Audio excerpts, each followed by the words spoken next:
The force of the spirit. There is a spiritual solution to every problem. Wayne Dyer. He was an American spiritual growth book writer and psychologist. The force of the spirit. For Sommer Wayne Dyer loves you unconditionally. Your Father on earth. And your Father in heaven. You have no problems, even if you think you have them. A Course in Miracles. Introduction. The subtitle of this book contains a very broad statement. Yes, you can literally get rid of all problems by seeking and practicing spiritual solutions. In the first chapter I explain what I mean by the words spiritual, problems, and solutions, so you don't need to do so in this short introduction. The essential message of the book is contained in the following 10 points. 1. Everything in our universe is nothing but energy. That is, in essence, everything vibrates at a certain frequency. 2. The slower frequencies are more solid, and that is where our problems appear. 3. The faster frequencies are less visible, like light and thought. 4. The faster frequencies are what I call spirit. 5. When you go from the slower and lower frequencies to the higher and faster frequencies of the spirit, these cancel out and dissipate what we call problems. 6.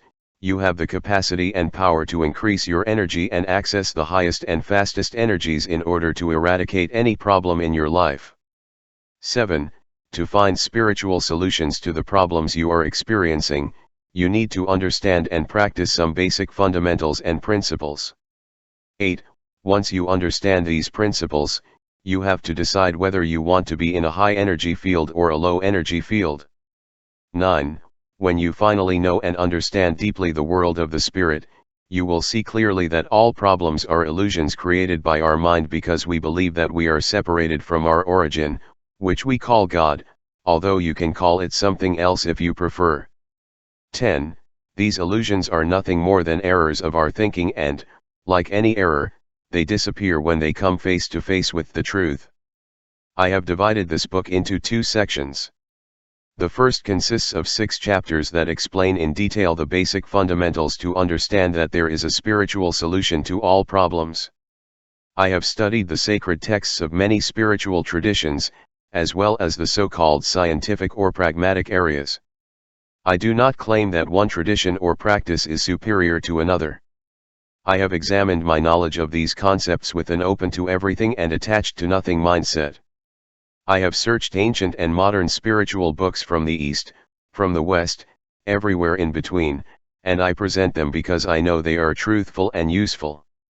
The second section of this book consists of chapters 7 through 13, the titles of which correspond to one of the best known and most accepted prayers ever written. This prayer is from Saint Francis of Assisi and represents the fundamental message of this book. The problems will disappear when you go from the lower frequencies of problems to the higher frequencies of spirit. I have tried to give very specific ideas for using these higher energies in a practical and useful way, and starting today. As I reread the book, I have found that I repeat frequently that there is a spiritual solution to every problem. In some cases I have eliminated it, but in others I deliberately repeat it to emphasize this principle in each individual case. I have found that this is instantly reaffirmed and the concept is much more likely to stick with you. Writing this book has been an exercise in self-awareness for me. I have found that I am now much better able to deviate from lower and slower energy patterns and access spirit guidance, and I can do it in seconds. I feel lighter, more loving, compassionate, and literally free of problems when, at times when I previously believed I had a problem that needed to be solved, I tap into my higher energies. Now I limit myself to mentally disconnecting myself from that world of problems and connecting with the Spirit. Writing this book has brought me closer to God and has made me understand that I am never alone, that would be impossible. I hope that when you read these words, you will find the same peace that I have found. And may all your problems dissolve when you withdraw from the lower energies and learn that there is a spiritual solution to all problems, just one step away. God bless you. Wayne Dyer. Section 1. Essential Foundations for the Spiritual Solution of Problems. There is nothing wrong with God's creation. Mystery and suffering only exist in the mind. Ramana Maharishi. 1. Spiritual solutions to problems. The solution to the problem of the day is waking up. From the consciousness of humanity to divinity. What's inside? Has Ratinayath Jan. Can you make a flower grow? Probably at first your answer is, it's very simple. You plant a seed, provide it with light and water, and in time the flower will appear. The proof is that millions of flowers are blooming right now.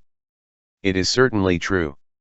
However, I invite you to reread the question and think about who or what generates the life that makes the flower grow, because it is in that who or that what where we can find the source of the solution to all our problems.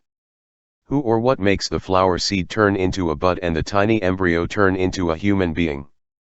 Who or what makes our nails grow and our hearts beat even when we sleep? Who or what is behind the movement of the winds, that we feel but never touch? What force holds the planets in place and propels our world at breakneck speed? Man has asked himself these questions since he had the ability to think about their existence. Spirit is the word that I use to refer to the formless and invisible energy that constitutes the origin and sustenance of life on this planet. This force, whatever we name it, can solve all the problems we encounter. There is a spiritual solution for every problem, we just have to learn to access it. In this book I will explain the different ways I have discovered to do this. I'll start by explaining the 3 basic steps to finding your spiritual solutions to problems. I learned about these steps when I immersed myself in Patanjali's Yoga Sutra *, written between the 4th century BC and the 4th century AD. These spiritual techniques and disciplines were written so that the person reaches the ultimate knowledge of God and the union with Him. I will refer to this collection of writings frequently and share with you how you can apply this knowledge to your life. I trust that you will discover for yourself that what you call problems has an easy solution, and that you can access it right now, in this moment, in that world we call spirit. First step to access spiritual direction. Recognize. It may seem obvious that something needs to be recognized before applying it, but, in reality, it is the hardest step. To achieve spiritual enlightenment. To recognize that there is an invisible force that can be used to solve problems, we must overcome a series of conditions that have been instilled in us throughout our lives. Have you ever thought about the limitations we experience when we identify ourselves only as a physical body of material existence? For example, do you think that to deal with our problems we can only refer to our sensory or intellectual faculties? Most of us have been taught that this is the case and that all the information we have acquired constitutes the total inventory of the options available to us. This conditioned attitude does not recognize our divine connection, which offers us the possibility of finding a spiritual solution to problems. In this state of unrecognition, we believe that medicines, herbs, surgery, and doctors are responsible for all cures, or that improving one's financial picture only means hard work, studying, interviewing, and submitting resumes. In essence, this non-recognition leads us to believe that we only know the phenomena that can be explained through sensory functions. Patanjali described a type of knowledge or power that is not accessed solely through the material or sensory world. The first step in activating it is to recognize that this power exists and is always available. However, it is not accessed only through the teachings of others, or through ancient writings, just as we do not dream because someone teaches or writes about dreams. Recognizing, like dreaming, is something we will access if we commit ourselves internally and externally to our ability to recognize. For example, in this first step, when you are faced with a problem, I advise you to create a personal statement such as, "I may not know exactly how to find the spiritual solution, but I recognize that it exists." Acknowledging its existence, we invite power to make it known to us. As physical beings, we can grow a flower in the sense referred to in the answer to the question above. But if we think a bit, we realize that we are unable to unravel the mystery of the invisible force that gives rise to life. However, the solution to our problems is there, in that omnipresent, omniscient, and omnipotent spiritual world. This spiritual force is everywhere, in everything and in each one of us. When we take the first step, acknowledging, we begin the process of accessing this all-knowing power. Second step to access spiritual direction. Perception. We discovered that the knowledge achieved by perception it is of a much higher order than intellectual reasoning. This is not an exercise in intellectual reasoning. In this step we go beyond the recognition of a spiritual presence and enter the perception phase, where we do not trust anything other than our own experience. We become explorers of a virgin territory in which there can be no one but ourselves. Here, only you can validate your experience. Our desire to perceive the spiritual presence is part of the inexplicable dynamic that gives rise to life. When we actively meditate on a spiritual ideal, or even on a given personality, we express our desire by inviting that presence to be accessible. I suggest that you begin this process of perception by visualizing the presence you seek. Create within yourself the image of your person receiving divine guidance and erase all doubts you have about its validity. Be aware that when you enter yourself, you do not have to explain or defend anything. The silent desire to perceive your spirit will suffice for you to discover it. You will discover that your image dissolves and becomes the reality of an accessible presence within you. This is perception. It is a personal experience that goes beyond any intellectual exercise. With practice and desire, through meditation alone, you will be able to experience presence. Sometimes the intellect will persist, trying to fit your experience into the reality of the material world. One way to think about this process of approaching perception is to imagine a magnet. Imagine that you are the magnet and you attract to yourself everything that you have recognized as true. Then, little by little, become aware of a greater magnetic force, pushing you towards higher truths. The effort is no longer exclusively yours. You are in a kind of metaphysical magnetic field, which drives you towards your perception. I have personally experienced this perception for years.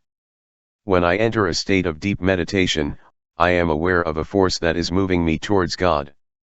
The revelations that I experience in those moments help me to renew my mind, since I connect with an energy that drives me towards the solution of any difficulty. For example, something as mundane as buying a property where I could settle in with my wife when our children have left the nest caused me great concern. I entered that invisible magnetic field of energy and was guided towards a solution. At the right moment, a friend called me and said a phrase that got me out of my dilemma. Done. This is what I call perception in action. We can all use this perception of the availability of the Spirit to solve problems. When you learn to take the first step, the recognition of spiritual solutions, you will move into a state of perception in which you will experience power. You will realize that with the spiritual energy in you, you can control any disharmony, discord, or illness. Third step to access spiritual direction. Reverence, serene communion with spiritual force. It is our way of being one with it. Some people get to the third step, bowing quickly, while others take a long time to get there. Serenely communing with the spiritual force and being one with it means that there is no sense of separation. We are aware of our divinity and we commune with that part of ourselves. In other words, we see ourselves as a part of God, we are in a state of reverence for all that we are. We do not doubt our divinity.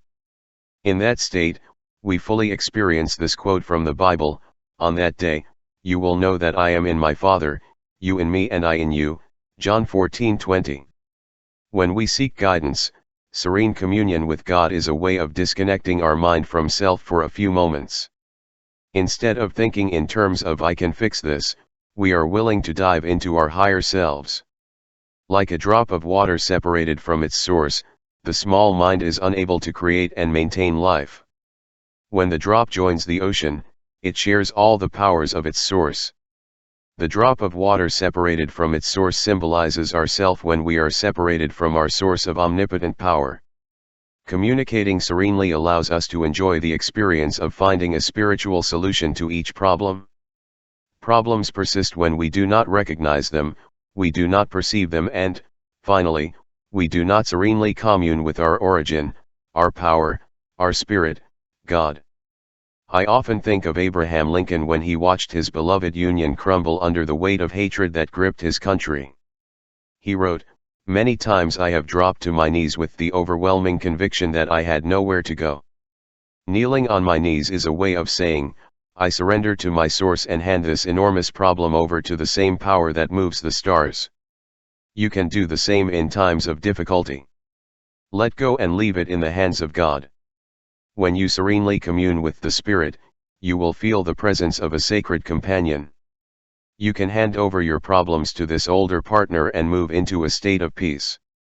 The Indian saint Sri Ramakrishna used the following parable to teach his devotees how to achieve the state of direct union with God. A disciple once approached a teacher to learn how to meditate. The teacher gave him instructions, but the disciple soon returned and said that he could not put them into practice. Every time he tried to meditate, he found himself thinking of his domestic buffalo. Then said the professor, "Meditate on that buffalo that you are so fond of." The disciple locked himself in a room and concentrated on the buffalo. After a few days, the master knocked on his door and the disciple replied, "Sir, I'm sorry I can't come out to greet you. This door is too small. My horns will not pass." Then the master smiled and said, "Splendid. You have identified with the object of your concentration. Now, focus on God and it will not cost you to get it." The message is clear. Be one with the Spirit and do not doubt or fear your divinity. Go from your ego to your higher self. I am not going to explain here the way to transcend the ego. I have dedicated an entire book to this subject.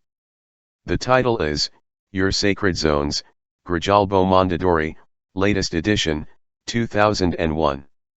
There is a spiritual solution to every problem. The 3 basic steps to connect with spiritual solutions to problems are, acknowledgement, perception, and reverence. The remainder of this chapter deals with the meaning I give to the keywords in the title of this book. I believe that my definition of the words spiritual, problem and solution can form the basis of a unique way to bring peace and satisfaction to your daily life. I also hope that, once you have internalized these 3 concepts, you will not feel again that you are facing insurmountable problems. In time, you will learn that whatever we call a problem can be dissolved by saturating it with the higher energy of spirit. What I want to say by spiritual. It is written in the Bhagavad Gita, the ancient Eastern holy book, we are born into a world of nature, our second birth is in a spirit world. This spiritual world is often presented as separate or distinct from our physical world. I think it is important to see the spiritual as a part of the physical and not separate these 2 dimensions from our reality. Together they form a whole. The spirit represents what we cannot validate with our senses. Something like the wind, which we can feel but not touch. 2 great saints from different parts of the world, as well as from different religious beliefs, have described the Spirit thus: the Spirit is the life of God within us. Saint Teresa of Avila, what draws the mind outward is unspiritual, and what draws the mind inward is spiritual. Ramana Maharishi. The key to understanding the spiritual is in this idea of the inner world and the outer world, a single world, but 2 unique aspects of the human being. I have a friend who compares the physical to a light bulb and the spiritual to electricity. He insists that electricity has been around for as long as spirituality, but when it was discovered we did not make a religion of it. Likewise, the spirituality to which I refer has nothing to do with religion. Religion assumes the presence of an orthodoxy, rules and sacred texts by which people are guided for long periods of time. In general, people are born into a religion and are educated to follow the customs and practices of that religion without asking. These are customs and expectations external to the person and do not fall within my definition of the spiritual. I prefer the definition of spirituality described in the observations of Saint Teresa and Maharishi. Spirituality comes from within us and is the result of recognition, perception, and reverence. For me, spiritual practice is a way to make my life work at a higher level and to be guided towards solving problems. The way I personally do it involves some simple but basic practices. I have listed them in order of importance to me. 1. Surrender. It is the first because it is the most important and often the most difficult. It is difficult for those who believe that life is a do-it-yourself project to admit that we need the help of others just to survive one day. To surrender, you must be able to admit that you are helpless. That's right, helpless. In surrender, my thoughts are something like this: I just don't know how to solve this situation and I give it up to the same force that I give my physical body to every night when I fall asleep. I trust that thanks to this force I will continue to digest my food, my blood will continue to circulate, and so on. The force is there, within my grasp, and I am going to treat this force, which I will call God, as an older companion. I will take the words of Scripture at face value: all I have is yours. I am willing to hand over any problem to this invisible force that is my origin, while I will continue to keep in mind that I am connected at all times with that origin. In other words, the spiritual life is a way of walking with God instead of walking alone. 2. Love. Activating spiritual solutions means transforming thoughts and feelings of discord and disharmony into love. In the spirit of surrender and love, I find it helpful to sing to myself, I invite the highest good for all concerned to be here now. I try to see anger, hatred, and disharmony as invitations to surrender and love. They can be the door that leads us to take responsibility for our thoughts and feelings, that allows us to access the inner world of spirituality. By being aware of this, I have the option to let the Spirit manifest and work for me. I use the metaphor of a long cord hanging from my hip and have the option of connecting it to two plugs. When I plug it into that of the material world, I receive the illusion of disharmony, and that manifests within me. I feel unwell, hurt, upset, anguished and desperate, and I am not able to solve or correct my problem. When I am wired in this way, I struggle to gain false powers, closing the door on mystical or spiritual power. Defining power only in material terms is a clear indication that we are spiritually disconnected. When I imagine this cable being unplugged from the material world and plugged into the spiritual one, I immediately experience a sense of peace and relief. This metaphor for the spiritual plug instantly reminds me to substitute love for heartbreak or frustration. I relax and remember that the Spirit is God, which is synonymous with love. Emanuel Swedenborg expressed this idea when he reminded his students, the divine essence itself is love. This feeling of love is the substance that holds all the cells of our universe together. It is about cooperating with and not fighting against. It's about trusting, not doubting. Simple. Yes. But there is something else: it is profoundly effective in solving problems. Love, and only love, dissolves all negativity, but it does not do so by attacking it, but by bathing it in higher frequencies, just as light dissolves darkness by its mere presence. 3. Infinite. Carl Jung reminds us that, the most revealing aspect of a person's life is his relationship with infinity. My concept of infinity encompasses the acceptance, without a doubt, that life is indestructible. Life can change shape, but it cannot be destroyed. I believe that our spirit is inseparable from infinity. This knowledge of our infinite nature is very helpful in putting everything in perspective. Trusting the part of ourselves that has always been and will always be relieves the tension produced by any given situation. The Spirit gives life, the flesh counts for nothing, the Scriptures tell us. All these things that we perceive as ourselves belong to the flesh. In terms of infinity, they count for nothing. When I disconnect from the material and reconnect with the spiritual, I immediately let go of fear, prejudice, and negativity. I know that I must apply the energy of the spiritual to my immediate life circumstances. I receive infinite love from that new source of energy. It has always been there, but now I recognize this infinite power and see that all my circuits work from this single source. 4. Empty mind. My spiritual method of problem solving is to be silent and let my ideas flow about how something should be solved. In this space, I listen and allow myself to have absolute faith that I will be led in the right direction. Call it meditation, or prayer if you prefer. I have the firm conviction that it is necessary to meditate to nourish the soul and access divine help. Behind the very act of meditation there is the will to empty my mind of what I have to do and to be open to what will inevitably come to me. I send a message to my ego, which says, I am going to trust the same power that moves the galaxies and gives life to a baby and not my selfish judgments about how I would like things to be now. I abandon my thoughts to the power of the Spirit to make things work, and I let go of everything that interferes with the perfect expression of God within me. Completely emptying the mind of the things we have to do leads to forgiveness, which is a vital component of this practice. Reaching a state of emptiness means getting rid of all thoughts of anger and guilt about what has happened in the past. Empty means that, empty. There is no room to cling to who did what and when, and how wrong they were. We simply let it go, and what we want is to follow God's standards, which work, and throw our own standards, which obviously do not work, overboard. Thus, when we empty our minds of our ego-directed thoughts, we invite forgiveness to dwell in our hearts, and by freeing ourselves from the lower energies of hatred, shame, and revenge, we create a predisposition to problem solving. 5. Generosity and gratitude. Sometimes I feel the need to remind myself that we have come to this world with nothing and that we will leave the same way. So finding a spiritual solution to every problem means doing the only thing we can do in life, which is to give it up and, at the same time, be grateful for the opportunity to do so. This is a formula that works for me. I receive from the world exactly what I have given to the world, which is a way of expressing the proverb, as you sow, you will reap.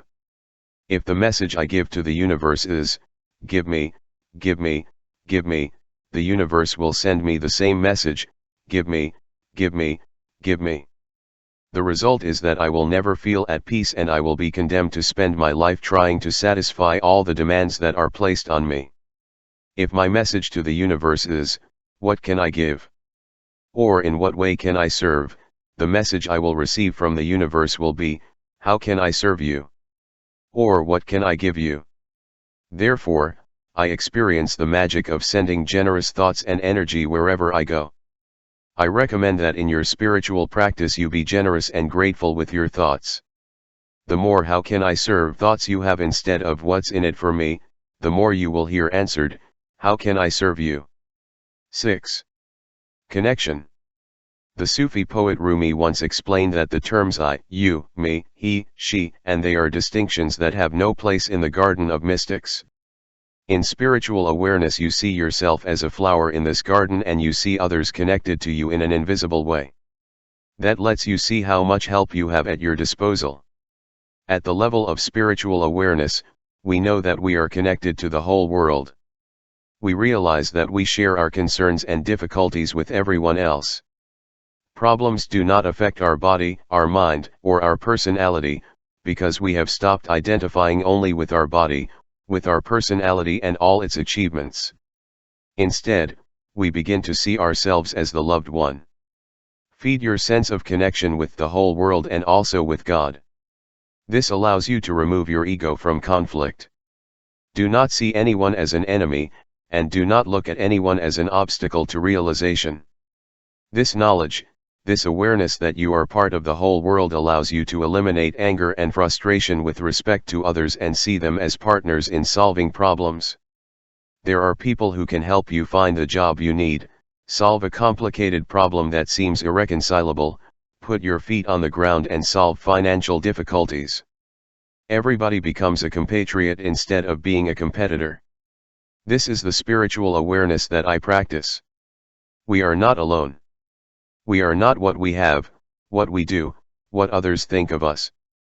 We are connected to God and to all of God's creations, and consequently each of us has an unlimited number of resources to enjoy a state of peace and to solve problems. Being connected means, literally, that at any moment in your life you can ask that the love that surrounds you and unites you with the whole world and everything else guide you. Then you drop your negative images and focus on others and everything you see as helpful. In those moments, the person or event you need will materialize and help you. In moments of despair, I try to remind myself of the beautiful statement made in A Course in Miracles, I can choose peace, and not this. It works. Or I often use the statement, I don't see anything. I hear nothing. There is nothing separate from me. 7. Joy. When it comes to appearances, there is something noticeable about people who have reached a heightened level of spiritual awareness, and that is that they give the impression of being in a constant state of happiness. In my life, the degree of joy I feel helps me determine the level of spiritual enlightenment that I enjoy at all times. The more joyful, happy, content, and satisfied I feel, the more aware I am of my deep connection to Spirit.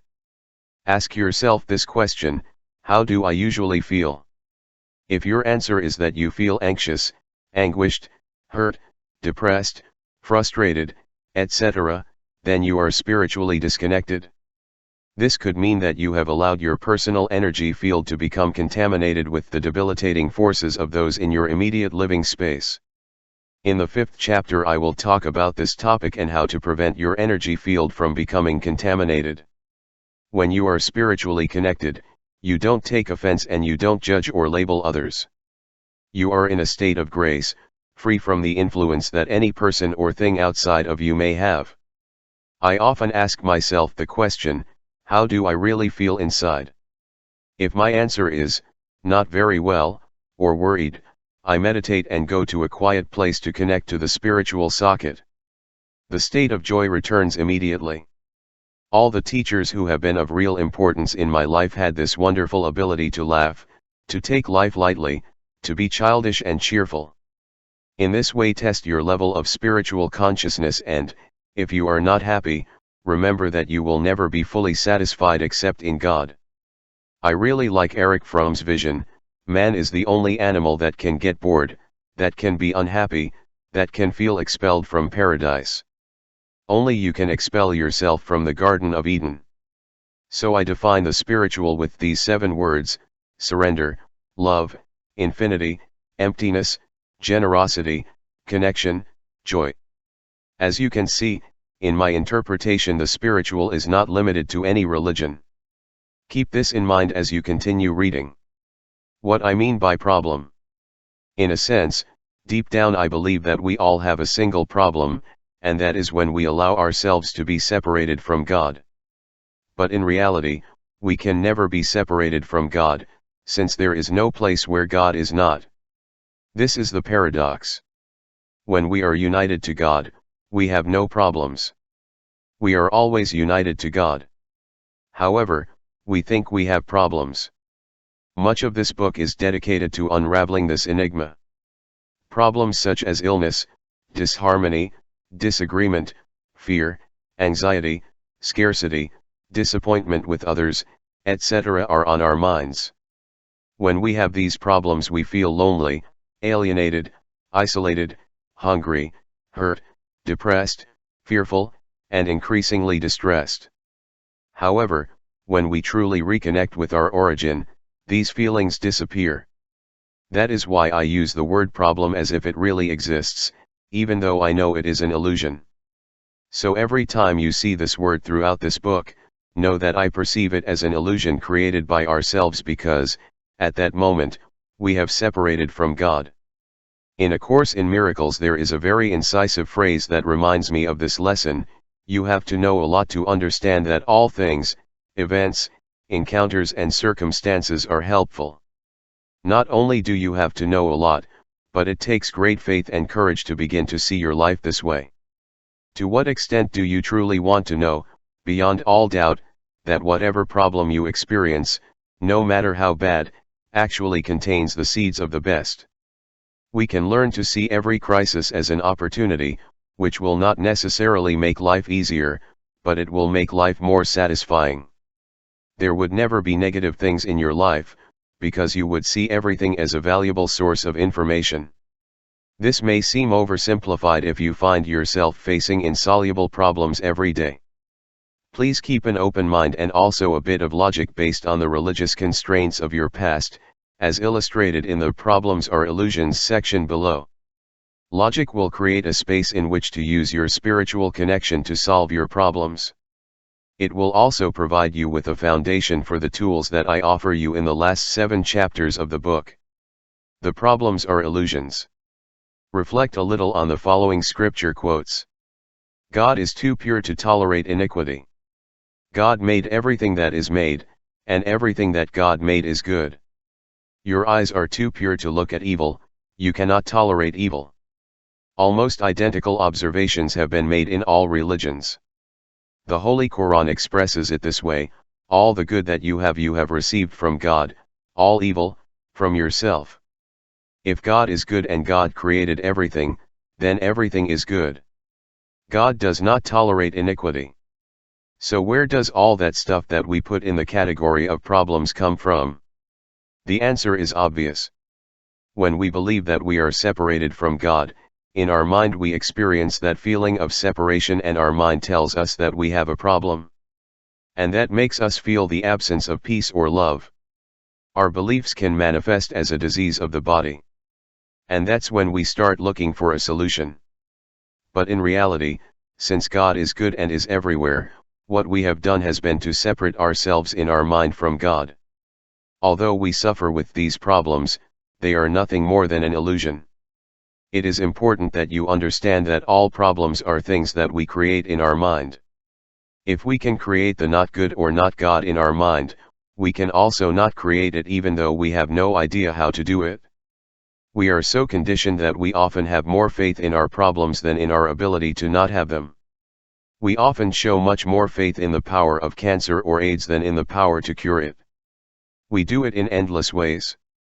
We fall in love with the problem and its damaging effect. We live the illusion while ignoring the fact that nothing wicked can come from God and that God created everything. Evil, pain, anguish are our creation and give us the opportunity to reach that greater knowledge that is described in A Course in Miracles. I know that some of these ideas seem impossible to you to put into practice. I ask you to keep an open mind as we travel the path of healing to restore peace to your life permanently. Eastern gurus use the term Maya, illusion, to describe the existence of problems that do not really exist. The universe is good. God is good. God is everywhere. God is invisible spirit. Everything that is not good cannot exist. But it seems to us that it is, so we have to find a solution, and for this reason I felt compelled to write this book. There is a solution, and it is in front of you. The last 7 chapters of the book provide you with easy-to-apply solutions to this puzzle. However, for now, let's take a look at the word solution in the title of this book. What I want to say by solution. I once participated in an Alcoholics Anonymous meeting where 10 people, who had drunk most of their lives, gathered in a rehabilitation center where they had to live, away from their family and loved ones. On the wall there was a poster with some words that hammered at me throughout the meeting. It said, "Your best thought brought you here."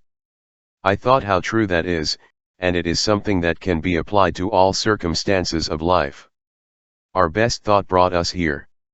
Everything we call problems exists in our best thinking. If we couldn't think of them, they wouldn't exist. We can change our best thinking and start to see how wrong it is. We have to change our way of thinking to realize that what cures or eradicates our problems is the union with the divine good, spirit or God. The power we call God, which makes flowers grow and planets move in perfect orbits, considers us one of his creations. I encourage you, in times of crisis, to learn to trust that power. Fix errors. In math, 2 and 2 are always 4. This little problem that 2 and 2 equals 4 is said to have substance because it is true. Now, if you affirm that 2 and 2 are 7, you are in error, and it is not said that 2 and 2 are 7 has substance. Try to balance your expenses by calculating that 2 and 2 are 7. How do we get rid of that mistake? It is very simple, we correct it and it disappears. That is, we put the truth in the presence of error and it disappears. You cannot eliminate problems from your life by attacking them or understanding them more deeply. What you do is correct the thinking error that is causing the problem. Once you correct the problem, it no longer has substance or validity and disappears completely from your life. The solution, outlined here in a general way and later in detail, is to give a spiritual essence to the problem of illness, disharmony, or disagreement. Then the error or illusion will vanish. In a sense, problems represent a deficit of spirit. The error is permanently corrected when you apply the 7 components of spirituality. The mistake is that those problems, which we are experiencing in our minds, do not really exist. Correcting those mistakes is equivalent to dissolving our fears. And when you turn around and look directly at your fears, they dissolve in the light of awareness. In this context, each of us has the ability to eliminate the illusion of problems, to correct these errors with the creation of a new system of spiritual delivery. This is the key to understanding the healing of the body as well as our relationships. This is the basic introduction to this somewhat radical idea that there is a spiritual solution to every problem. I have always liked Shakespeare's phrase, "Go within yourself, call there and ask your heart what you don't know." The heart symbolizes the part of us that does not rely exclusively on thought. Thought is the source of problems. When I ask an audience to point to themselves, 90% of people point directly to their hearts, not their heads. Your heart contains the answer to solve any problem you have in life. I will end this chapter with an invitation written in the 13th century by the Sufi poet Rumi. Come, come, whoever you are. Wayfarer, devotee. Game lover, never mind. Ours is not a caravan of despair. Come, even if you have broken your vows 100 times, 1,000 times. Come, come again, come. Be welcome to this caravan that will take you out of the world of illusion and take you to a place where spiritual solutions await you in every encounter, in every moment of your life. 2. Old radical ideas. The common man who does not know what to do with this life, he wants to have another that lasts forever. Anatole France. We are capable of reaching a state of consciousness in which we can work miracles. As I mentioned in chapter 1, as I prepared to write this book, I was happily interested in the teachings of a saint named Patanjali, who, they say, lived several thousand years ago. None of the sources I have consulted has been able to tell me precisely who Patanjali was, if in fact it is more than one person, or in what century he lived. As with Shakespeare, Jesus, and many other important figures, the influence of Patanjali's ideas and teachings has endured despite the absence of details about his existence. In the previous chapter I have referred to his work, the Yoga Sutra. Very few books have given me the deep sense of anticipation that I experienced when reading the Yoga Sutra. Patanjali teaches that we can reach a state of consciousness that allows us to work miracles. He explains that, to begin with, we are transcendent beings and advises us not to be afraid of overcoming the limitations imposed by the material world. Patanjali's words made me think that I could live at a much higher level than I had ever imagined. The ideas he presents change your life. I myself felt the need to go beyond the traditional ideas that were an obstacle to my union with God. I encourage you to let go of your disbelief as you read this chapter, although I am aware that some of this material may clash dramatically with the religious teachings you have received. The title of this book implies a general statement: there is a spiritual solution to all problems. To apply this idea, you have to be aware of so-called radical ideas, because they can open you up to your ability to implement spiritual solutions to your problems. It may help to consider the difference between spiritual development and formal religious teachings. Patanjali offered hundreds of specific and practical directions to achieve union with God, which he called yoga. Some of Patanjali's aphorisms will no doubt seem too out of date to apply to the problems we have in today's world. I have selected 5 aphorisms that help me recognize that we have spiritual solutions at hand. I present each of them with a comment on their value in solving problems in today's world. In this materially oriented world, we are often faced with seemingly intractable problems. We need to change the way we think, because only in this way will we discover that we have something of incalculable value, a power that we can draw on to find spiritual solutions. There is no need to consult an expert in theology or leaf through ancient manuscripts to find answers. All we have to do is become aware that these spiritual solutions are there, within our reach. Some time ago, during a break from a half-day seminar I was conducting, someone placed this note on the table on the podium. Ask God, why did you let all those people die at the Denver school?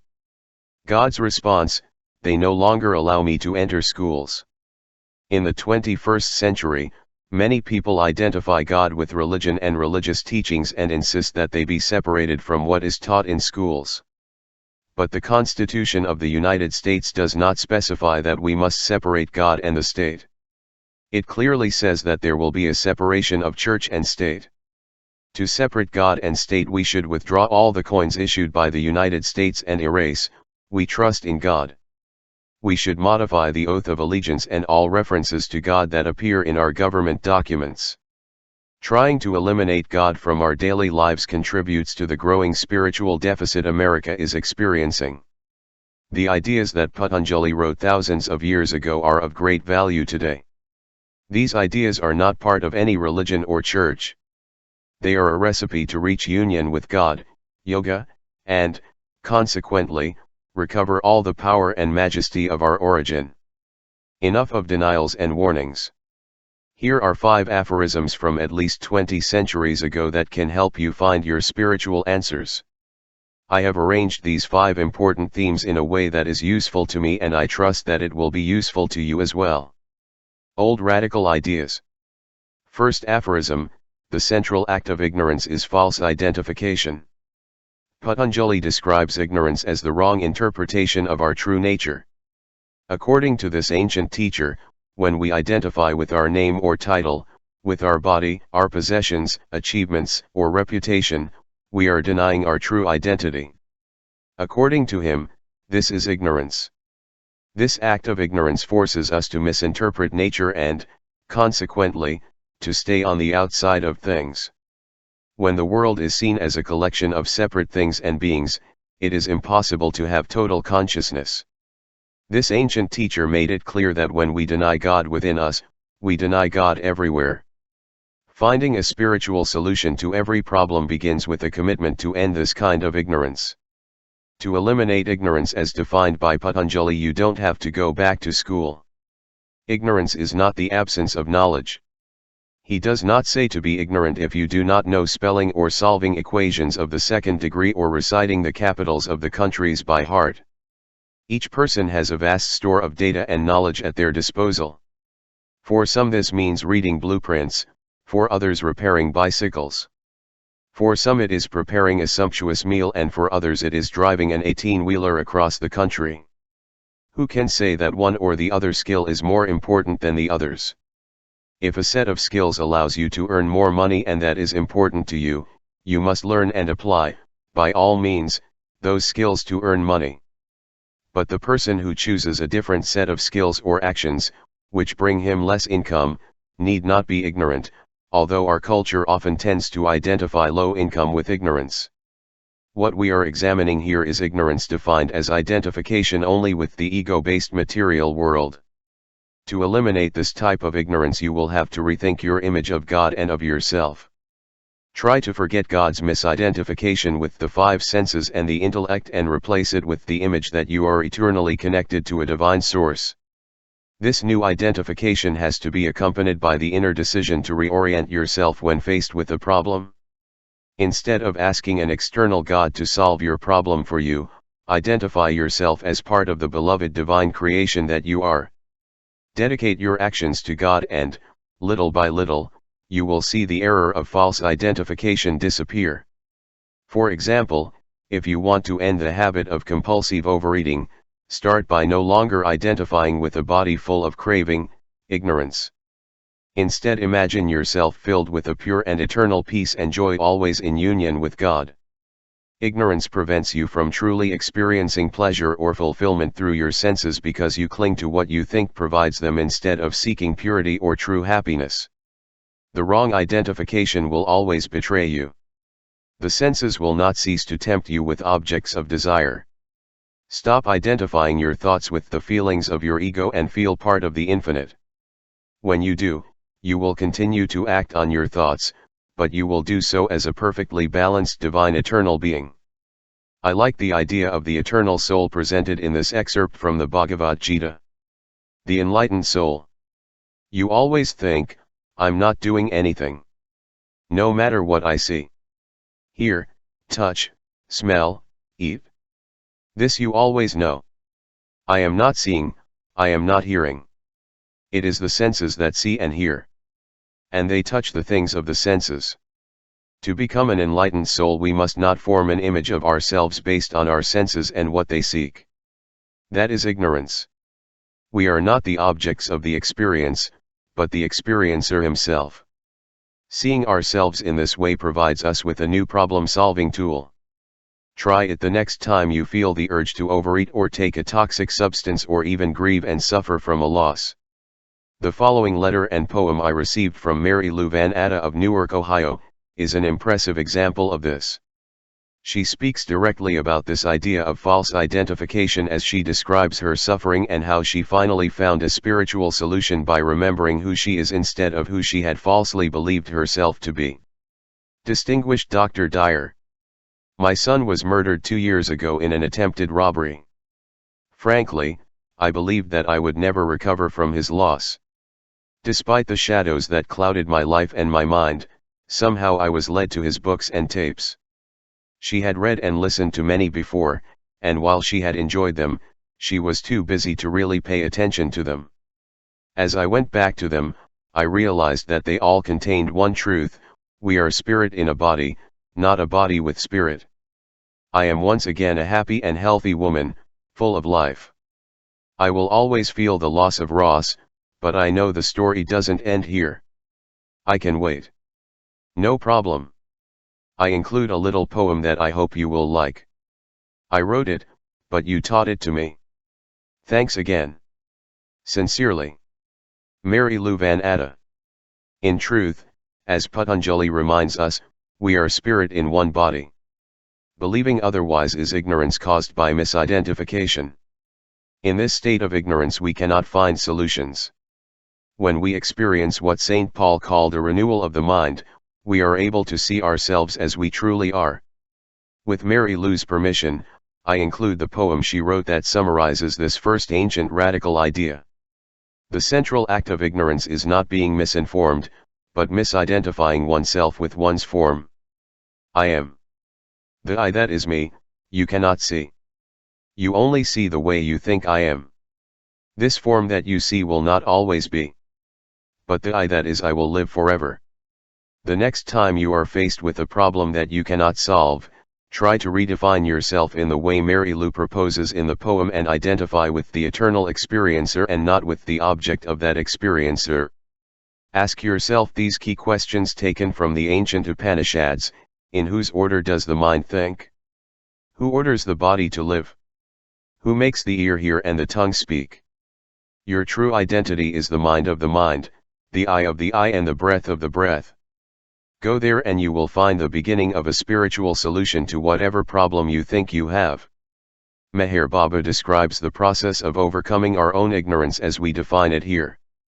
So even though you start out looking for something completely new, you actually come to a new understanding of something old. The spiritual journey is not about reaching a new destination in which a person obtains what he did not have or becomes what he was not.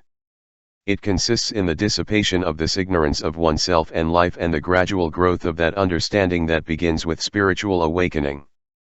The discovery of God means reaching our true self. Your goal is to apply this ancient wisdom to dispel your ignorance about yourself and life. Second aphorism: the mind of the truly enlightened one is serene because he knows that the peace of God is in all things, even in misery and sickness. This second aphorism brings to mind the saying that the three truly difficult things in life are: returning love for hate, including the excluded, and acknowledging that we are wrong. Here I want to examine the first and most difficult: returning love for hate. When I was studying the ancient words of Patanjali, I came across a reference that expressed the following: When you are not at peace, God cannot manifest himself in you. As I reflected on these words, I deeply understood that God is love. And this happened to me at a time when I was in a state of stillness. If stillness is required to know God, then we need to find ourselves in a place of loving tranquility to receive God's help and solve a problem. Thus, the most difficult thing, returning love for hate, becomes much easier when we are able to be at peace because, in reality, it is God who manifests himself through us. When we return love for hate, we express the peace of God that is in us. Our response has a calm and loving quality. This calm is a vital aspect of consciousness that makes spiritual solutions possible. I have chosen two passages from the Bible to highlight the relationship between stillness or calm and God. By taking the scriptural affirmation and inverting it, we can clearly recognize what happens when we are unable or unwilling to choose stillness. So, if you are anxious or fearful, you will not know God is the same as, "Be silent and you will know that I am God," Psalm 46:10. Instead of, "God is love, and he who abides in love abides in God and God in him," John 4:16, we would have, "God is fear and he who abides in fear cannot abide in God nor God in him." You are probably thinking that this is logical. God is stillness. God is love. When I am neither, I have no chance that a spiritual solution will present itself to me. But how do I get that stillness? You can access it if you voluntarily choose to be calm in moments of anxiety or fear. Yes, you can choose to remain calm at all times, reminding yourself that you no longer choose to live by your past conditioning. When we leave the calm, we leave God behind, in large part due to our conditioning. We have learned to be afraid and anxious when faced with a problem. If we want to, we can learn to be calm and let God manifest in us again. As I said in Chapter 1, problems undoubtedly begin in our minds, and we may need to remind ourselves that if they exist, it is only there, in our minds, nothing else. Hence the illusion I mentioned earlier. If you correct the mistake, the illusion disappears. Our conditioning has led us to the error of thinking that we are finite beings. James Carse, in his book Finite and Infinite Games, describes a world of finite games in which winners and losers, rules, limits, and time are extremely important. In the world of finite games, titles, acquisitions, and prestige are paramount. Planning, strategy, and secrecy are crucial. To become a master in the world of finite games, you have an audience that knows the rules and that will give you a reputation. In the finite game, being identified with the losers is terrible and dangerous. The finite game values bodies, things, and reputations. The ultimate loss is death. In this book, Carse explains that the end result of the finite game is self-annihilation because the machines we invented to help us in this game of winners and losers will destroy those who trust them. Technology, marketing, productivity are terms to encourage players to buy more machines, and the value of one depends on how many machines the player owns and how well he makes them work. There is also the infinite game, which you can start playing if you want. In this game there are no limits, the forces that allow flowers to grow are infinite and those forces cannot be mastered or controlled. The purpose of the infinite game is to get more people to play, laugh, love, dance and sing. Life itself is infinitely incomprehensible. These forces existed before us and will continue to exist beyond the limits of death and time. While the finite player has to struggle and learn the language and rules to run all the machines, the infinite player speaks from the heart and knows that the answers are beyond words and explanations. That does not mean that infinite game players cannot play finite games as well. But they don't know how to take them seriously. It is an option. We are in a world where secrecy, competition, fear, and weapons are part of the equipment used to play the finite game of life. We know that winners and losers are highly valued. Players who prefer to spend more time playing the infinite game also play the finite game.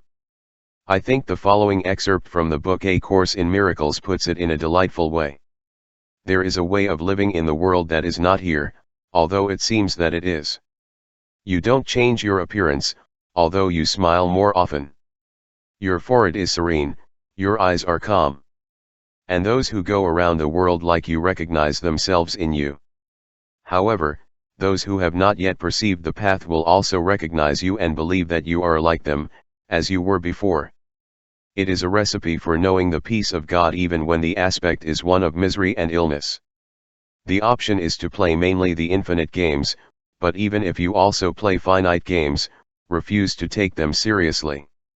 Others may think you are serious, but you know you are not. You know how to see your world in terms of an infinite game. You will smile more often, you will feel serene, and you will find spiritual solutions.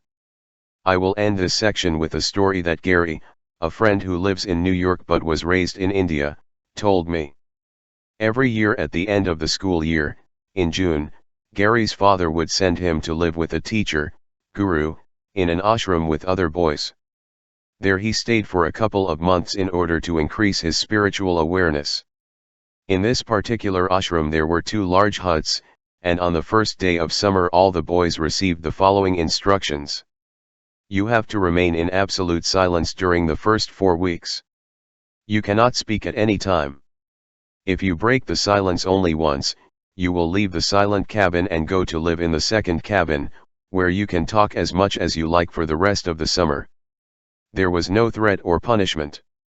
The only consequence of breaking the silence was simply that you had to leave the silent cabin. Gary told me that the first year he couldn't go 4 days without talking, and had to go to the second cabin. The second year lasted about 10 days, and the third year he was able to endure 2 weeks without breaking the silence. When he was turning 15, he knew that he would go to the ashram, and he made an inward commitment to observe the prescribed time of silence, no matter what. He covered his mouth with tape and used other tricks to make sure he wouldn't break the silence once. He observed that each year, at the end of the month of silence, only 2 or 3 boys remained in the first cabin. Naturally, after many years of effort, Gary made it through the month without breaking the silence. On the last day, the guru entered the first hut and sat at the kitchen table with Gary and the other 2 boys who had been totally silent for the entire designated period of 1 month. He told me that the 4 of them had the most remarkable communication experience he had ever known. They told stories, laughed, cried, and asked each other questions. For several hours, they conversed with an intensity new to him. During all that time, in which they communicated intensely and intimately on a deep level of feeling, not a single sound was emitted or a single word was uttered. You may find it hard to believe that communication is possible without words or sounds. However, I know that Gary is a truthful man, of integrity, and even more so. I let you draw your own conclusions. I am convinced that when we achieve true enlightenment, our inner calm, when taken to the extreme, allows us to transcend reliance on symbols and noise and to know the peace of God. My conclusion is that we can communicate through our own inner calm in an infinite way. Or, as Patanjali put it, one can only enter the perfect yoga state when the waves of thought have become still. Each one must find a way to access their inner stillness. One of the ways that I do it every day is to examine a poster that I have hanging on the wall. Beneath a beautiful and serene landscape of blue sky and mountains are the words taken from Paramahansa Yogananda, "Calm is the breath of the immortality of God in you." I contemplate this wisdom every day of my life. It would be an honor for me if you would write to tell me about the way that you have discovered to find your stillness. Third aphorism: sin does not exist, there are only obstacles to ultimate union with God. Most of us grow up believing that a sin is an act of disobedience or ingratitude towards God, who is separated from us and imposes his punishment.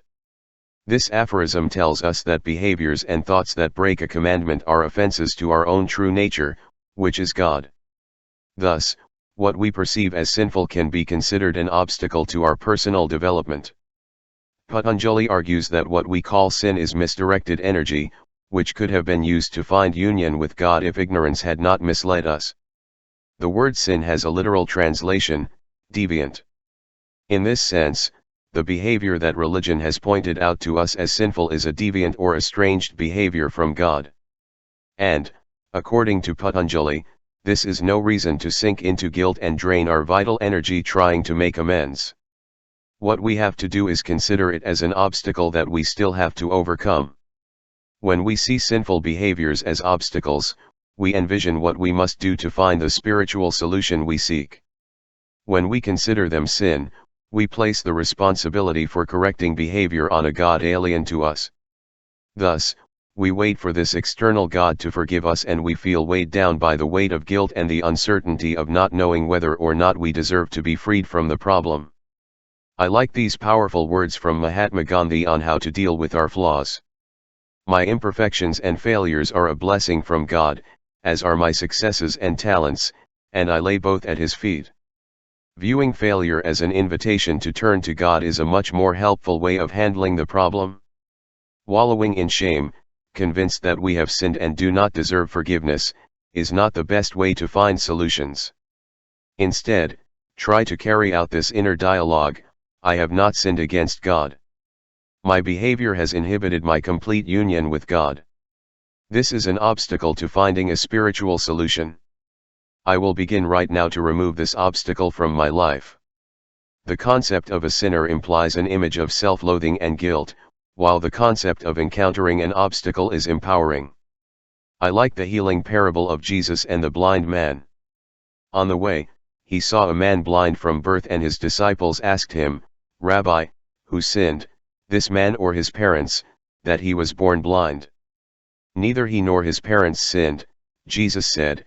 "This happened to him so that the work of God could be manifested in his life." They have taught us to think in terms of sin and punishment. These ideas take away our power because they emphasize the idea that we are weak and wrong. In order to gain power, we must see the trials before us as a lesson, as an opportunity to choose something different. We can overcome the hateful notion that we are sinners steeped in guilt, waiting for punishment. To find a spiritual solution to a problem, you have to focus on the idea of a solution. The sinner overwhelmed by guilt becomes immobilized and passive inertia.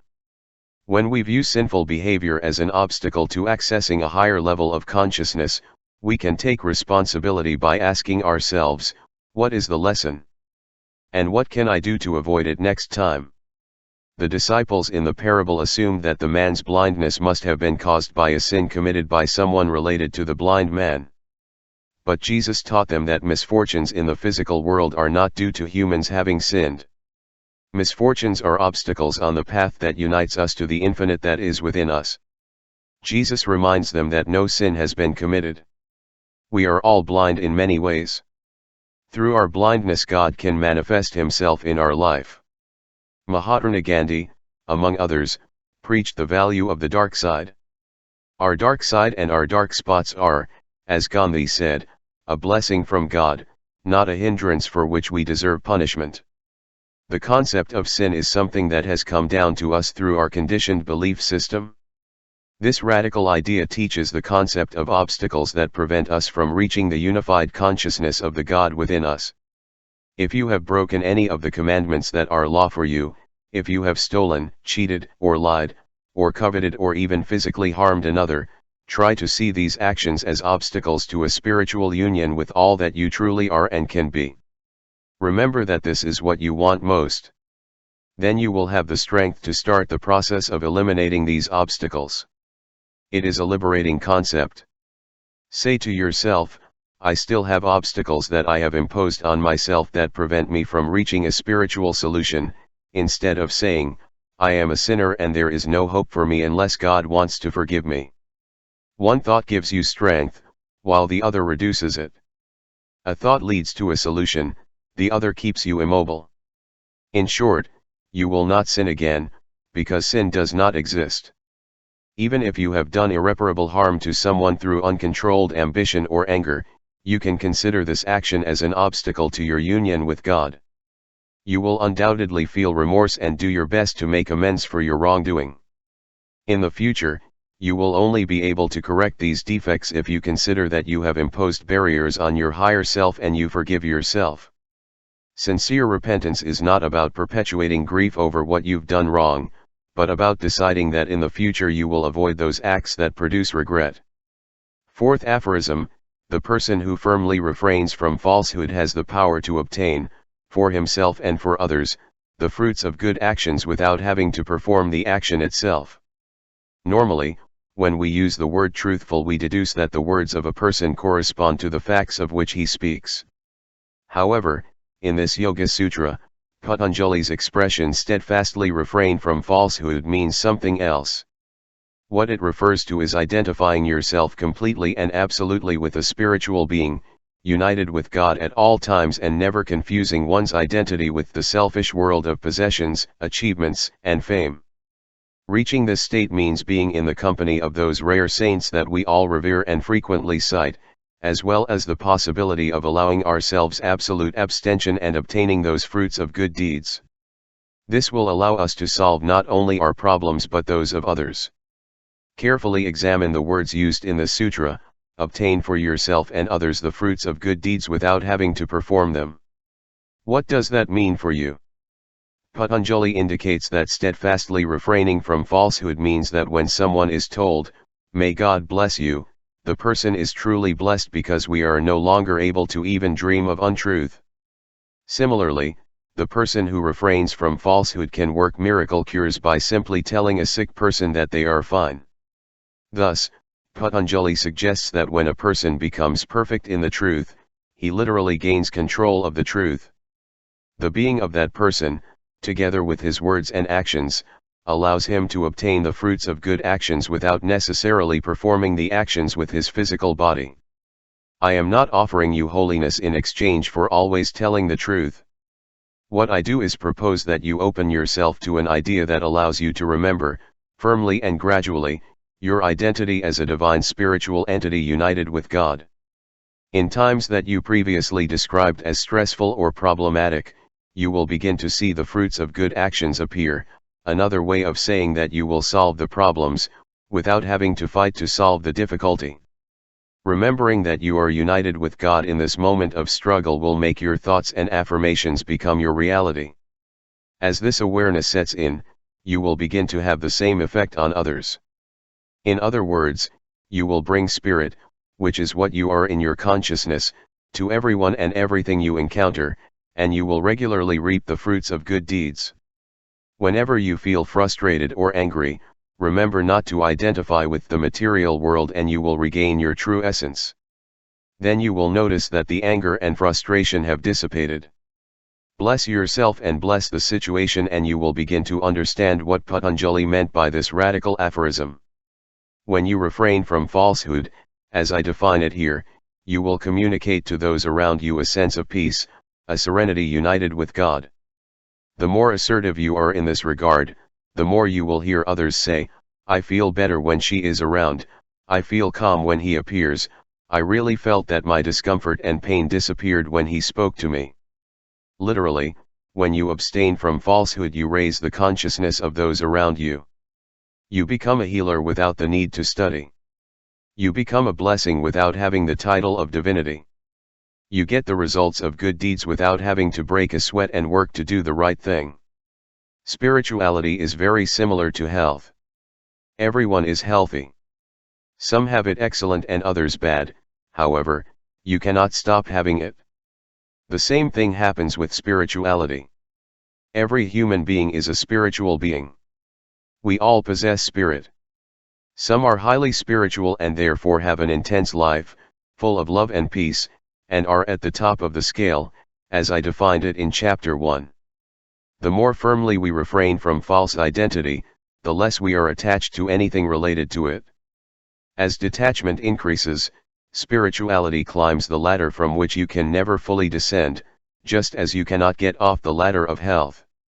We begin to see that the fruits of good actions appear without us having to do them. In the end, we are near the top and we see that there are other people there who want to bathe a little in our aura, so to speak.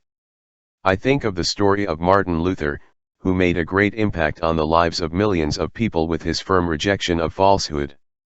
Luther never wanted to start a reformation.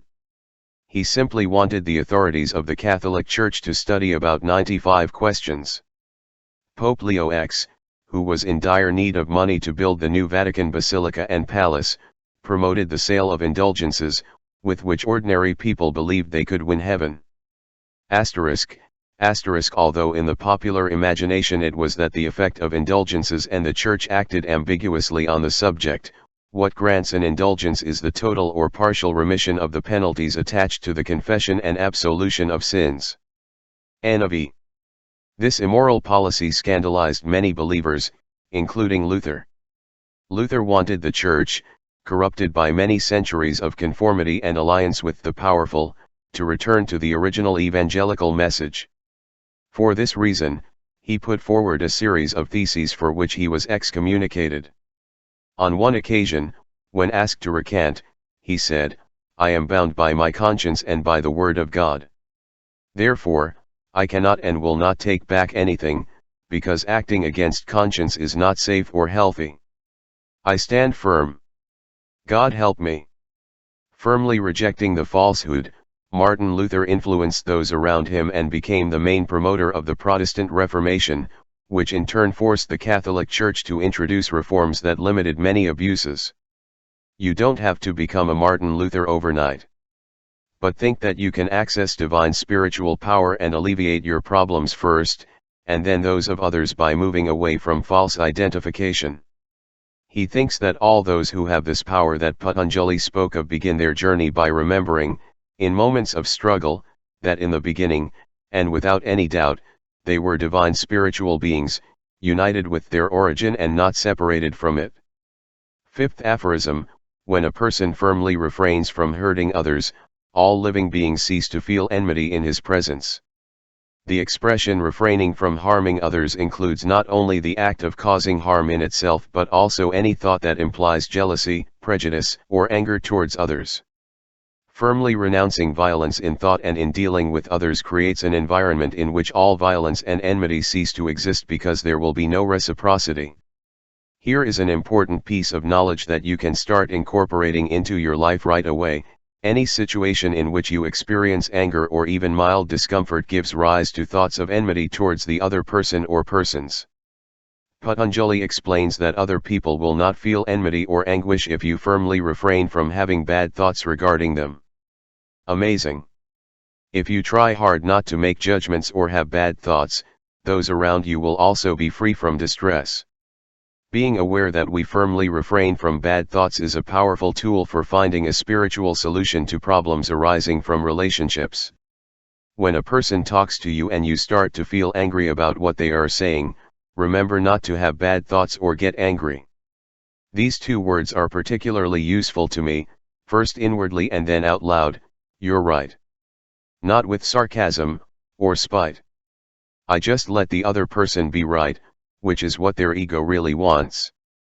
With this tool, you do not agree with the other person, you only allow them to believe that they have it, while remaining firm in your intention to refrain from bad thoughts. When you put it into practice, you will be starting to live from your highest self and not from your ego. And in the long run, that is how you will react spontaneously, even when they insult you. There is a story about Buddha, in which he is in the company of another traveler, who tests him by reacting insultingly to everything he says. Each day during the 3 days that Buddha spoke, the traveler responded by calling him a fool and ridiculing him arrogantly. Finally, at the end of the 3rd day, the traveler couldn't take it anymore. He asked, "How can you be so kind and loving when I have done nothing but offend and dishonor you? Every time I say something unpleasant, you respond with love. How is it possible?" The Buddha responded with another question, "If someone offers you a gift and you do not accept it, who owns the gift?" This question provided the traveler with a new perspective on what happened. When someone offers you the gift of their insults and you refuse to accept them, it is clear that they still belong to the giver. And why are you going to worry or be angry about something that belongs to someone else? In this aphorism, Patanjali points out that all living creatures will cease to feel enmity in the presence of someone who does not think or act violently. This is a way of saying that we can influence the animal kingdom when we are steadfast in this attribute. You already know the story of Saint Francis of Assisi, who only with his presence domesticated the wolves that were decimating the cattle. In addition, the pigeons flew into his hands and all kinds of wild creatures perceived the love that emanated from him and stopped feeling enmity. I have personally experienced this on many occasions. Once I was jogging in Egypt at 4:30 in the morning, then a pack of dogs appeared and ran towards me barking furiously. I stopped running and stopped having thoughts of fear or violence. The animals calmed down and did me no harm. When you contemplate this idea of refraining from harmful thoughts or intentions, keep in mind that the areas of your life that you call problems would not exist if you stick with this idea every day. The reason you are not experiencing joy right now is because you focus on what is wrong or what is missing. Begin the process of filling your mind with love, gratitude, and forgiveness.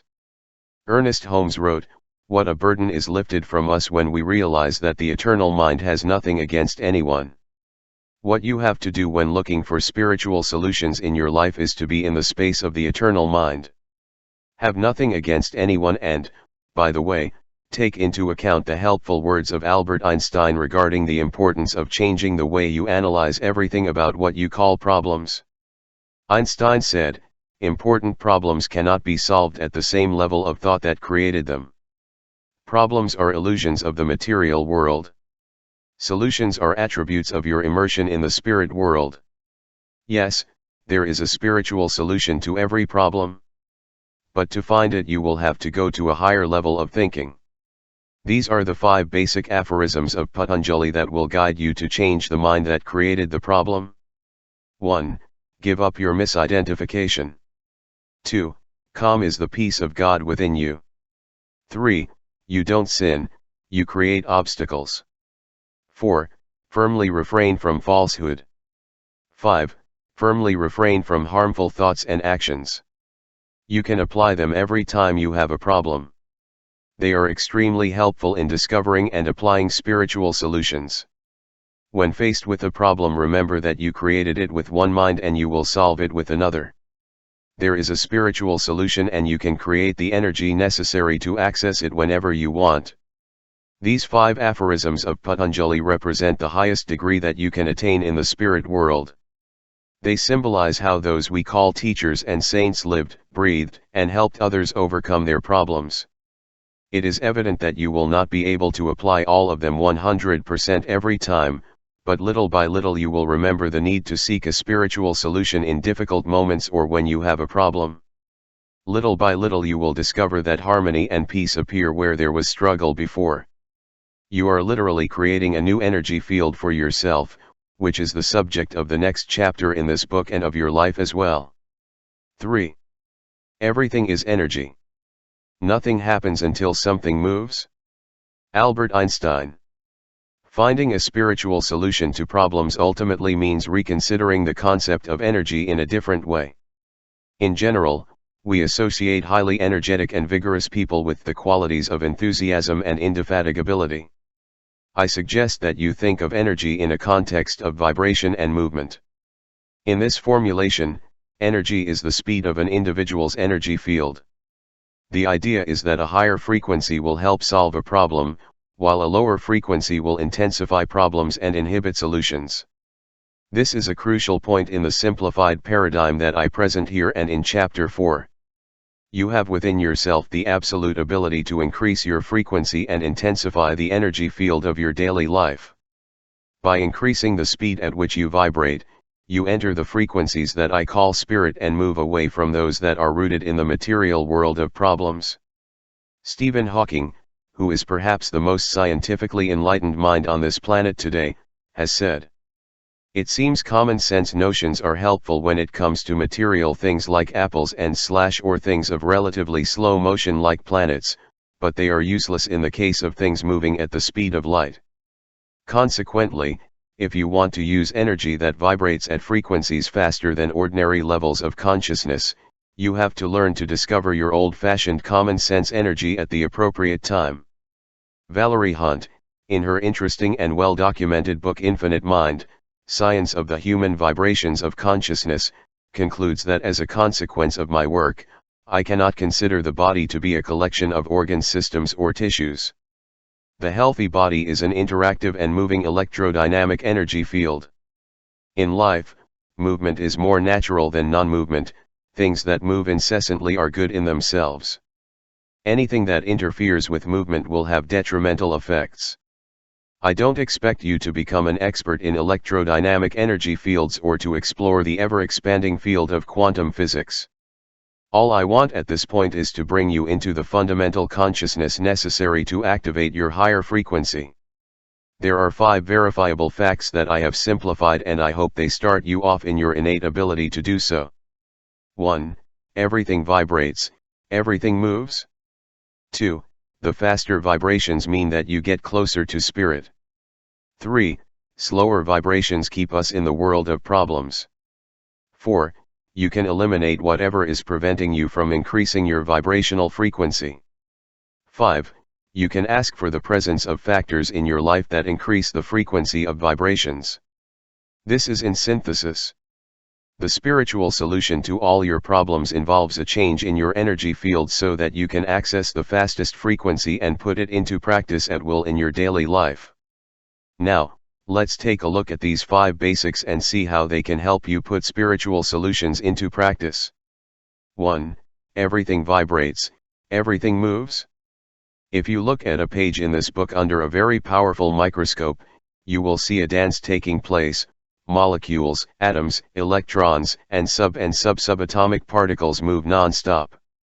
The book seems solid because at this frequency your senses, which also vibrate, perceive solidity. So this book is energy that moves so slowly that it looks like a solid mass. This also happens with your body and everything that is in the material world. Everything is energy that moves so slowly that it does not seem to vibrate. But a look under the microscope gives us that amazing view of motion. Likewise, everything is in a state of motion. We have the impression that we are sitting motionless, but we know that our planet circles itself every 24 hours, makes a complete orbit around the Sun every 365 days, and moves through space at breakneck speeds. Spin, orbit, and move are verbs that describe motion. The same can be said for your body. It is a field of vibration and movement that appears solid and immobile. All the information you receive comes to you through the senses. For example, your eyes perceive light, which is actually a very rapid vibration of air and electromagnetic particles. Your ears perceive sound, which is a lower frequency of air vibrations. If you had to examine the information perceived by the eyes and ears before your senses took it in, you would see that there is nothing wrong with these vibrations or lack of harmony. They are simply trouble-free vibrations. But when you receive them, you suddenly say, "What I hear is a problem for me, what I see is bad and terrible," and so on. In other words, you have taken those faster energies free of problems and processed them in a way that poses a problem. However much in themselves they are totally devoid of anything remotely resembling a problem or an evil. Try to remember this as you read. Now, the big jump. Every problem you are faced with has a vibrational frequency and a movement. When you live exclusively in the world of what seems solid, you encounter circumstances that seem solid, which we define as problems. Everything, even what we call a problem, has its own energy field. When problems collide with our slower solid world, we feel conflict as an imbalance in our energy field, as a problem that we do not understand or cannot solve. Thus, diseases of all kinds represent a frequency and movement exactly the same as everything else in the universe. Addictions also have a frequency or movement. Fear, stress, and anxiety are frequencies. I believe that we all possess the ability to explore beyond the world of the solid and the immobile and to learn to increase the speed of our vibrations. This is the key to successfully tackling problems. Maybe thinking in terms of frequencies and vibrations is a new idea for you, but scientists always do. They study matter at the subatomic level and claim that the essence of creation is energy. Apparently, the particles coming from the energy stop and give the impression of being solid. It is not my intention to entertain myself in the world of quantum physics and give you complicated scientific evidence. Others much more prepared than me have already done it. My purpose is to make you consider that the solution you are looking for to what you call a problem may lie in your willingness to change your vibrational energy patterns. I'm going to give you an example that will help you understand what this different energy field is. In the slower vibrations we have disease and disharmony. In a faster but still slow field of vibration we have ordinary human consciousness. Thought and spirit are among the fastest vibrations. Think about your physical health. You spend most of your time trying to get to point B, where you will feel good because you will have no symptoms. Between point A and point B is where you take medicines, medical consultations, and generally strive to reach a point of ordinary human consciousness where you just feel good. Point C represents super health, where you feel great. You can do 500 push ups, run a marathon, and be toxin and cholesterol free. Hypothetically, the disease materializes at a very low energy frequency.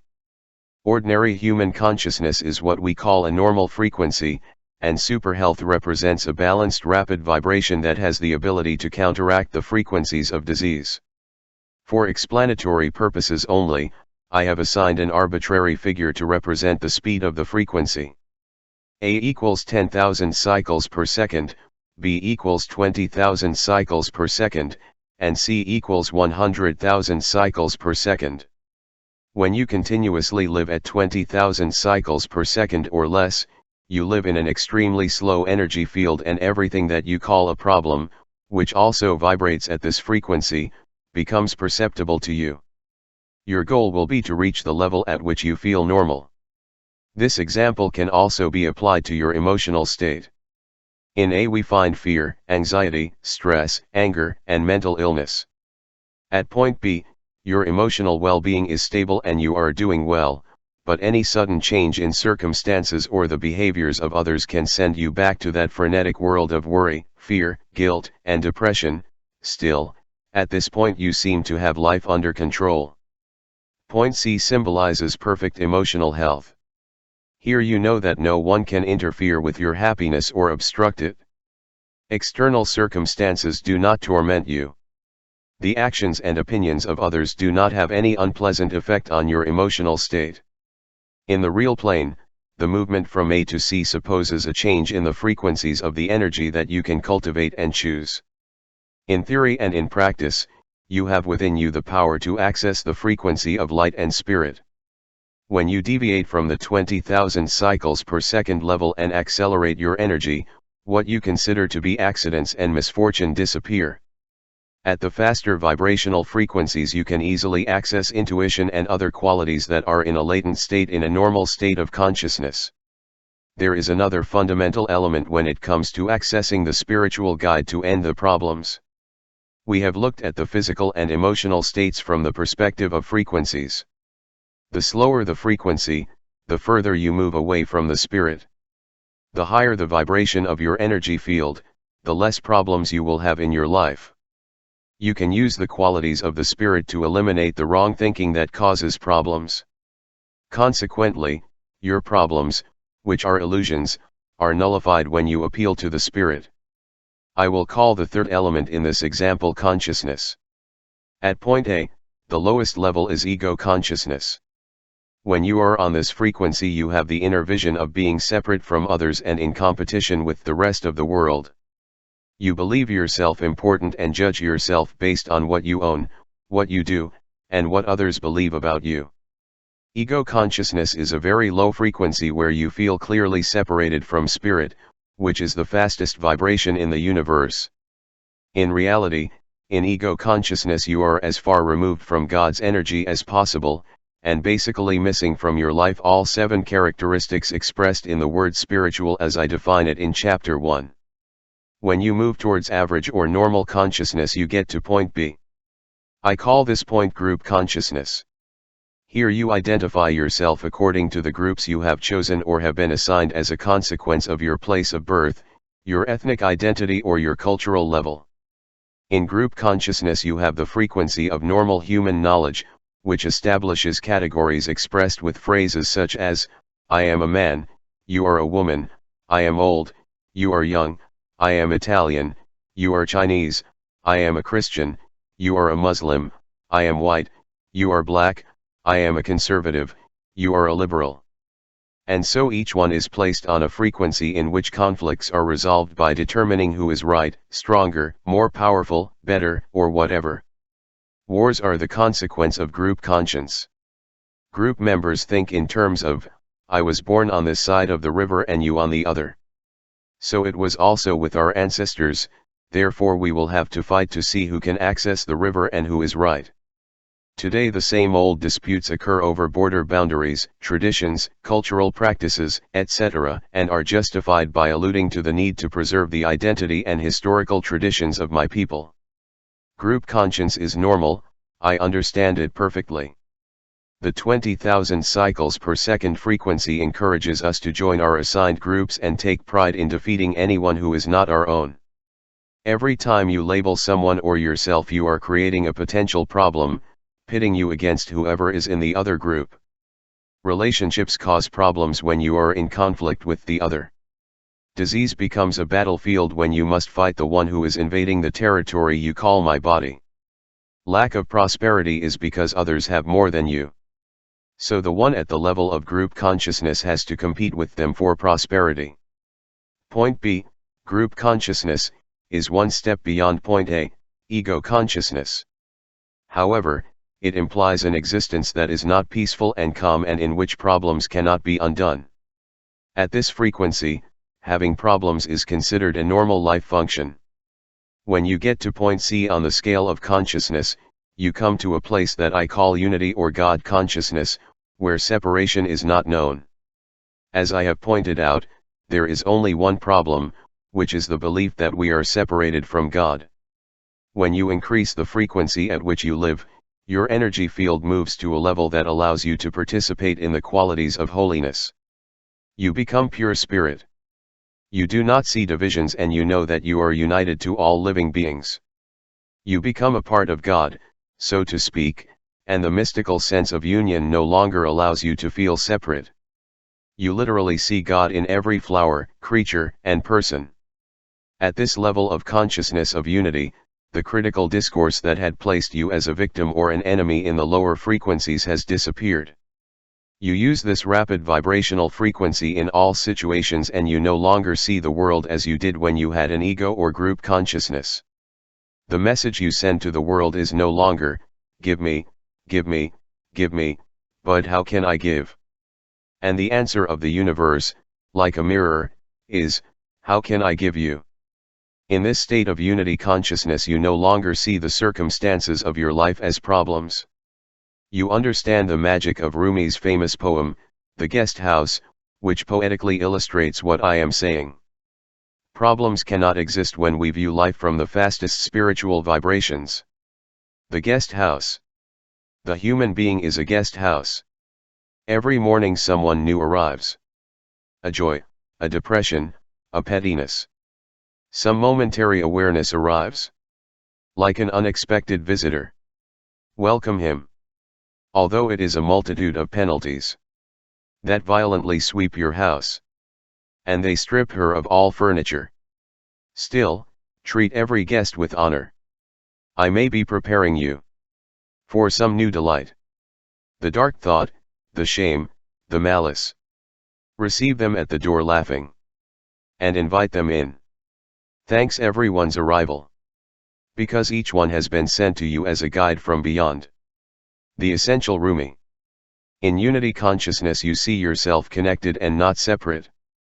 You know there are no accidents and you see every event in your life with perspective. Energy influences us at all times, and the frequency at which that energy moves determines our physical, mental, and spiritual health. Remember this, everything vibrates, everything moves. 2. The fastest vibrations mean you close to the spirit. Valerie Hunt, writing about spiritual enlightenment in her fascinating book Infinite Mind, observes, in my laboratory we discovered that when a person's energy field reached the highest, most complex vibrations, through imagination or meditation, that person had spiritual experiences regardless of their beliefs. To create spiritual solutions, at the very least, you must try to accept the idea that you have the power to increase the vibrations of your energy. The faster and more complex the frequency, the closer you get to the invisible spirit world, and you can cancel out slower vibrational situations. Dr. Valerie Hunt is a scientist and psychological researcher of human energy fields. His conclusions are almost identical to those of a man who is considered by many to be a spiritual master. His name is Satya Sai Baba. He is a divine teacher who possesses the gift of loaves and fishes and has devotees all over the world. Sai Baba was born in 1926 and has spent his entire life teaching and spreading unconditional love and peace from his ashram located in South India. To his many followers he says, "Human energy is low and divine energy has no limit. You are God. You are the divine energy when you do divine work.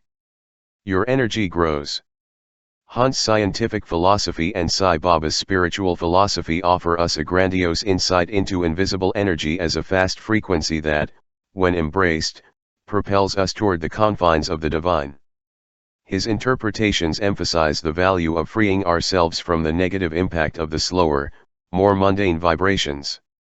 This capacity of the higher mind seems to be beyond the parameters by which we guide ourselves when it comes to quantifying material or physical reality. The mind differs from the brain in that its vibration cannot be measured by material devices. The higher mind is like a field that transcends the physical reality of the brain.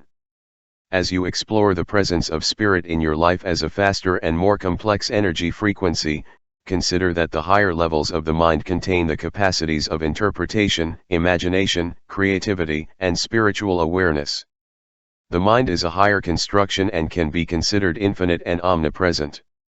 I want you to imagine that your mind, perhaps separated from your brain, is like an invisible, rapidly vibrating energy field that is not located anywhere and that has the capacity to become an unlimited experience. The mind experiences and the brain registers, is how Wilder Penfield describes it in his great book The Mystery of the Mind. Consequently, when I speak of energy and vibrational frequencies, I am speaking of the mind, the infinite experience, not simply the brain. It is your mind that you are going to exercise to move to a faster frequency and find spiritual solutions to your problems. I have no intention of starting a scientific debate. All I want to do is introduce you to the idea that the faster frequencies represent the rise from solid to light, to spirit, and that it is in spirit that you will find peace. Think of how it feels to be around someone who seems to have these higher capacities of the mind. When we observe someone who has deep insight, we are stunned. The person of deep perception who reaches your soul with his words and awakens feelings of love and appreciation is vibrating at a faster energy frequency. This quality of perception is an ingredient of the higher, and therefore faster, mind. These insights do not have to focus on esoteric fields like quantum physics or nuclear science. I remember talking to a professional footballer who had great insight into how to build defenses against different formations. I knew that he was speaking and experiencing the field in which his life was centered from a high frequency. People who know how to be peaceful and loving despite external circumstances seem to have a greater insight into how to live everyday life and can profoundly influence those they meet. The higher frequencies of energy in your mind contain the seeds of imagination and creativity. The more creative you are, the faster the frequency of your energy field and the more easily you can access the invisible world of spirit to nullify the lower energy that produces what we call problems. If we use the word problem frequently, it is only because we have not learned that imagination and creativity can take over. Several years ago I received a letter from a woman in Oregon facing what most of us would consider a major problem. I reproduce the letter so you can see how creativity and spirit allowed him to transform a painful situation into a blessing. Dear Wayne, I don't even know how to start this letter. I wrote to him in 1996 because my son had disappeared. He got into the world of drugs and got lost. At the time I wrote to you, I was distraught and scared. He was also trying to set up an organization to help others find their grown children who had fallen into drug addiction. Very kindly you answered me and your first sentence said, "You will be led to Jeff. Do not hesitate." I put that letter away and mentally went over those words over and over again, as I saw in my imagination Jeff and me hugging each other when I found him. Everyone I talked to told me that Jeff probably wouldn't want to see me, or that he would get mad at me, or run away from me. I never believed it. I knew that when we met we would talk and at least understand each other. Now for the good news, I found Jeff. When we were face to face, the vision that I had had came true. He hugged me, told me he loved me, told me about his pain, his desire to lead a different life, and then he left the world of drugs with me. We have now set up an association together, called Third Option, to help other parents to reunite with their children. I wrote an article in the Newsweek My Turn column that appeared in the August 18, 1997 issue, and as a result we were asked to speak on CNBC's Primetime Live, Good Morning America, and many others. Afterwards, we signed a contract to take our story to the cinema. I have also written a book that I hope will be published, titled To Jeff, Love, Mom. With the income one get, I will have money to run our organization as we wish. We have already helped a couple of parents find their children and have mentored a dozen more. Jeff just solved a case in San Francisco. Now I am beginning to reach out to federal legislators to see what we can do to give more rights to parents who have lost their adult children to the world of addiction. I wanted to write to you to give you the good news and to thank you for that simple phrase you wrote to me in your letter. We can all bring the light to other people's lives, and those words she told me that I would be led to Jeff lit my path on more than one occasion, when the fear and desolation of not having my son with me overwhelmed me. Many thanks. Okay, this is all. Receive a hug with all the gratitude of my heart. Oh, by the way, there might be a big increase in your Real Magic book sales. It is my favorite and I tell all parents to buy it. Take care. Very cordially. Mikhail Moore. With this example you can see the great potential of creativity and imagination to clear the illusion of a problem. The problem not only disappeared, but from that energy of insight and creativity came a spiritual solution for Mikhail and many others. Researchers in the science of energy vibrations remind us that the qualities referred to by the words insight, imagination, and creativity are the components of higher states of mind. Obviously, when we think of the mind of God, we think of the Creator who, starting from his consciousness, imagined a physical universe that he displayed, as we are told in Genesis, with deep perception. Your mind is an individualized expression of the mind of God and, at the same time, it is the universal mind. These words of Dr. Valerie Hunt fill me with agitation, because they make me think about the creative potential of our mind. In my experience in deciphering and emitting thoughts from a field, I believe that all the great and deep ideas ever exposed, the principles from advanced cultures, the deep and significant spiritual events around which religions are organized, all of these are available to us in their original vibrational form. The open-minded field concept indicates that every important thought is there for us to grasp. These original vibrational forms that I call energy are at the fastest or highest level. When you master the 7 ingredients of spirit that I talk about in the first chapter of this book, you will be in a position to nullify all problems. Then your mental frequency will increase and you will access the higher faculties of perception, imagination, and creativity, which form the basis for being in the mind of God. In the long run, your focused mental field, moving to the faster frequencies of spirit, will spread to everything that happens in the world. When you begin to consider this idea of faster vibrations as synonymous with spirit, remember that we live in a world of invisible energy that we take for granted. Electromagnetic forces operate at vibrational frequencies that we do not see, smell, or touch. Think of electricity, radio and television signals, microwaves, faxes, cell phones.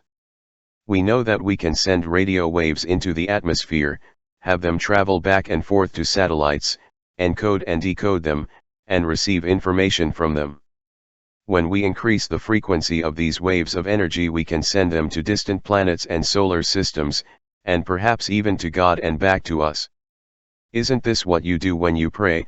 Send an invisible energy signal from your mental field to the universal mental field to which you must be connected? If not, what purpose would the prayer have? Research has shown that people who pray and for whom people pray have a higher rate of recovery. Prayer is an invisible energetic vibration that approaches the faster frequencies of the spirit. And it works, as research has shown.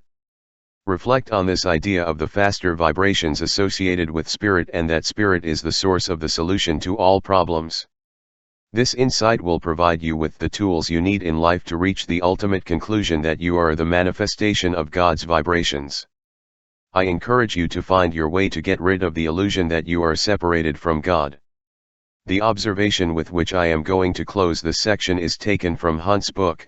We discovered that when a person's field reached higher vibrational states, he no longer experienced material things such as bodies and ego states or the world physical. He experienced higher information, transcendental ideas, perception of the ultimate sources of reality, and creativity in its pure form. The thoughts were grander, more penetrating, and global. Higher vibrational states will take you out of the physical world of the ego where the illusion of problems sits. The next thing to know is that slower vibrations keep you in the world of trouble. 3. The slowest vibrations keep us in the world of trouble. When you live permanently in the lower frequencies of material consciousness, you have no capacity to participate in the domains of higher interpretation, transcendent ideas, perception, knowledge, and pure creativity. This is what Valerie Hunt's research on the science of human vibrations of consciousness reveals. There is another fascinating book on this subject called Power versus Force, written by Dr. David R. Hawkins. The author spent 29 years conducting a comprehensive study to measure the vibrations of behavior and thinking and to help us see how we move from the lower and slower frequencies of shame, guilt, apathy, fear, and anger to vibrations highest of goodwill, acceptance, reason, love, joy, peace, and enlightenment. The book is priceless, and I quote part of its preface here: "The individual human mind is like a computer terminal connected to a gigantic database. The database is human consciousness itself, of which our consciousness is only an individual expression, but with its roots in the common consciousness of all humanity. This database constitutes what we know as genius, since being human means participating in the database. Everyone, by virtue of being born, has access to genius. But what does this mean to you, that you would like to be able to free yourself from the burden of the struggles and problems of the material world? The answer lies in the Einstein quote, "Nothing happens until something moves," which I have placed as the heading for this chapter. You must be determined to get rid of those slower vibrational states of the material world, because that is where your problems lie. I have a friend whom I consider to be a spiritual, wise, and insightful man. He told me that he had gone to visit an Arizona woman whose body was so corroded with cancer that she was expected to die soon. She was surrounded by her family and closest friends, who were meditating and praying for her, when suddenly everyone present heard a voice saying, "Go away." My friend immediately asked, "Who are you?" And the voice replied, "I am cancer." "What right do you have to claim this woman?" asked my friend. The cancer responded, "She invited me." When anger, rage, fear, hatred, jealousy, fury, worry, and envy invade a person's energy field, negative energy blooms and breaks through. And there is an opening large enough for me to enter. You may find it hard to believe in the presence of a disembodied voice, but my friend, who I know is sincere, insists that everyone heard it. Think of this dialogue with cancer from the point of view of energy frequencies. Cancer, like everything that exists in the physical world, has a vibrational frequency. That frequency is incompatible with the body and will begin to eat up neighboring cells. The frequencies of illness can invade your body when you live in a continuous unspiritual state of anger, fear, envy, criticism, and worry. These lower vibrations are inherent in practically every circumstance in life that we call problems. So how do you reconcile the message in chapter 1 that God is good, God is creator, God is omnipresent, and everything that is not God cannot exist except when we allow it to enter our thinking? The not good is an illusion that disappears when the spirit is present. Conversely, when we don't stay in spirit, our energy field slows down and becomes stagnant in the elements of the material world like anger, hatred, envy, guilt, and the like. Then there is a hole in our energy field, large enough for other slow vibrating frequencies to penetrate and dominate our body. We are unconsciously inviting them to come, so to speak, by allowing our energy field to leave the spiritual domain. And that means that there is no high frequency vibration available to counteract the action of these slower vibrations. Thus, when we abandon our spiritual consciousness, we are opening the door to slow moving frequencies. The only possible antidote is to eliminate them from our body completely, first by identifying the frequency, and then by counteracting it with the faster vibrations of spiritual energy.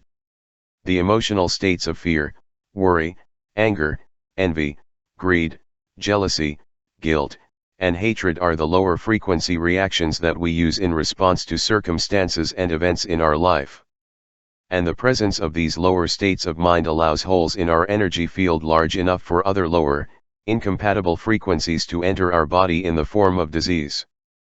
But apart from illness, these lower level vibrational reactions can also create large holes in almost every area of our life. Holes that allow lower frequencies of problems to enter and cause as much damage to our relationships, our families, and our jobs as they do by destroying our bodies. Once we take responsibility for the presence of these lower frequencies without any guilt, we will be in a position to eliminate them. The material world appears solid, and we experience it exclusively through the senses, which are the dominant motivating forces in our lives. We want to indulge the senses with wealth, flattery, alcohol, or drugs and possessions of all kinds, bigger and better toys and jewelry. When we do not satisfy these demands of the senses, we say that we have a problem. They do not pay me enough, my children disobey me, they did not consider me for a promotion, I cannot buy the car I want, I am a drug user, I am overweight, I suffer from anxiety, they gave me a fine for excess speed and they can withdraw my license. I could go on and on with the list and we would never finish. All this, in addition to health problems, is because you allow your senses, which are very low and slow vibrations, to dominate your life. However, they are only problems in your mind.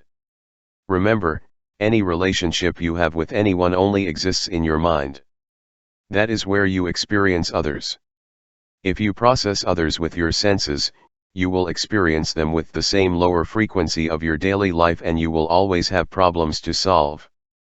Only when you decide to go beyond the senses and the slower and lower energy vibrations do you eliminate the problems associated with the material world of the senses. In the Talmud there is a phrase that says, "Do not throw stones into the well that provides you with water." Relying on the frequencies of the material world is like throwing stones into that well. The water is the spirit, which is an inexhaustible source, and the stones that vibrate more slowly pollute that source and create all kinds of problems. In old Western movies there is often a scene where a lady appears on a stagecoach who has lost control. The coachman is mortally wounded with an arrow stuck in the chest and the four horses pull savagely at the stage while the lady from Philadelphia begs the coachman uselessly to stop. Hold this scene in mind and think that the coach represents your body and the coachman your intellect, which has been silenced. The reins represent your emotions, which are uselessly linked to the horses, which symbolize your senses. The senses are completely unbridled and drag you through the different vicissitudes of life, and the lady, who symbolizes your higher self, your conscience, begs you to take control, to please stop that madness and put order. But alas, the intellect is dead and the emotions are uselessly connected to the runaway senses. This image clearly expresses why you have so many problems. Your senses, of slow frequency, drag you through life, your intellect is unresponsive and your fast vibrating higher self, spirit, yells at you from your mind to do what needs to be done. I have seen a taste bud weighing 3 grams shoving a man weighing more than 100 kilos into a pastry shop while the lady begged him to do what he knew to be the right thing to do so as not to gain weight. He will say, "I have a weight problem," and thereby justify his problem. But actually, he has a problem with horses, and if he heard that insistent little voice of the lady who begs him to invoke the spirit to control her horses, they would immediately stop running rampant. You would give a higher vibration to your problem and the illusion of that problem would completely disappear from your life. Somehow, you can and should intervene to stop those horses from running mad and dragging you into the world of trouble, which brings us to the fourth point. 4. You can eliminate what is preventing you from increasing your vibrational frequencies. Let's take a look at the slower frequencies that prevent you from increasing your vibrational state of consciousness. They are the obstacles that you want to change, and for this you have to be constantly alert. Remember that the frequencies of the consciousness of the soul, or spirit, as I have pointed out in Chapter 1, include the faster vibrations of surrender, love, relationship with the infinite, serene emptiness, generosity and gratitude, feeling connected and not separate, and, finally, the feeling of joy. This is how I define them, although they could include many sub-areas such as faith, hope, patience, understanding, kindness, forgiveness, and non-interference. These faster frequencies are what you will carry into your life, until there is no room for the slower vibrations that filled your house with problems. Slower frequencies are obstacles. They will go away when you bring the vibrational world of spirit into their presence. In order to remove these slow vibrating obstacles, you must view them as part of an energy field that you have become accustomed to and that will, at first, resist leaving your home. If you persistently remember that you are not fighting these lower frequency energies, they will succumb to the awareness of the presence of love. Removing obstacles means filling the space they occupy with faster and higher vibrations until the lower energies have no choice but to leave. In the long run they will leave your house because there will no longer be room for them. I have always liked the way a great Indian saint of the 19th and early 20th centuries responded to his devotees when they asked him how they could get rid of their lower energies. In spring Vivekananda answered, "Look at the buds of fruit trees. The buds disappear when the fruit grows. In the same way, when the divine grows in you, the lower self will disappear. The apples do not have great conflicts with the buds that occupy the space destined for them in the branches of the tree. There is no anger, no fear, and no struggle between the fruit and its buds. As the fruit grows, the bud disappears. This is also so when you fill the rooms of life with the 7 highest vibrating spirit energies. As the American Indians would say, no tree has branches so silly that they fight each other. The obstacles of the lower self have no choice but to leave. What disappears when the spirit takes its place is an illusion, and it is at that moment that you understand that it was not real. Thus, as St. Teresa of Avila advises, let nothing disturb you. Let nothing afflict you. All things happen. God never changes. The one who has God. Discover that nothing is missing. God alone is enough. The most important point of the observation of Santa Teresa is, all things pass, God never changes. Everything in this material world is in a constant state of change and will eventually disappear. But there is also the world of the immutable, what we call God, an unchanging spirit that will transform the things you call problems. As Saint Teresa wisely said, God alone is enough. It's comforting to know that you don't have to gear up for a big fight when preparing to eliminate problems from your life. You are simply going to put something in your living space that moves a little faster than usual. The faster energy will quietly replace that slower and lower energy that resided in you. The lower vibrational states are responsible for the problems that inhibit your perfect state of health. By eliminating these incompatible energies, and replacing them with faster, more spiritual energies that are compatible with higher states of physical well-being, you can eliminate the illusion of illness, discomfort, fatigue, stress, and the like. In addition, by applying the faster vibrating energies of the spirit to these illusory problems of the mind, you replace the lower energies that you have installed in you with higher spiritual energies. The last section of this book explains why and how to replace these lower frequencies with higher ones. For now, just recognize the lower frequency energy vibrations and stay alert to how to use spiritual solutions to eradicate them. Among the protagonists that appear in illusory problems we find fear, worry, guilt, vanity, anger, envy, greed, slander, hypocrisy, hatred, shame, jealousy and self-centeredness. Many books have been written about these low energy vibrations and the self-destructive effect they can have on your life. Some of these books have been written by me and, therefore, I have chosen not to go into detail here. If you've gotten this far, I think you have an idea of how these low energy vibrations of the mind work. You know when they are present and you know how you feel when you allow them to settle into your everyday life. For now, just be aware that not only do they interfere with your happiness and fulfillment as a person, but that they are inferior energies that you can eliminate. How? Accessing a higher, faster energy pattern, which I call a spiritual solution. This brings us to the fifth and final point. You can ask for the presence of factors in your life that increase the frequency of vibrations. 5. You can ask for the presence of factors in your life that increase the frequency of vibrations. The essence of this fifth point is that you have the ability and power to raise your energy level to a spiritual plane where problems disappear.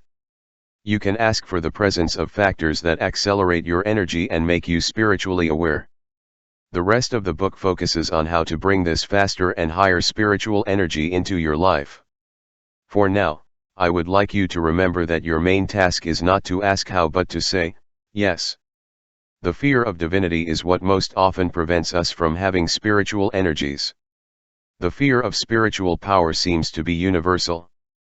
Perhaps this is because we focus most of our energy on material power in the form of money, leadership, social position, and prestige.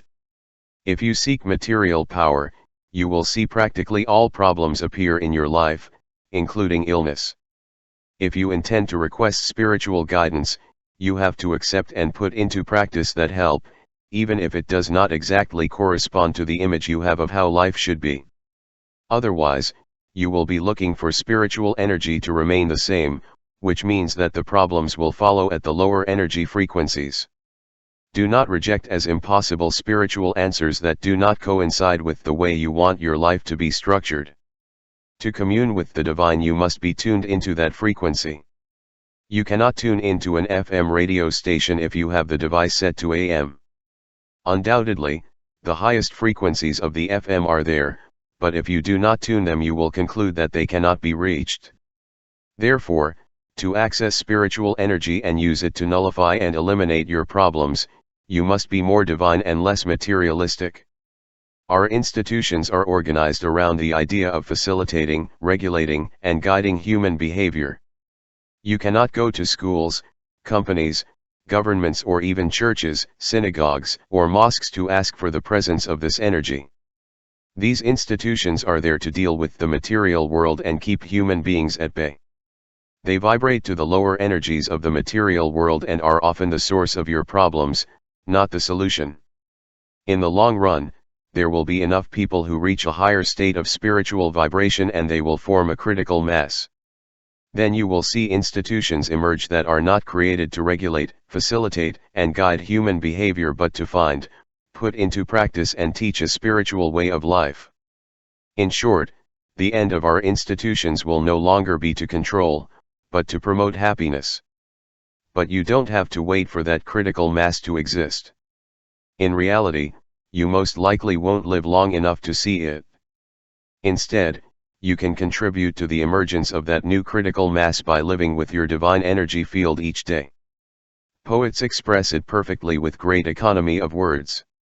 Here is one of my favorite poems, which talks about how to bring this higher energy into your life. I ask for a moment of indulgence to sit by your side. The works that I have in hand, I'll finish them later.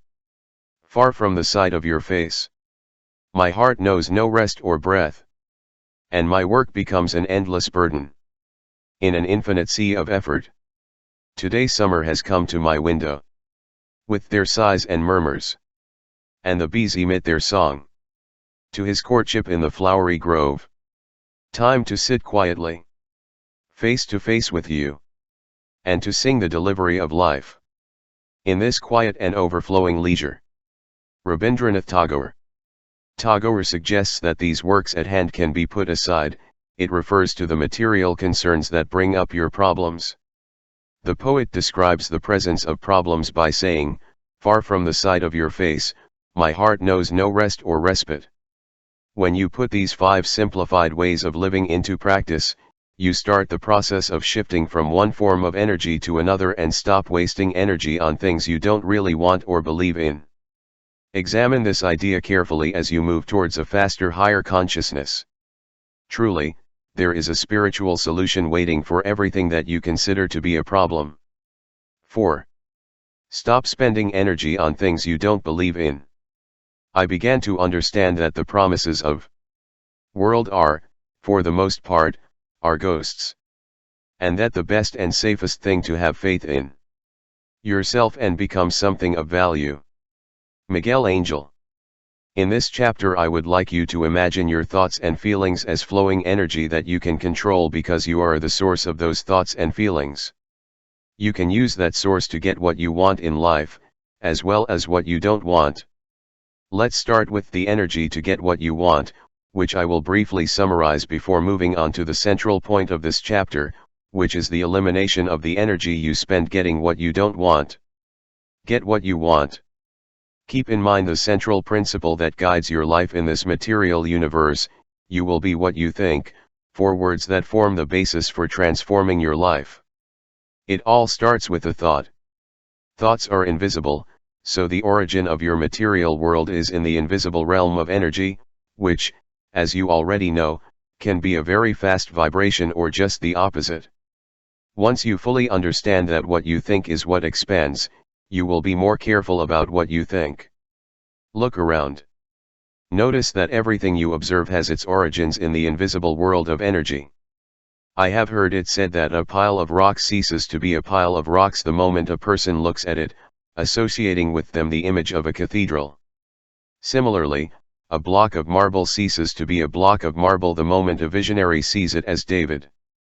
The way you see the world and the images you have within you will determine what you will get out of life. And make no mistake, all your thoughts form a bastion of energy that you can radiate to create the circumstances of your life. The people we consider happy or who we believe are successful are those who have the ability to attract into their lives what they would like to have. And this is also true in reverse. People who are unsuccessful, unhappy, or troubled are basically unable to attract into their lives what they would like to have. We will deal with the 2 groups in order. For me, it is all a matter of how you use your energy and how often you are energizing your inner world. Successful people, I speak in very general terms here, I will be more specific in later chapters, have a tendency to do the following. 1. Express their ideas. Successful and smooth people do not hesitate to express out loud what they would like to see manifested in their life. In the first place, they are able to desire the solution as an initial state to eradicate the so-called problems. I wish I could stop drinking, I would love to have my salary increased, I would very much like to lose weight, I really want to get along better with my children. This is the initial phase, which I call the desire phase. By expressing a wish, successful people reach the second phase. 2. They are willing to ask. This implies the awareness that they are not alone, that there is a divine origin to which they are attached at all times, that this origin will provide the sustenance and answers that they ask for. Ask and it will be given to you is not an empty phrase, it is a recommendation from the scriptures to request divine help in order to remove obstacles to reach the highest good. Personally, when I find myself stuck in a trouble zone, I go to a quiet place, away from all distractions, and ask God to guide me to a solution. I am not asking you to do it for me, for I know that I am never separated from my divine origin. The act of asking is a way of forgetting about the ego and accessing that higher spiritual guide. I've found that asking out loud has even more power. I came across this little poem by chance when I was lecturing in South Africa. I include it so that you remember that you will receive what you ask for, even a poor life. I bargained a penny for life. And life did not pay me more. Yet I asked for it at night. When I counted my meager supply, Well, life is a fair pattern. And it gives you what you ask for. But once you've set the price, you must endure the task. I did a low-class job, only to find out in dismay that the price that I had asked of life had gladly paid for it. Jesse B. Rittenhouse. I speak from experience. Every time I ask, something happens that helps me solve the problems.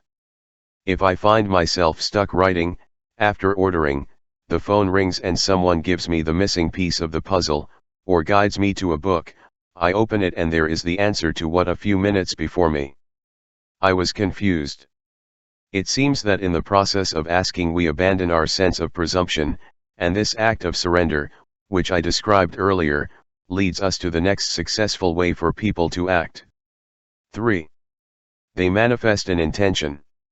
In this phase they begin the process of taking full responsibility for creating their world as they want it to be.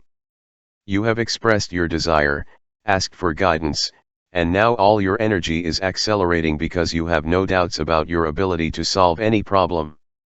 I will lose weight, I will not have arthritis, I want there to be prosperity in my life, I will not be intimidated by him. Very successful people are those who know how to solve problems and do not dedicate themselves to proving to everyone that they are right. The truth is that they are generally silent on the matter. An intention is almost a link with the divine in that there is no arrogance or demand and in which there is the powerful feeling that I cannot allow a single doubt to reside in me or I will then act on that doubt and consequently it will manifest exactly what I doubt. The word intention is synonymous with a supreme confidence that will allow us to use the correct energy to solve a problem and make it come true. I don't want to embellish this point anymore, since I wrote an entire book dedicated to that topic, Manifest Your Destiny, and I want to continue with the theme of this chapter, which is how to stop wasting energy on things you don't want and don't believe in. Therefore, the final quality of people who seem to us to solve their problems or succeed is 4. They strengthen the will. I often call this feeling passion for what you would like to bring into your life to solve your problems. I remember a famous teacher from India who told his faithful that any attempt to manifest what you want in life without passion is akin to dressing up a corpse. The body might look great, but it would be a failure because it would be dead inside. To be dead inside is to lack passion. When successful people strengthen their will, they become immune to external forces that try to dissuade them from their inner passion. In reality, external pressures reaffirm them in their commitments. Perhaps the most powerful force you can possess is the burning desire to achieve a goal. But a wish is one thing, and everyone has a wish to shake off their problems and reach a higher state of happiness and personal fulfillment. If you don't believe me, ask the first 10 people you meet if they want to have a trouble-free life. They will say to you, "Of course I do." Desire exists. But a burning desire is something very different. It is like having a candle lit inside us, a candle that never wavers, whatever happens. It is an internal desire that no external force can extinguish. It burns within you and must be satisfied. I can personally attest to the presence of a burning desire or a hardening of will in practically every undertaking in my life. When I published my first book, Your Wrong Zones, in 1976, my burning desire was to expose those ideas to the world. I bought entire print runs and toured the country visiting every radio and television program I could, doing 14 or 15 interviews a day, and paying the expenses myself. I wasn't doing it because I wanted to be on the bestseller list or to make a fortune, but because I couldn't quench the burning desire to tell everyone what I believed so strongly.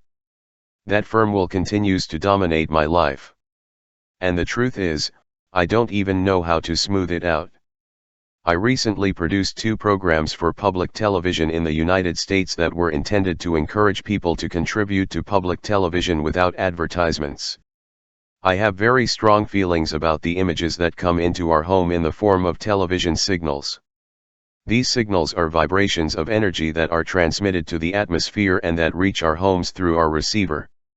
If we allow signals that convey images of violence, sexual promiscuity, disrespect, vulgarity, and the like to enter our home and poison our children's minds, all of this will be reproduced in our daily lives. Public television should not broadcast energy signals tinged with violent or vulgar images. When I edited the two shows, they were titled Improve Your Life Using Secular Wisdom and How to Get What You Really Want. And that firm will that manifests as a burning desire immediately ignited within me. If we have a spiritual lack in our country, where violence and vulgarity have become a way of life, especially among young people, it may be due to the type of energy signals that enter our homes. If the average child has seen more than 12,000 murders on television by the time he turns 14, perhaps, just perhaps, this is a contribution to the high rates of child violence and mass school killings. So I made those shows with the intention of raising funds for public television, which has committed itself to avoiding violence and vulgarity in its broadcasts, trusting that the public will support me. It was that burning desire to see a collective solution to the spiritual deficit that these acts cause that drove me. I visited 56 stations, crossing the country from end to end, and helped raise millions of dollars. I couldn't just visit a few cities and rest. My firm desire kept pushing me. I remember reading about the agreement that President Carter struck between two relentless rivals, Israel and Egypt, at Camp David in 1978. Carter did not allow seemingly insurmountable obstacles to cloud his goal. President Carter himself visited Anwar Sadat and Menachem Begin night after night, sometimes at 3 and 4 in the morning, to reach an agreement. There is a photograph of Sadat, Carter, and Begin shaking hands and celebrating the Camp David Accords as these once entrenched enemies, whose soldiers had been fighting and killing each other in bloody wars, joined in peace. This important social problem found a spiritual solution thanks to President Carter's ardent desire not to give up until he had succeeded. If you put the same decision and will to solve any problem you have in your life, you will also get your spiritual solution. You may be wondering why I put the phrase "for real" 4 times in the show's title. I did it because each one symbolizes these 4 ingredients possessed by those who obtain spiritual solutions to problems and, consequently, are successful in their life. The 4 really in short are, desire, request, intention, passion. And the good news is that you will get what you really want. Now for the bad news. The reason why most people are unable to express their heart's desire and eliminate problems from their life is the following, and pay close attention, because this will explain to you in very simple language why you have not succeeded solve all your problems. You will also get what you really don't want. Avoid getting what you don't want. The same for really do here. In the rest of the chapter I'm going to focus on how you can stop using energy for the things you don't want and the things you find that surprisingly most people use the most energy on. But why would anyone spend energy on what they don't want or don't believe in? Let's briefly return to those 4 magic words: you will be what you think. This universal law has a double meaning. If you put passion in thinking about your intentions, in the long run you will act on those thoughts and attract what you are thinking into your life. As always, the antecedent of any action is a thought. This law also prevents you from attracting solutions to your problems. These are the 4 subgroups you use when expending energy on what you don't believe, 4 categories that explain why most people don't know how to solve their problems and don't get what they want in life. 1. Send energy to what you don't want. Imagine this scene: I give you $1 million and I tell you to spend this money on whatever you want, without limitations. You take the money and you go to a mall. In the first store you walk into, you see furniture that looks horrible and hideous to you, and you spend $100,000. The second store you walk into is full of jewelry that you find tacky and expensive. Here you spend another $100,000 jewels that you don't want. And you go on like this until all the money is spent.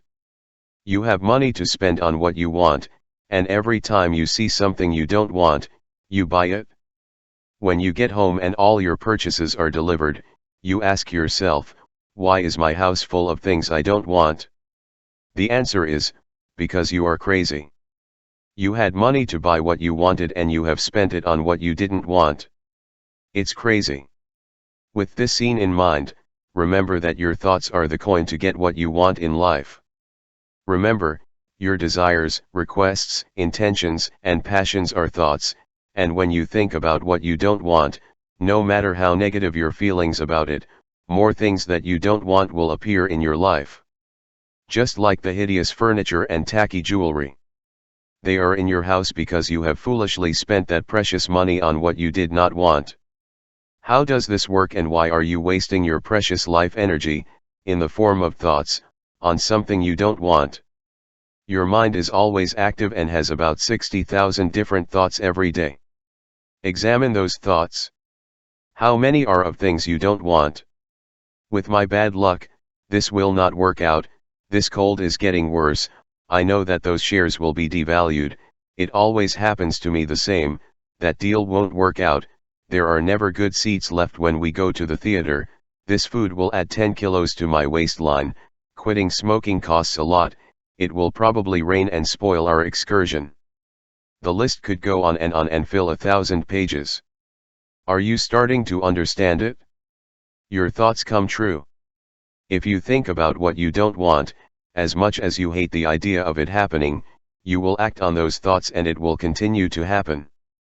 When you stop using energy in what you do not want, you will see that you have a faster energy and, consequently, more spiritual. Here is the way to change this habit. When you realize that you are thinking about something that you do not want, however insignificant it may seem, remember that this thought will materialize in your life. Stand up and silently ask yourself, what do I want? That is, instead of thinking that your arthritis will get worse, which is precisely what you do not want, start thinking about an intention. This arthritis will disappear from my life completely. Eventually, slowly but surely, you will begin to act on this new intention, which is faster energy, and this new intention will come true. You will do what you have to do to avoid suffering with your arthritis. You will not complain, because you will no longer consider it a problem. And, miracle of miracles, your body, which is an energy system, will also react to your thoughts. As has been said many times, your biography becomes your biology. But more importantly, you will spend your energy on solutions because you will first remove the problem from your mind and then from your body. For example, when you are looking for parking, you will stop thinking, there probably won't be any free spaces, and instead you will say to yourself, I'm looking for my parking space. Suddenly, you have stopped looking for a busy position and the energy changes to suit you. I use the word intention on purpose. I am not suggesting that you keep your thoughts on what you want, because if you do, you will always remain in a state of wanting something. I am suggesting that you go from wanting to asking, to pretending, and finally to passion. What you intend by thinking with passion is what you will create.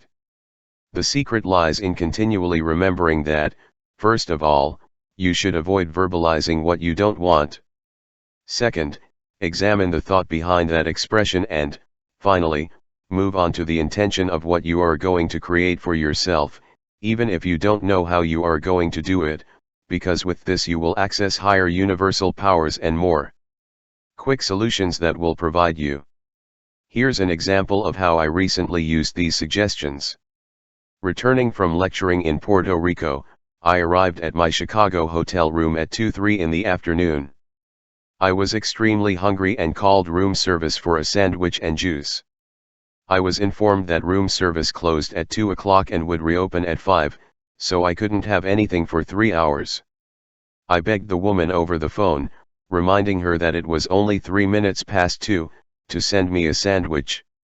She was unfazed. It's 2 o'clock, not 2 and 3.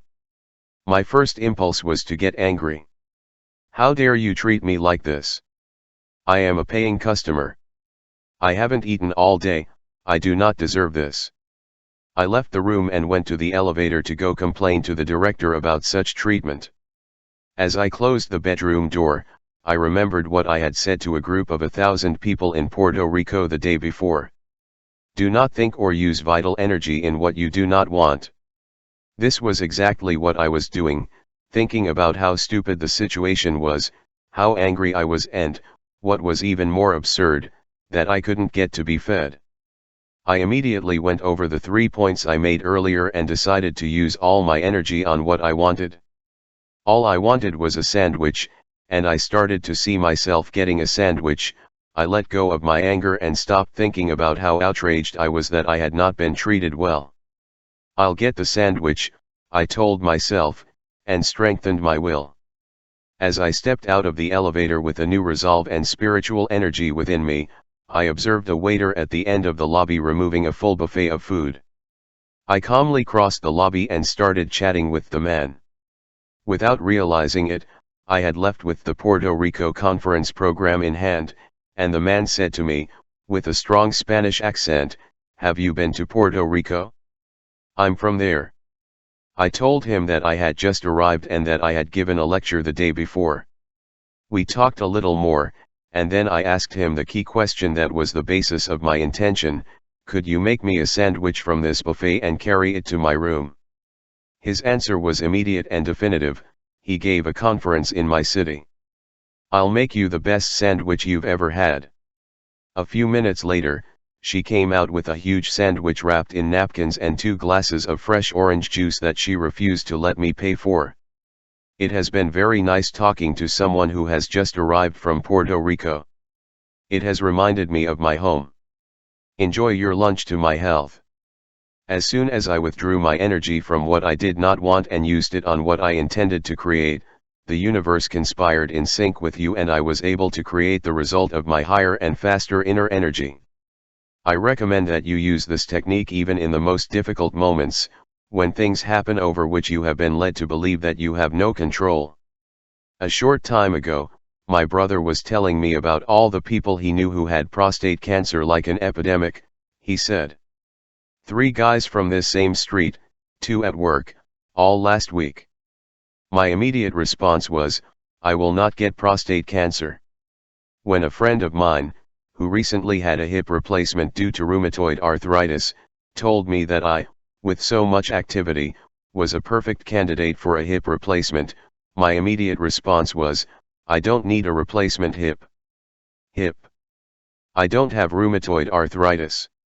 When you express these intentions internally, you will not only act in accordance with them but you will put your body in a state of prevention and health.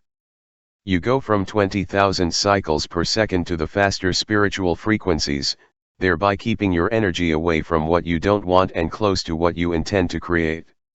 If you think about what you do not want and act on your thoughts, you will attract into your life what you do not want, whether you like it or not. 2. Send your energy to what it is. This is another reason why people have such a hard time eliminating problems and attracting what they want into their lives. It is easy to expend your energy on the circumstances of your life, or, as I express it here, on what it is. Again, let's get back to our topic, what you think is true.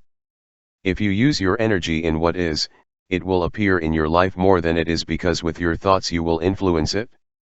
Even if you hate the circumstances of your life and the things that are happening to you, if you use your energy in it you will influence these conditions and they will continue to manifest themselves in your life. This is one of the most difficult areas of energy to change due in large part to the fact that you have probably been surrounded by people who are always complaining and lamenting about their life circumstances. Let's say, for example, that you have little money and you label yourself as poor, unfortunate, or lower middle class. How much time do you spend thinking and saying that you are poor, complaining about the circumstances in which you are forced to live, lamenting about the lack of money, finding fault with the politicians who are responsible for your life of scarcity? All of that is slow and low energy, but it is nonetheless the currency of your life that you are spending on what is. Keep this phrase in mind: if you find yourself in this category of scarcity awareness, you cannot manifest prosperity with thoughts like I hate being poor. You will act on this thought and you will increasingly enhance the situation of hating being poor. St. Paul reminded us that, God can provide you with all the blessings in abundance. You need to go from the energy of what is to the energy of what you want and what you intend to create. Whenever circumstances in your life that you dislike come to mind, think about what you would like to experience as present circumstances, and then take the great leap into higher spiritual energy by visualizing what you intend to create. If you keep the vision of what you want, you will influence that energy. One of the greatest benefits of not spending energy on the things you don't believe in is the discovery that the universe is unlimited abundance. You can go to the inexhaustible ocean with a bucket and get the amount you want out of it. If you have enough faith, you can take as many full buckets as you want and the ocean will stay the same. Better yet, you can go fetch more as often as you like. And you can do it when you are dissatisfied with what is or when what is full of problems. You have taken a dropper to the infinite ocean and then complain about how little you have. True abundance is the absolute knowledge that everything you need will be given to you. As the scriptures remind us, all that is mine is yours, Luke 15:31. However, if you spend your energy on what is, which is unsatisfactory to you, you will continue to manifest yourself in an unsatisfactory way, largely because you keep wondering why. I have always liked George Bernard Shaw's observation that Ted Kennedy used in praising his brother: some men see things as they are and say why, I dream things that have never been and I say why not. This subsection is not limited to the things that are missing in your life. It also refers to any aspect of your daily life that you consider a problem and in which you continue to use lower energy. You can't lose weight if you think you hate being fat. You cannot be pure if you despise addiction. You cannot be in good health if you hate being sick. With each of the above statements of what you dislike, you are creating more of the same. As you become what you are thinking about all day, once again the solutions require a different energy level to those and similar circumstances. If you think you hate being overweight, you will have to act on what you are thinking and you will continue to hate being overweight. On the contrary, if you use your inner energy in the image of yourself that you prefer, you keep that vision as intention, put your ideal weight in numbers in all the places that you can and send yourself love, surrendering yourself to the guide divine superior to walk with you on your path to the ideal weight, you will have to act according to these new intentions and you will have stopped wasting energy on what you do not want. Furthermore, addicts have been described as people who never have enough of what they despise. In this case, you also spend vital energies on what you do not want, in fact on what you hate, and then you pursue it and thereby create a vicious cycle of self-destruction. To free yourself from any addiction, you must not continue to use energy in it, you must not label yourself as an addict and, instead, cultivate the higher and faster energy of yourself as a healthy and pure being. Whenever you are tempted to expend energy on what you don't want, switch to what you intend to create. Little by little, surely, you will give a spiritual presence to the thoughts of what you do not want and, without a doubt, the addictions will dissipate. Although entire books have been written on the subject of mind-body medicine, I find what my colleague and close friend Deepak Chopra always reminds me of: happy thoughts create happy molecules, and healthy thoughts create healthy molecules. I would add that the reverse is also true: unhealthy thoughts create unhealthy molecules. If your energy in the form of thoughts is in the disease or ailments of your body will react to those thoughts. As Norman Cousins puts it, the greatest strength of the human body is in its natural urge to heal itself, but that strength is not independent of belief system, it all begins with faith. Your body will follow the same principle. It will manifest disease. Health is not something you have to acquire, it is something you already have. Don't interfere with her, particularly your beliefs. It is important to recognize that this applies to all of your relationships as well. If the nature of any relationship you have is unsatisfactory in any way, you can be sure that you will not solve the problem if you continue to expend energy on the aspects that you dislike. For example, when someone says that they do not get along with their parents or spouse, they are defining the relationship based on what is unpleasant to them. It is impossible to live with her, she is always arguing, she has no respect for me, and so on. his thoughts are on what he does not want, therefore, that is what will foster in the relationship that discomfort and dissatisfaction continue. If you see yourself reflected in this situation, start to increase your energy level and remember that you only experience relationships in your thoughts. Shift these thoughts into the frequency of spiritual awareness. The relationship will change regardless of how the other person acts or reacts, and the problem will go away. If you think about what is wrong or what you hate about the other person, that will be your experience of the relationship within yourself, which is where you experience everything. When you stop wasting energy on what you don't like, problems disappear almost immediately. What I am asking of you is to access your highest vision. As James Allen succinctly pointed out, the greatest achievement at the beginning and for a time was a dream. The oak sleeps in the acorn, the bird waits in the egg, and in the highest vision of the soul, an awakening angel stirs. Dreams are the seedlings of realities. Seek your highest vision of the soul and you will never again waste energy in circumstances of life that you do not want or believe in. 3. Send your energy to what has always been. How many times have you heard them say, "But I've always done it that way," or "I can't help it, they taught me to do it like that," or similar phrases. Once again, it is important to remember the 4 precious words: you are what you think. If your thoughts are where they have always been, even if you don't like it, you will act on those thoughts and what has always been will continue to be part of your life, even if you don't like it. Many of the problems we face are due to our attachment to the way we have always done things. We simply do not know how to use our energy in what we intend to create. I've heard insanity defined as doing things the way you've always done them but expecting different results. Suppose you have an attitude that has brought you a multitude of failures and all the problems that entails. These problems may involve a series of failed relationships in which you always end up feeling like a victim. Or they could be the result of addictive behavior that persists despite having changed what you have wanted for years. Or you may waste your money over and over again, even though circumstances have varied over the years.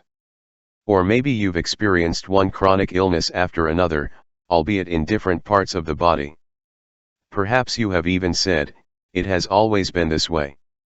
In this case, you are wasting energy on what you don't believe because you pay attention to what you are used to.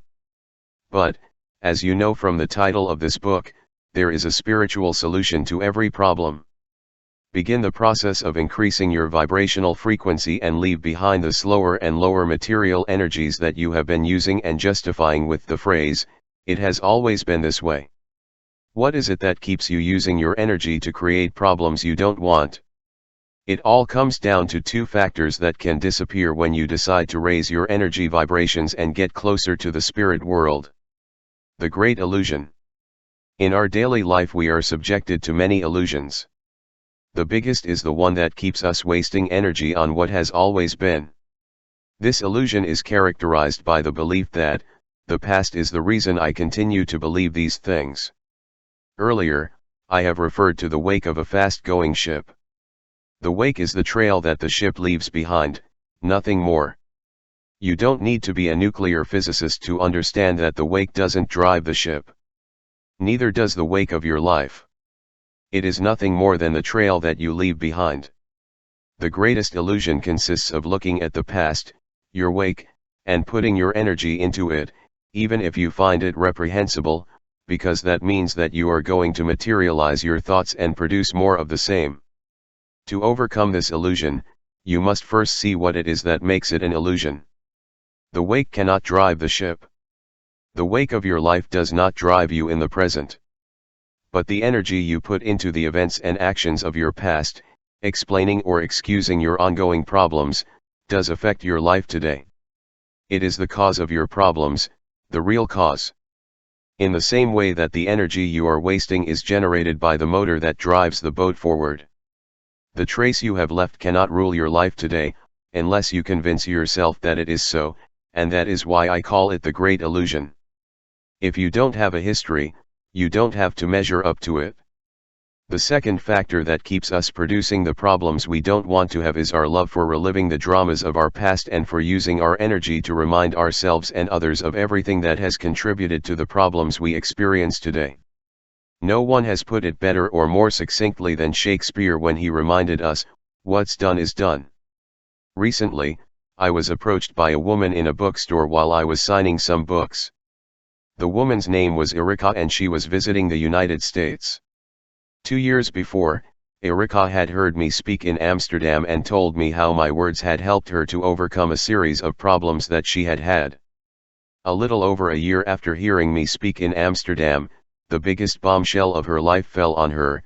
Her husband, with whom she had been for 25 years, informed her that he no longer loved her, wanted a divorce, and was going to marry her. His 30-year-old secretary. Erika and her husband had 4 children, and he disappeared from their lives completely. This was a great shock to Erika and she told me that the following year was like Dante's hell for her. She went through therapy, started taking antidepressants, couldn't sleep or eat, lost nearly 20 kilos, and was generally disabled. It was in that moment of desperation that she came to the United States to seek me out, hoping that the positive spiritual energy she had felt in my seminary 2 years earlier would help her lift herself out of depression and overcome anger over her ex-husband's actions. When she approached me at the bookstore, I was full of enthusiasm because it seemed a coincidence that I was there signing books just as she had drifted there in an attempt to find me. He hugged me, sobbing and begging me to say something to him to regain peace and harmony in his life. I asked him to take out a piece of paper and write down something that Carlos Castañeda's teacher, Don Juan, had told him about what it takes to reach the highest level of impeccability. Erika trembled and wrote down these words from the mystic master to her student. One day he said, "I finally realized that I no longer needed a personal story and, as if it were the drink, I gave it up, and that, only that, was the important thing." Erika left hoping to find a spiritual solution. I encouraged her to understand that all the years she had spent with her ex-husband, her rage at the deception, all of it was in the shapeless, thoughtless world that made up her personal story. In reality, now I only had the present moment, and that is precisely where God is and can be. Now, let your personal story run, which is nothing more than a series of low-energy thoughts about why things aren't the way they used to be. Many of your so-called problems are there because either you are in the wake and blame it for your difficulties or because you are trapped in your personal story and refuse to give it up.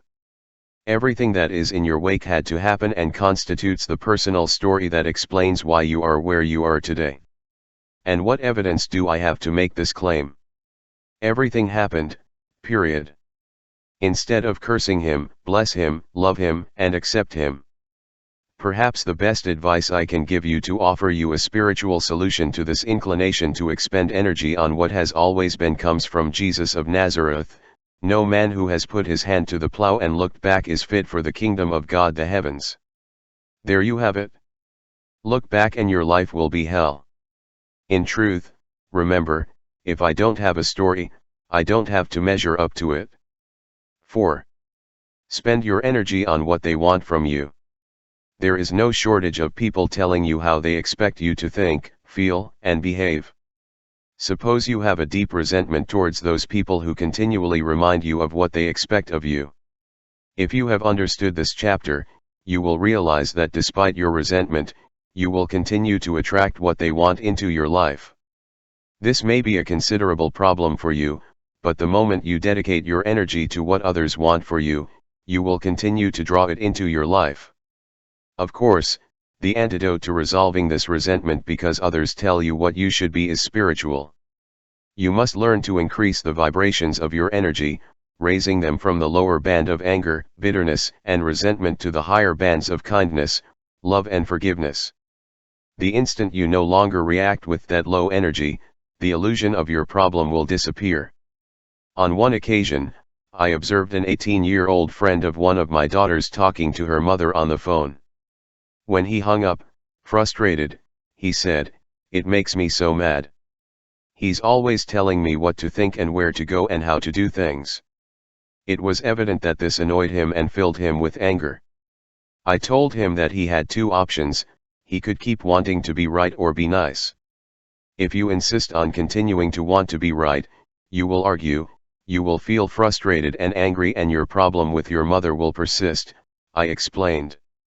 If you just be good, you can remember that it is about your mother, that she has always been that way and it is very likely that she will continue to be so, but when she starts with her habit, you are going to send her love instead of anger. Say something as simple as, "Sounds good to me, Mom, I'll think about it," and you will have a spiritual solution to your problem. When you need to be right, you stay in the world of low energy. When you are kind, you give a spiritual essence to the presence of the illusion of a problem and, surprisingly, it disappears.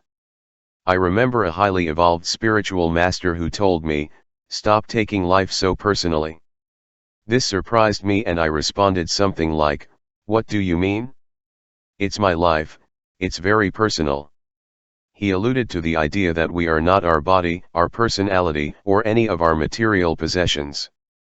We are eternal spirit beings disguised as parents, spouses, directors, and owners. When we know our true divine nature, we stop taking everything personally, even our lives. Although you may not be prepared for my teacher's advice, I wasn't ready at the time, either. I recommend that you stop taking the opinions of others personally. Remember that you are not going to waste energy on what they want for you if it collides with what you want in your life, unless it is the energy of kindness, understanding, and love. The problems of anger, resentment, and bitterness disappear when you approach them with love, understanding, and kindness. Why? Because, to begin with, they were but illusions. Because they have never existed except in your mind. Stop taking life personally is great advice, but stop taking other people's lives personally directed at you is another way of reminding yourself that you are no longer going to waste energy on what they want from you. These are the 4 most common ways to spend energy on the things you don't believe in. Remember every day that you must stop the mental energy when it focuses on what you do not want, on the circumstances of your life, on what it has always been or what others want from you. Move into a higher frequency of spiritual energy to focus on what you want and the circumstances you intend to create. Remember, you get what you really want, and you get what you really don't want. It's up to you. 5. Keep your energy field free from polluting. In some moments, always unforeseen, I feel happy, I look at strangers who I have close as if I had known them all. Life, everything fills me with affection, may. An hour elapses until that humor. It happens, but lately I have the impression of understand that I feel like this in the moment. That I stop hating. William Butler Yeats. In this chapter I will talk about 3 energy fields and ways to keep them clear and uncontaminated. The first energy field is your immediate energy body, which I also call etheric or faster. Standing, extend your arm forward and mentally perceive the point that is furthest from where your fingers extend. Then imagine your arm extending straight above your head to a point above your body and then behind and also below you. You now have an image of an energy field that surrounds your body at all times. I call this field the fast energy body, which is inseparable from your slower, visible solid energy body. Using your imagination, now visualize this faster energy field with its limits around you. When another person, particularly a stranger, crosses your boundaries and speaks to you, you immediately have the feeling that you have been invaded. You instinctively step back to create a safer distance. Why? Because every time those imaginary limits are violated, your energy body feels the invading force and alerts you, producing a state of discomfort. If someone stays in your energy body for a long period of time, their energy affects your whole being. You feel bad if you do not tune into that person and you are encouraged if they resonate to a vibration of energy higher than yours. I call the second energy field the broader environmental energy field. To perceive this physical energy field, imagine that your energy field extends to your home, your workplace, the street where you live, your family, Your community. Be aware that wherever you go, you are immersed in an energy field that extends not only as far as your arm reaches but as far as your eyes can see, your ears can hear, and your nose can smell. The vibrational pattern of this energy field is your broader environmental energy field. Thus, you are a form of energy within a larger energy field that mixes with a broader energy field, affected by the frequencies and energy fields of others and all activities in the gross field of ambient energy. This energy field in which your solid body walks, talks, sleeps, works and plays is affected by the frequency of the energy of whoever enters it. Now I want you to think of an energy field that goes beyond your body and the physical environment in which you move. This energy field is so immense that you cannot even create imaginary limits for it. I call it the energy of the mental field. Your thoughts and those of others interact in your mental field in such a way that your vibration frequency increases or decreases. I like this observation by David Hawkins in Power versus Force. Every thought, action, decision, or feeling creates a whirlpool in the interlocking energy fields of life. When the thoughts and feelings of others affect your mental energy field, one of two results occurs: or your energy field increases, as it is said that happened when Buddha and Jesus entered a village and their mere presence raised consciousness from those around them, or your energy field diminishes and consequently becomes contaminated. How others think and how they radiate their thought energy can affect you. And, as Hawkins points out, the reverse is also true. In this interconnected universe, every improvement we make in our private world improves the world at large for everyone. But it's not just people who influence your energy fields.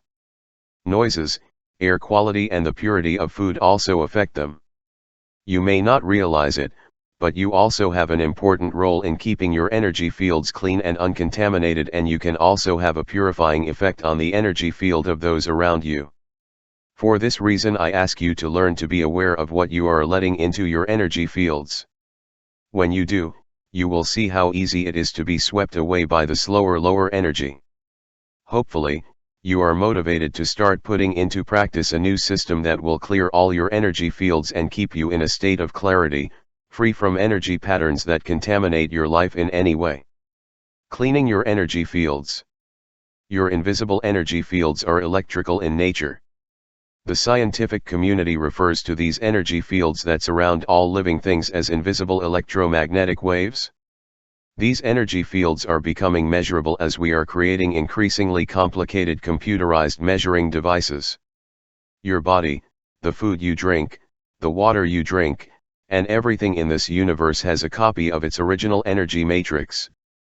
The electromagnetic field of everything created by nature is pure and in a state of cooperation and love, for lack of a better word, with all other energy fields. As Rumi put it, love is the energetic elixir of the universe, the cause and effect of all harmonies. A polluted energy field is out of balance with its original electromagnetic harmony created by nature. Or, as metaphysicians say, God is love, and where love is absent, God cannot exist. In a deep sense, keeping your energy field clean and harmonious is the agreement you have with yourself to stay in conscious contact with God. Since God is love, and he who abides in love abides in God, it is imperative that love predominate in your consciousness as you examine this idea of keeping your energy fields uncontaminated. Anything that penetrates an energy field that you are experiencing other than harmonious love is a pollutant and will keep you trapped in the world of trouble. Your energy field cleansing project includes the 3 energy field categories that I have cited earlier. I do not mean to say that these 3 descriptions of energy fields have a verifiable scientific basis. They simply represent my personal vision of energies and how to keep them free from the slower frequencies, which in my opinion are characterized by an absence of love. The first field is your personal or immediate field. 1. Decontaminate your immediate energy fields. Be aware of the extent of the energy body around you. This energy field radiates outwards and is influenced by 2 factors. One is the relative harmony of your body from within, and the other is what you allow to affect your body from without. To examine the first factor, you must answer the following questions. How do you treat this body? Which is the living organism that sends you electromagnetic energy waves? What foods do you use to fill it? What toxins do you absorb? How much rest do you provide? Do you keep it balanced with nutritional supplements? Do you exercise regularly? Do you breathe harmoniously and without tension? Is your emotional state calm? Do you meditate to get in harmony with God? In short, are you a good friend of your body? You have to love your body, it is your home and it must be clean of clutter. Your body is permanently at your service. Even when you sleep it works for you, doing digestion, eliminating dead cells, supplying fresh oxygen, bringing nutrients to the blood. All this for your survival. Your body is not your enemy. You don't have to break free of it to access spirit guide. Love and compassion are absolute necessities. Your body is as sacred as your soul. In the world of existence, everything is sacred, everything beats to the beat of the divine. When you remove the frequencies of the divine by introducing non-love energy, you contaminate your immediate body energy field. Literally thousands of books have been written on the topic of staying in shape. Diet books, meditation guides, nutrition tomes, addiction treatment manuals, all created to help you maintain a positive balance of natural energy that enables your body to build your bones, blood, skin, brain, and all the rest with the fuel you put in it. This well-functioning machine knows what you need, where it is needed, and what needs take priority in times of crisis. If the brain needs oxygen, it puts the rest of the body on hold while it supplies that important organ. If you are injured, the body immediately directs white blood cells to the affected area. It is an amazing and mysterious work. By respecting their needs, your body and its energy field are kept at a high vibrational level. This includes not filling it with poisons, allowing it to become sluggish from lack of exercise, or filling it with a higher percentage of alkaline foods rather than acidic foods. These are logical ways to prevent your body energy from becoming contaminated. With your thoughts you control this wonderfully complex and mysterious instrument that is your home. Our 7-year-old daughter, Sage, has experienced it. For almost 3 years, Sage suffered from a serious skin ailment, flat warts on his face. It seemed that the medical treatment only made the warts spread until they covered a good part of her beautiful face. Sage was cured of these warts in a matter of days, after hearing a spiritual lesson from a friend of mine named Kenny Malott, who practices dermatology in Maui. When Sage was commissioned to write about overcoming obstacles at school, he wrote about warts. This is what happened, in Sage's words written in his own handwriting. By Sageikis Irene Dyer. Reading. Overcome obstacles. No rash. Without flashlight. About 5 years ago, I got a rash on my face when I was in my hot tub in Maui, Hawaii. This rash lasted for 2 years until one summer in Hawaii my parents took me to a dermatologist and he told me that I could do a facelift, but he also said that first my face would turn red, so I asked him if I had another option and he said you can talk to her. My first reaction was to laugh, but then I took it more seriously and asked what does he mean? He told me to talk to my rash and I told him I would give it a try. That night when I got home after surfing I took a shower and when I got into bed I spoke to my rash and continued to do so for 3 days, until one day my brother and I were playing Nintendo and I felt my face and I said oh, and I ran to find my parents and I told them that the rash had disappeared and my mother didn't believe it and I told her to look and she said that it had disappeared, and my father said let me see and I approached him and he had disappeared, so he said what have you done with your rash? I told him it was a secret and he always asks me what I did and I say it is a secret, and since that day it remains a secret. If you believe it, you can get what you want. To this day Sage has not revealed what he said.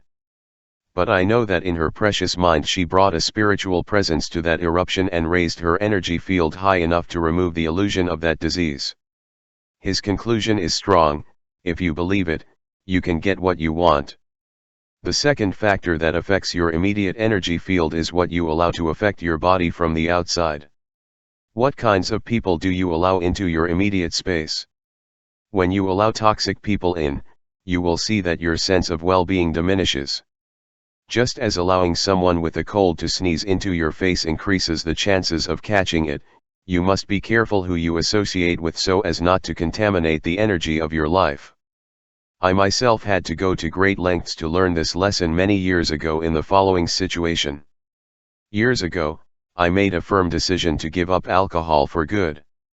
Before that, I always allowed people in my living space who liked to spend the night partying, so when I found them I forgot my decision and fell into temptation again. When I was genuinely ready to cleanse my actions as well as my energy field, I moved away from the polluting influences of that destructive environment. My body had to say goodbye to those polluting influences. I changed my phone number, moved to another neighborhood, and stayed completely out of anyone who took addictive substances. When I restrained myself and stopped frequenting those kinds of energy fields, my body stopped being subjected to those kinds of contamination. You must say goodbye, albeit with unconditional love, to anyone who pollutes your living space with slow energy. Or be prepared to reject the intrusion of lower energy people by first acknowledging it, and second by neutralizing it by radiating stronger energy. The problem with constantly trying to be a neutralizer is that the effort required often leaves you exhausted, and that level of fatigue makes you vulnerable to lower energies. Keeping your energy field clean by staying away from those who bring negativity into your life is an important strategy. This is true for any negativity or low energy that regularly invades your body space. If someone brings you anxiety, shame, depression, fear, regrets, apathy, stress, worry, anger, guilt, or any of the multitude of what I call lower energy patterns, they are inviting you to join in their misery and charge your life with the problems that person lives with every day. Be aware of which energy fields are affecting your energy body and stay away from any toxicity that threatens the purity of your living space. When you have the feeling that this is happening, act right away. First, recognize what is happening, and then fight back. Observe your breathing, try to breathe in slowly and deeply. Then consciously send thoughts of kindness and love. Get away without conflict from invading energy forces. I have found that this strategy works very well when my children try to drag me into violent arguments and irrational speeches. When I listen to them and respond politely, and their response is the lower frequencies of screaming, I observe what happens inside of me. I pay attention to my breathing, I remember that I must not let my energy field get contaminated, and I withdraw as soon as possible. This is useful for me when I am around those who speak very loudly and rudely due to excessive alcohol consumption. My rule is to politely withdraw as quickly as possible, not stay close and feel like I am deteriorating in those lower energy fields. All who regularly visit your body energy field should come with love, peace, and higher spiritual energies. Otherwise, put into practice your silent strategy of withdrawing from the debilitating energies as soon as possible. This explains why those who reach levels of spiritual awareness have a small select group of friends. They treasure their privacy and protect themselves from the undesirable forces of lower energy people. In addition, they value silence and a pure environment. They stay away from noisy people, loud noises, harmful people, and toxic environments. Now, we are going to decontaminate the second energy field. 2. Decontaminates the broader environmental energy field. As you read the next section, keep in mind this advice from Mother Teresa of Calcutta: in the end, everything is between you and God, it has never been between you and them. This is very useful to me when trying to keep my energy fields clean. Resolving conflicts, solving problems, or cleansing the broader energy fields of your life of contaminants is not something between you and those who are in conflict with you, it is between you and God. This means seeking a higher spiritual energy and radiating it when you stumble upon a lower and slower debilitating energy. This is exactly what happened in the following situation. A friend of mine who has teenage children told me that he had a conflict with one of his daughters. The girl spent the whole night away from home and frequented a group of people of questionable nature who took drugs and alcohol. He told me that the energy field in his home was getting polluted on a regular basis. He and his wife spent hours debating what to do, and the other children suffered when arguments broke out. In this low-energy physical environment, disrespect, outbursts of anger, alcohol and drug use, worry, and sadness were polluting the entire family. Then, as he told me, there was a moment when he understood that it was a question between him and God.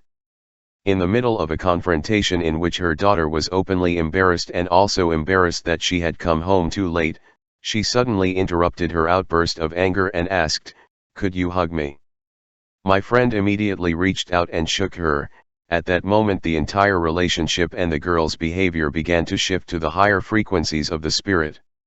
He realized then that it was not something between him and his daughter, but it was between him and God. Could you give love in the face of anger and disrespect? Could you love someone who was challenging you? Was there a place in him that could be reached through the higher energies of love and compassion even when he felt the contaminating effects of those slower, lower vibrations? It wasn't between me and my daughter, he told me, it was between me and God. This lesson is the most important you can learn to keep your broader environmental energy field free of contaminants.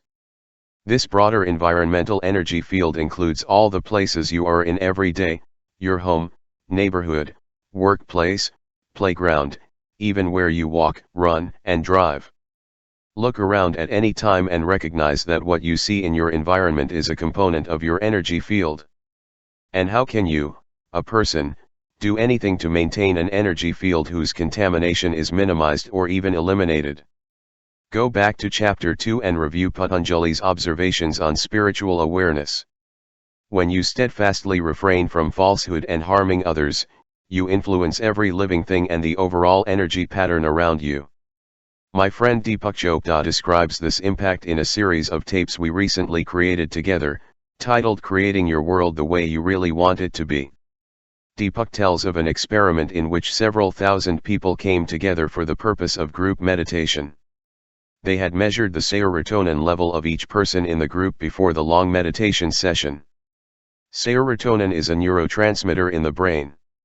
Its presence in high amounts indicates a level of calm. The higher the serotonin level, the greater one's peace. After several hours of intense group meditation, serotonin was remeasured and it was found that there had been a significant increase in its level in almost all participants. As expected, the participants in this long group meditation session were calmer, as indicated by their increased serotonin level. The second part of this experiment consisted of measuring the serotonin levels of the people who were in the immediate environment and who had not participated in the meditation. Their serotonin level was measured before and immediately after the meditation of the group consisting of several thousand people. These levels were found to have increased significantly simply by being in close proximity to a large group of people radiating calm energy. What this type of scientific research entails is astonishing. Think, when you are at peace and send this silent serenity, you influence everyone around you. On several occasions I have had the pleasure of being in the presence of people who do it and I consider them divine teachers. In a small town in Germany, I stood with 199 other people in the presence of Mother Mira, an enlightened soul, who dedicated her life to spreading peace and love to devotees around the world. As he held my head with his hand and looked into my eyes, I felt as if I was in the presence of God in an egoless human form. When Mother Mira entered the small room crowded with 200 people to sit for 3 hours, the atmosphere in the room rose to a higher level of love and elation due to her presence. Free from the ego and associated with the spiritual principles of love, kindness, surrender, peace, connection, forgiveness, joy and gratitude, you draw closer and closer to God. When you begin to radiate spiritual qualities, you will influence the energy field of your immediate surroundings more than you think. Also, with your higher spiritual awareness you will keep your own energy field less polluted and prevent conflicts and problems from arising. Always keep in mind that it is never about something between you and them, but between you and God. This fascinating world of invisible energy is increasingly accessible to science. The invisible energy particles are called pheromones. In nature, even trees emit these invisible excretions. For example, when Dutch elm disease has struck a tree in a neighborhood, it sends an alarm signal through these pheromones to all other trees in the vicinity. Then they put their own defense mechanisms in place to fight the invasive germs of the disease. Similarly, animals and people possess invisible energy pheromones that are emitted in moments of fear and its opposite, love. Well-documented studies indicate that animals entering a room where other animals have been killed react with spasms of apprehension and fear. Likewise, when humans are in a room where torture has occurred, they feel the energy of pain and cruelty. Fear pheromones are found in the atmosphere and affect the surrounding energy field to such an extent that it affects everyone who enters that space. The reverse is also true. In places where spiritual awareness and unconditional love are practiced, pheromones of beauty and tenderness are emitted that remain in the environment. I have been aware of pheromones when I have been in places where both extremes were common practice, and I have definitely felt their influence on my well-being. Here are 4 examples drawn from my own experience, 2 from the low and slow energy fields of fear and 2 from the high and fast energy fields of love. As you read them, remember the power you have to pollute and illuminate the energy fields you work and play in every day. Just because you don't see these pheromones doesn't mean they don't exist. Scary environments, Amsterdam, Holland. On 3 different occasions I have visited the house where Anne Frank lived in fear of being captured by the Nazis during the Second World War. This house, including the attic in which Anna hid for several years with her family, and where she wrote down her thoughts in her journal, is currently a museum visited by thousands of people each year, a tribute to Anna's spirit and a reminder of the horrors of the Holocaust. Every time I visit this house by the canal, I am overcome by the feeling of sadness that seems to permeate the place. That feeling lingers in the pheromones of fear felt by the Frank family and those who risked their lives to protect them from the Nazi occupiers. Furthermore, everyone who visits it seems to emit their pheromones of affliction. On my last visit, I could not tolerate the energy field of the house. It was very difficult for me to breathe and physically I felt suffocated and wanted to give back. When I spoke with other people leaving there, they told me that they had also experienced a similar feeling of sadness and that they had been physically ill. Robben Island, Cape Town, South Africa. When I observed Robben Island from the top of Mount Table in Cape Town, I immediately felt the strong need to visit it, although at the time I was not aware of what the island was or its history. When I was informed that it was the place where Nelson Mandela spent 17 of the 27 years he was incarcerated, I knew I had to visit her. I made a reservation to go the next day, which happened to be the 10th anniversary of Mandela's liberation in 1990. My wife decided not to go on the half-day trip, so I got on board the ship with my friend Dimitri, who lives in South Africa. With his 11-year-old son, Simeon. Only black political prisoners were imprisoned on Robben Island because of apartheid and racial segregation. At that time, black South Africans became political prisoners simply by attending a meeting where plans were made to overthrow the apartheid system. Consequently, Robben Island was a place where innocent people were forced to work all day crushing limestone in quarries. Nowadays, tourists visit it and the ex-interns of the island guide them. As I walked through it with Dimitri and Simeon, I saw the cell where Nelson Mandela had lived in seclusion and forced silence. I believe that this man symbolizes the ultimate example of what this book aims to teach, that there is a spiritual solution to every problem. Nelson Mandela's imprisonment forced him to remain silent, and by being with himself he was able to consciously connect with God. Silence, like God, is indivisible. When Nelson Mandela was released from prison in 1990, there was forgiveness and reconciliation in his heart. I think it was the spiritual energy in him that transformed South Africa, dismantled apartheid, and made it possible for him to be democratically elected president. This happened with relatively little violence, in contrast to what it took to build racism. During our visit to the island, I felt the anguish that pervades the places where injustice and torture have been practiced and fear has existed. When we left the island, young Simeon turned to me and simply said, "I felt uncomfortable there." "You too?" In reality, this innocent boy continued what I had been feeling all morning. An energy field of fear is created in the places where the abuse has been practiced, and Simeon limited himself to expressing what we had both felt. Environments of love, Assisi, Italy. In a small town not far from Florence, a soldier was imprisoned in the 13th century. The son of a wealthy merchant, this young soldier had been lost for most of his life. When he suddenly had the vision that he should serve God unconditionally, he abandoned all material possessions and lived and taught the message of Jesus of Nazareth. This man would be known as Saint Francis of Assisi. Saint Francis, who experienced the wounds of Christ, the stigmata, practiced Patanjali's advice, which I have described in chapter 2, to firmly refrain from falsehood and from hurting others in thought. He became famous for helping many just by his presence. Wild animals and birds became meek and submissive when they were near him, licking his hands and flying towards them when he opened them. For my wife and me, Assisi was a pilgrimage. There we went to visit the tiny chapel in which Saint Francis prayed every day. The chapel remains exactly as it was at that time. A spacious building with magnificent stained glass windows and an ornate ceiling surrounds it. This outer structure is abuzz with people, who meet in Assisi to pray and pay homage to this 13th century saint. Visitors come and go every day from all over the world, after paying solemn and loving tribute to this divine being. My wife and I were led into the small chapel that was once the place of meditation for Saint Francis. We both sat down to meditate in this sacred place and immediately felt the pheromones of happiness and unconditional love penetrate our energy field. Our tears of joy were the answer to those glorious feelings. We actually did a second visit to confirm how strong the experience had been and to make sure it wasn't just meeting our expectations. The room radiated unconditional love, it was in the air, so to speak. The little chapel, inside the chamber that surrounded it, seemed like a metaphor for ourselves. Our body is the protective chamber.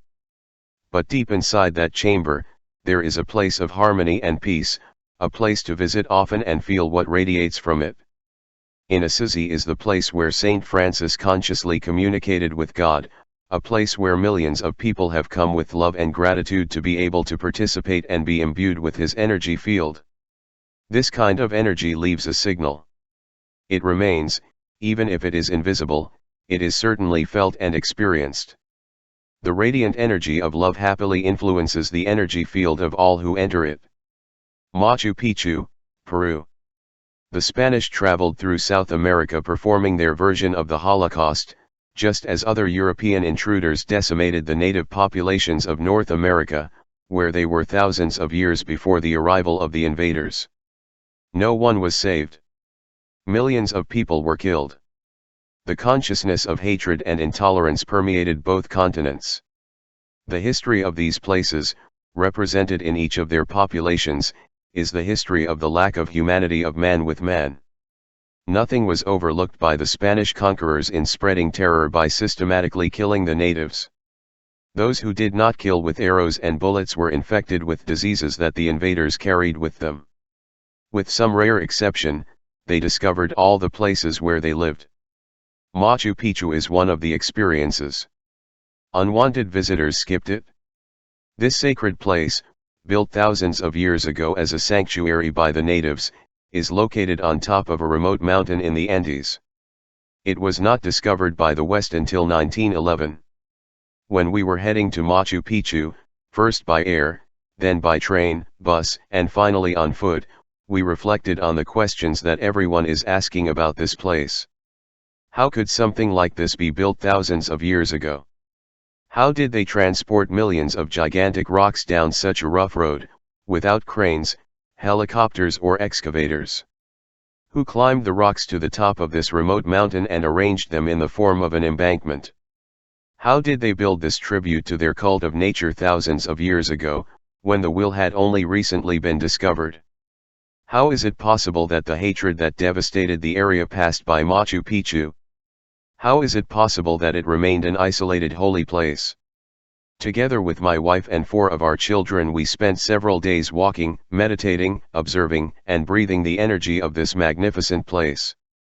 The days I spent in Machu Picchu provided me with some of the happiest feelings of well-being I have ever experienced. I meditated in the sanctuary and felt surrounded by the presence of God. When I gave a lecture to the 70 or 80 people who accompanied us, the words did not seem to come from me. I was just a vehicle for the overflowing energy that seemed to come from somewhere else and go to the audience. I kept telling my wife that I had never had such a feeling of well-being in my life. The pheromones of loving energy, which were not tinged with the low energies of intolerance and hatred, were clearly present in this magnificent place that remained intact for centuries. The lower energies that affected the surrounding territories and created fields of affliction will only be eradicated with a new infusion of love, or a spiritual solution to a very large collective problem. These are just 4 examples, although I could have pointed out many others, in this section. My visits included Dachau near Munich, Gettysburg in Pennsylvania, or Alcatraz in San Francisco elicited similar sensations of low-energy suffering environments. Similarly, as I entered the energy fields of the Great Pyramid, the sacred hills of Sedona, Arizona, and the ancient shrines of Bali, I experienced the sensation of being in a higher and faster energy field. The important thing now is not to give you an endless list of examples, but to encourage you to wake up to the fact that energy is something that radiates outward and influences everyone who enters that space for eons of time. You can choose between filling the environment that your energy field occupies with bliss, sending this kind of consciousness, or letting it be affected by less rewarding emotions. When you feel that your family, social, and work environments are somehow poisoned by negativity and the slow and inferior energy of others, it is in your power to do something about it. I refer back to Mother Teresa to suggest a way to improve these negative fields. The next section is a model for a larger pollution-free environmental energy field. The 8 points are from Mother Teresa of Calcutta and are followed by my comments. 8-point plan for decontamination. 1. Others are often unreasonable, illogical, and selfish. Forgive them anyway. In your heart, forgiveness is like a cleansing agent for your energy field. When you observe a low-energy behavior in another person, instead of allowing it to affect your immediate surroundings and infect them, send them a quiet blessing and do not get carried away with their low energy. When you forgive others, you are choosing not to be negatively influenced. 2. If you are kind, others may accuse you of having selfish motives. Be kind anyway. Your energy field is protected from contamination by goodness. Once you are independent of the accusations of others, you are unable to be angry or hurt by what others say about you. Be kind to yourself, not to the reactions you want to get from others. The goodness that comes from your heart will be enough to prevent you from being dragged into an energy field tainted by false accusations. 3. If you are successful, you will win some false friends and some real enemies. Succeed anyway. The world is full of people looking for an opportunity to take offense.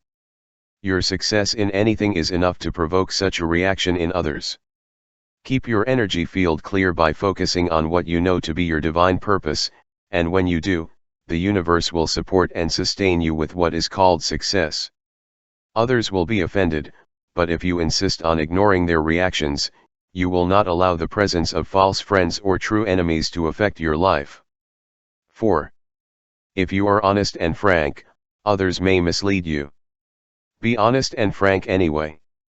Your energy field will not be contaminated if you know that you are being honest and frank. This can cause other people, who are in the lower energies of dishonesty and deception, to try to take advantage of you. But you will not be a victim of them because you will have that inner peace that characterizes the higher and faster energy. Those who try to deceive you will respect your position when you act on your spiritual values. Act with others from your highest self, and in the long run you will be free from the fear of being deceived.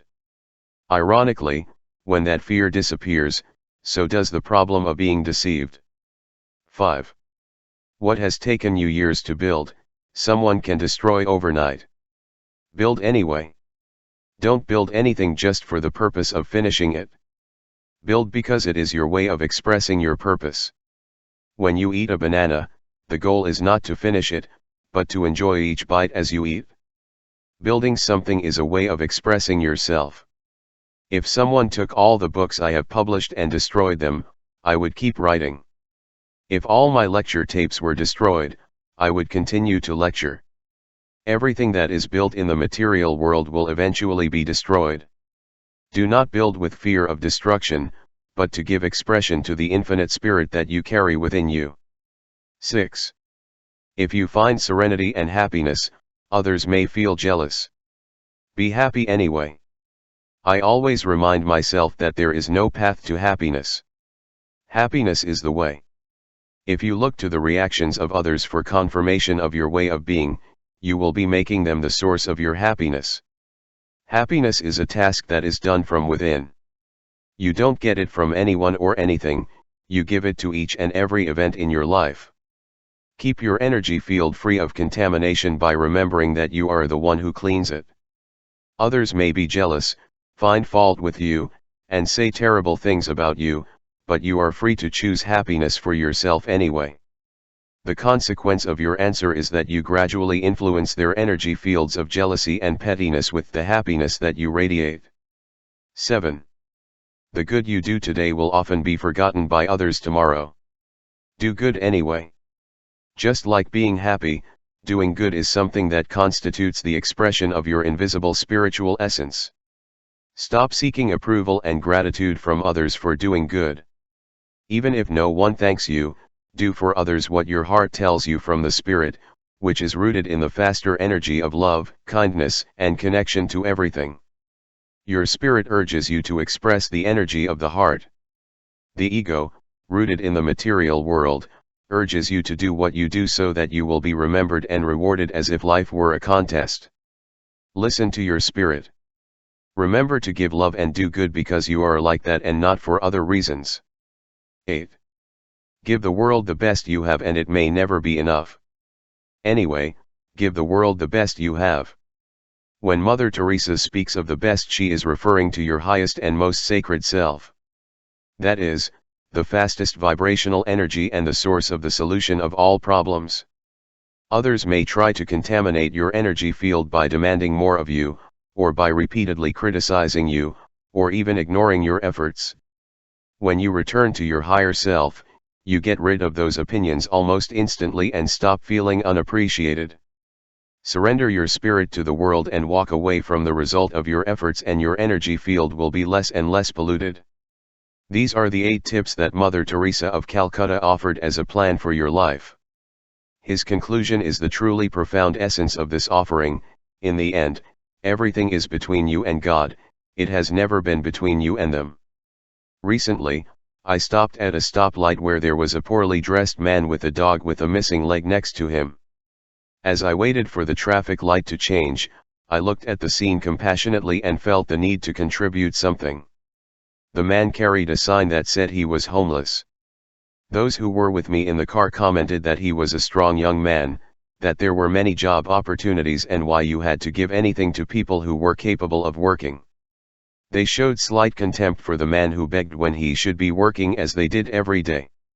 My thoughts were with him and the fact that he cared for his crippled dog and fed him. I lowered the window glass and gave him several dollars, for which he expressed enormous gratitude. When my colleagues scolded me a little for being like this and for allowing that man to continue being a beggar, I heard the words of Mother Teresa.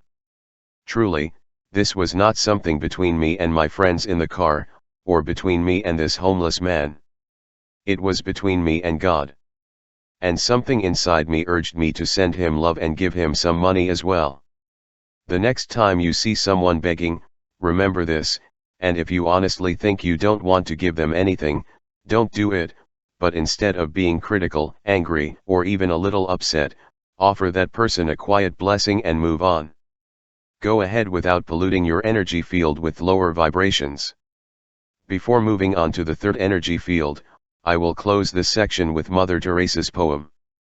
It is a valuable guide to prevent the lower energies of the people who populate your immediate surroundings from affecting your energy field in an impure way. The final analysis. Others are often unreasonable, illogical, and selfish. Forgive them, anyway. If you are kind, others may accuse you of having selfish motives. Be kind anyway. If you are successful, you will win some false friends and some true ones. Enemies. Succeed anyway. If you are honest and frank, others may deceive you. Be honest and frank anyway. What takes years to build, someone can destroy overnight. The morning. Build anyway. If you find serenity and happiness, others may be jealous. Be happy anyway. The good you do today will often be forgotten by others tomorrow. Do good anyway. Give the world the best you have, and it may never be enough. Give the world the best you have anyway. In the end, everything is between you and God. It's never been between you and them, anyway. Mother Teresa of Calcutta. 3. Decontaminate your mental fields of magic. Here we enter a somewhat dark area. However, it is equally important to avoid contaminating your life in order to find spiritual solutions. We are talking about thoughts, yours and those around you, and how to keep yours pure and not allow the low energy thoughts of others negatively affect. This anecdote from my life will help you understand what I mean. In 1982, I went to Greece to run, following in the footsteps of Philippides, who ran the 42 kilometers from Marathon to Athens in 490 BC to bring the news of the Greek victory over the Persians. I was part of a large group of runners and other tourists who were at Kennedy Airport in New York, in the departure hall, when we were told that the plane would be 7 hours late. The place became a gigantic collection of people complaining and lamenting, agitated, and who had to decide what to do for the next 7 hours. In the midst of this chaos was an elderly Greek woman, in her 80s, dressed in black, who sat down, closed her eyes and, as if the delay did not affect her, began to smile as if in meditation. I wandered for 2 hours through the Olympic Airways terminal and then returned to the departure area. The old Greek woman was still there, sitting with great serenity, in the same position, without showing signs of consternation. So I took a taxi to go to a cinema in a nearby city. I returned to the airport 3 hours later and the old Greek woman continued with her peaceful attitude. Other passengers began to return, upset and complaining, 6 hours after the announcement. But the old Greek woman dressed in black was unflappable and as serene as before. 8 hours after the initial departure time we got on the plane. The old Greek woman took the seat across the aisle. He smiled at me as we sat down and then, believe it or not, during the 13-hour flight across the world he did not move once. He did not eat, he did not drink, he did not get up, he did not watch any movies, he did not complain, he did not get agitated, she did nothing, just sit in the same position as in the starting area, with the same happy expression on her face. Finally, almost 22 hours after arriving at the airport in New York, we landed in Athens. As we were leaving the customs area, I noticed the old Greek woman dressed in black who was being received by her family. The woman laughed, brought out gifts for the many children awaiting her arrival, hugged everyone and left the airport with great encouragement and joy. Almost 2 decades have passed and I have never forgotten that old Greek woman and the influence she was going to have on my life, although we only exchanged a smiling look. Every time I watched her, in the chaotic departures area of the airport or on the plane, I noticed that I felt more comfortable, more at ease, and less inclined to be upset. And the same effect had on all the passengers who were going to participate in the marathon. We all commented that the woman was twice our age and wore uncomfortable clothes. And we all noticed that he did not ask for food or lodging vouchers, he did not threaten to sue the company, but just sat back and put his mind in a happy state. Her attitude influenced all of us who watched her, making us feel more relaxed.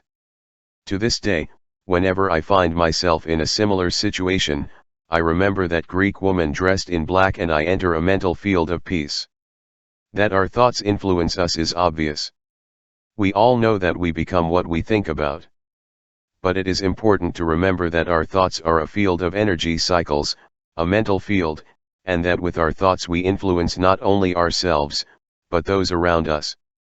The old Greek woman was able to instill an invisible energy of happiness in all of us who were on that flight by simply sitting and thinking. Clearly his inner calm resonated with all of us. Scientists describe thought as an organized energy field consisting of complex patterns of vibrations, which consolidate information. Dr. Valerie Hunt describes it in her classic Infinite Mind.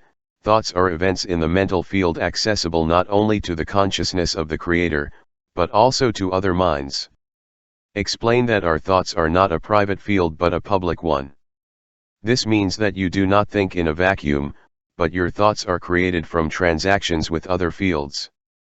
Thoughts can be passed from one generation to another not only by photographs, print, or the spoken word, but also by the force of thoughts that remains in our mental field. The more dynamic your energy field is, the more capable you are of communicating your thoughts, influencing others with them, and being affected by yourself.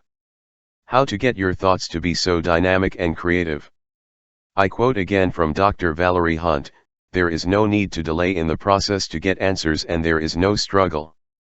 You have to trust the higher creative thought process. This is the capacity that great healers, lecturers, seers, physicians, and spiritual leaders possess when they enter a state of expanded consciousness. You can do it. You have the potential to keep your energy field decontaminated and the potential to radiate dynamic spiritual energy. With your simple presence, vibrating in this mental field of creativity and peace, you can influence others. Perhaps your intellect will protest and try to convince you that mental fields and silent energy communication are nonsense. But when you see it work you will know that it is not. The intellect itself is too disconnected from the forces of etheric energy to accept this possibility, but I have personally seen it on many occasions. When I am able to consciously project love, understanding, and compassion to those in my immediate life space, I feel the energy shift. I give up my opinion or the desire for them to accept my opinion and the energy of the mental field changes. Little by little, I observe that the difference in energy affects others and I enjoy the change within. My wife Mark-Eileen is a master at it. I have had the exquisite experience of being in the delivery room when my wife gave birth. She knows that she is entering a space dominated by thoughts of tension and fear, so she prepares with her thoughts before entering. Radiate your thoughts of love, happiness, and gratitude for being able to participate in the mystery of creating and giving life. He surrenders to the mystery, without fear, with the determination to be at peace during this event. Your mental attitude is this and therefore, your mental field too, it is. I am with her, but in reality it turned out to be useless. She projects her inner peace and calm determination to do what women have always done, as she describes it. The presence of your thoughts produces a sense of peace and calm in the other women in labor, the nurses and even the specialized personnel. Mark-Eileen is writing a book on childbirth with full participation in the sacred mystery through the energy of the mental field. She is an impressive example of how to enter the mysterious sacredness of birthing through the energy of the mental field. Mark-Eileen has given birth to 7 children without medication, each time creating the type of energy that I describe here. In addition, she is now a doula, which is a woman who helps others, with her high energy, to give birth in an environment where fear and anxiety are replaced by a serene and loving feeling of gratitude for being able to participate in such a miracle. This mental field exists and you have the ability, not only to keep yours uncontaminated, but to increase the frequency of others when they are in your presence. Raising those frequencies is the subject of the next chapter. For now, try to accept this idea of a mental energy field made up of your thoughts and those of those around you. The closer you get to a dynamic state of grace in your thoughts and refuse to be in the fields of those that project lower energy thoughts of fear, tension, evil, anxiety, depression and the like, the closer you will get to the mental field of God. This was expressed by Master Eckhart. Nature's intention is neither food nor drink. Neither clothes, nor comfort, nor anything. In what God is out.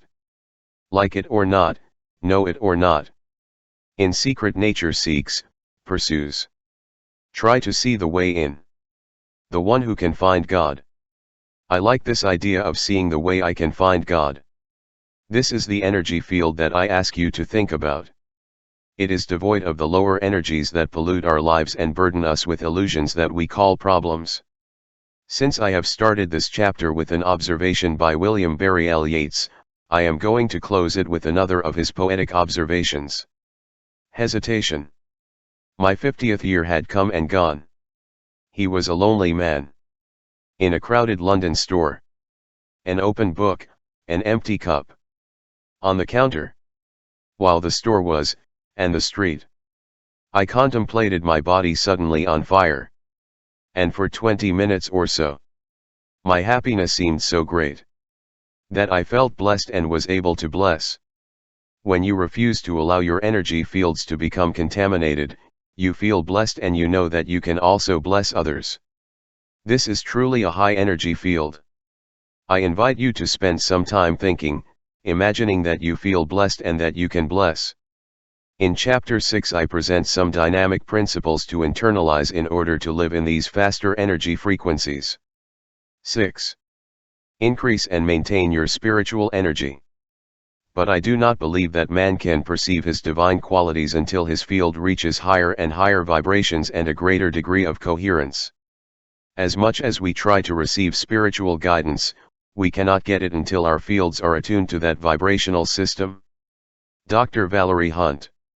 Johann Wolfgang Goethe, a creative genius of the early 19th century, made this observation: if you treat man as he seems to be, you make him more than he is. But if you treat man as if he were already what he could potentially be, you make him what he should be. His advice is relevant in today's world and especially when it comes to increasing your spiritual energy if you apply it to the way you treat yourself. First, who do you appear to be?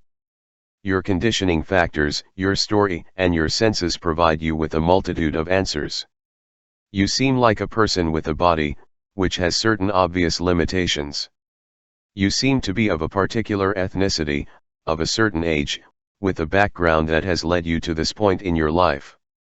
Go look in a mirror to see what you appear to be. Now go beyond those appearances and look deep into your eyes to see yourself as a spiritual being who has a human experience. Imagine what you could be if those appearances didn't limit you.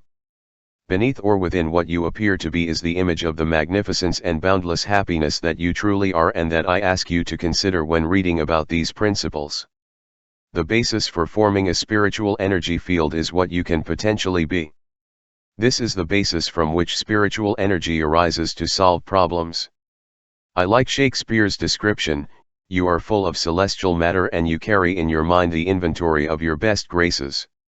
Let this idea remain with you. You were made to prosper and you will decide to identify with this potential and not with what you appear to be. Recognizing yourself as a child of the higher, as a divine presence, will help you raise and maintain that higher spiritual energy field faster. And from this new energy field you will produce the sparks of divinity that nullify and eradicate the problems in your life. In the rest of the chapter I will describe a series of principles that will help you put this idea into practice. Raise the vibrations of your energy. The following principles are in no order of importance. They represent my personal vision of how your mind and subsequent behavior can take you from the toxic energy levels of the material world to the level of spirit, where the solution to all problems is found. I offer you these ideas with the intention of inspiring you to be aware of your ability to move from the slower lower energy patterns of the material world to the faster higher vibrations of the spirit world. Practice the presence of the Spirit. Be aware of the impossibility of being outside the omnipresent Spirit. One way to do this is to remember, when you wake up in the morning, that a day begins when God will be with you at all times. Remember that wherever you are is a holy place. When you eat, think about what it took to get that food onto your plate. When you make a phone call, drive your car, or enter your workplace, try to perceive the presence of God. When you put this into practice, you will notice that you have a greater sense of peace, security, strength, the certainty that you are alive because of the sense of integrity that emanates from within. These feelings are simply a consequence of silent practice, and I emphasize, silent. Don't preach or try to convince others to think like you. Just be aware of the presence of your origin, from which, in truth, you never separate except in your mind. By being aware of the divine presence, you increase the vibrations of the energy field. This is what Dr. Hunt refers to in the quote that opens the chapter. In order to receive spiritual guidance, you have to tune into God's vibrational energy field. When you feel irritated, anxious or afraid, exercise your mind to recognize the omnipresence of Spirit. Do it and you will see that what scared you seems much less disturbing. It is a sure way to increase the frequencies of the energy field. When you stop to remember and practice the presence of God within and around you, you literally provide yourself with a treatment. Your mind is the substance of all matter. Take a look at your hand. Would you describe her as smart? No, because intelligence is the mind that directs your hand to move, grasp, form a fist, and wave goodbye. Your hand responds to the instructions your mind gives it. Yes, of course, the hand has intelligence, just as every living cell has an intelligence center, but that cell responds to the instructions given by your mind. So your mind is the substance of matter, which is called hand. Now think about the other organs of your body, the heart, the liver, the spleen. Everything was created to act in accordance with the central divine intelligence that is in them. Yes, your mind is also its substance. If you decide to do so, your entire body will respond to your mind's instructions. From your mind you can tell the parts of your body that God gave them functions and instruct them to perform them. If you use your mind to direct your body, in the long run it will act on its own. At first, you will have to instruct it to perform the function that God created it to do, and then you will see that it does it for itself. But your mind, that invisible spiritual energy source, will always be the substance of your entire body and will control it. Now extend this principle to everything around you. The mind is where you experience all matter and your mind is the substance of everything you experience. When you increase your energy field to include yourself in the mind of God, you have that field of God at your disposal. Every person on earth is ruled by the mind of God, however most do not recognize this fact and are faced with the problem of the illusion of separation that the ego causes. Although I have repeatedly said that the mind of God is your mind, it does not mean that you have a monopoly, as if you were a chosen one. This unifying force is not only the intelligence of each person, but it is the intelligence of all the cells of the universe. And all that within reach of your mind. Direct, insist, demand if it is necessary that your mind be in harmony with the divine mind, and your energy will go from being slow to being fast, from the material to the spiritual, from the problems to the solutions. The next time you are faced with a problem, look at your hand for a moment and remember that although it has intelligence, it is the mind that directs its substance to make it a hand. Then face the problem with your mind and the mind of God together. The consciousness of our mortality has to surrender to make room for spiritual consciousness. On Beethoven's desk, framed under glass, were the following words, copied from his own handwriting. He had discovered them in an article on the spiritual practices of ancient Egypt. I am what I am all that is, what has been, what will be. No mortal has lifted the veil on me, he is unique and only. Of himself, and to this unique being all owe their existence. Things. Imagine this great composer reading these words every day to remember the origin of his creativity. You too can be inspired and decide to free yourself from your primary identification with the material and mental self and surrender to the one to whom all things owe their existence. When faced with a problem, stop and remember that God is in your field and that you can surrender to that idea. Personally, whenever I do, a solution appears almost immediately. It always amazes me that I did not realize that I was trying to resolve my difficulty with my mortal self, feeling detached and anxious and facing the problem alone. As you leave the awareness of your mortality, the energy field increases and you leave room for the presence of spiritual awareness. I received a letter from a woman who was diagnosed with cancer and given only a few months to live. She decided not to reveal this information to anyone, including her husband and children. He rented a cabin in the woods of northern Minnesota and passed each day in silence, abandoning his awareness of mortality and opening up to spiritual guidance. Those days turned into weeks and weeks into months, and she continued to dedicate herself day by day to silently communing with God and freeing herself from her attachment to the body and the cancer that had invaded her. By not identifying with his body, he began to feel stronger. When he returned home, he never visited a doctor's office again. Today, 9 years after his terminal illness was diagnosed, he is in excellent health. Abandoning the consciousness of mortality and letting the calm, serene presence of God deal with cancer was what she intuitively perceived as her path to healing. Any problem, I repeat, any problem, disappears from your inner world when you leave your mortal material self and allow the higher frequencies of spirit to manifest in your life. Send love to your enemies and pray for them. I deliberately use the word enemies here. The poet Henry W. Longfellow wrote, "If we could read the secret history of our enemies, we would find in the affliction and suffering of every material man enough to abandon all hostility." Harboring anger and hatred towards another person guarantees that you will remain in low energy fields, where problems will keep arising repeatedly in your life.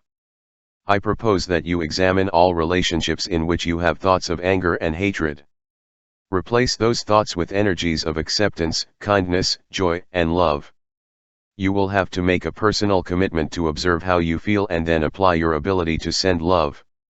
When your heart becomes pure, your enemy will be your friend or, more importantly, your teacher. Your worst enemies are your greatest teachers because they allow you to examine the emotions of anger and revenge and overcome them. They give you the precise tools you need to rise to the spiritual energies that provide you with solutions. When you send love in response to hate, you accomplish one of the most difficult things for everyone. Looking at my conscience, I can honestly say, there is no one I can call an enemy, no one I can say, I hate you. In the course of my life I have been disappointed many times. Some have borrowed from me and have never paid it back. Some have forgotten their promises. Some have left me for others. Some have cursed me and spread rumors about me. Some have robbed me. I send love to all of you, aware of the Buddha's words, we live happily, without hating those who hate us. Among men who hate us, we live free from hatred.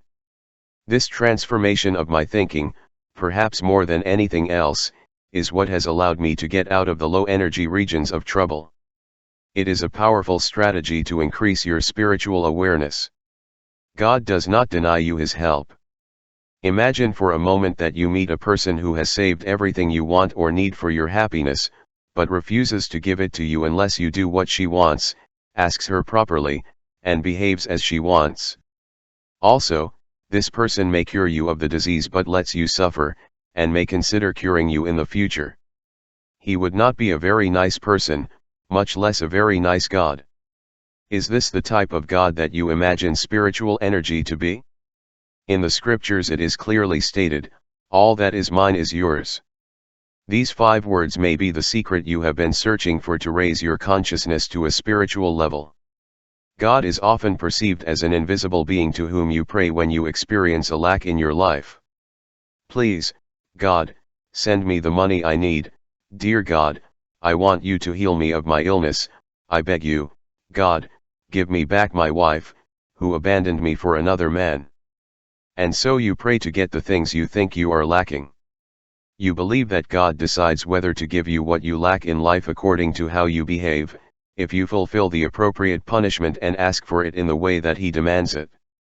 Raising our energy to the level of the Spirit implies knowing that in an hour God is not going to do anything different than what he is already doing. Furthermore, God is not doing anything different from what he did an hour or 100 years ago. God is only here in the present moment, in the eternal now. God is inextricably entwined with your ability to turn your thoughts away from yesterday and tomorrow and escape to the now, the only place where God can dwell. Now is a point in the universe of abundance that has no limits. All I have signifies the unlimited prosperity of this universe. It's yours means that you can have whatever you lovingly direct your attention to, now. Not sometime in the future, but now. God does not hold your share of this limitless pie waiting for you to behave properly. God also does not enjoy watching you suffer in scarcity and disease until He decides to stop denying you what you need. Whatever the solution you are looking for to your problems, you have it at your fingertips now. It is in you, not in some mythical being like Santa Claus with a long beard that floats in the skies, dispensing good things to some and bad things to others. You are always attached to this universal source of energy of the present moment. As St. Paul put it in his letter to the Corinthians, you do not know that you are the temple of God and that the Spirit of God dwells in you, I Corinthians 3:16. When you know this truth, you stop asking God to give you what you think is denying you. Apply this indwelling Spirit of God to areas that are lacking or causing you problems, and the secret that there is a spiritual solution to your problems will be revealed to you. Once you understand that you cannot influence God and that He is not hiding from you, you will know that nothing is being denied you and that you can commune with this omnipresent source so that love influences your personal problems. They are not punishing you. God does not punish you by loading you with problems either. As Joel Goldsmith, founder of the Infinite Way, said, all you have to do is wake up from the belief that there are two powers, good and evil, and begin to honor God by respecting the first commandment. How can you fear an evil power if there is only one power and that power is God? The idea that God could be punitive does not accord with spiritual consciousness. In other words, God is love and created everything beautiful, including you and everyone else. Actions and thoughts that could be classified as evil are the consequence of the mistake you make when you believe that you are separated from God.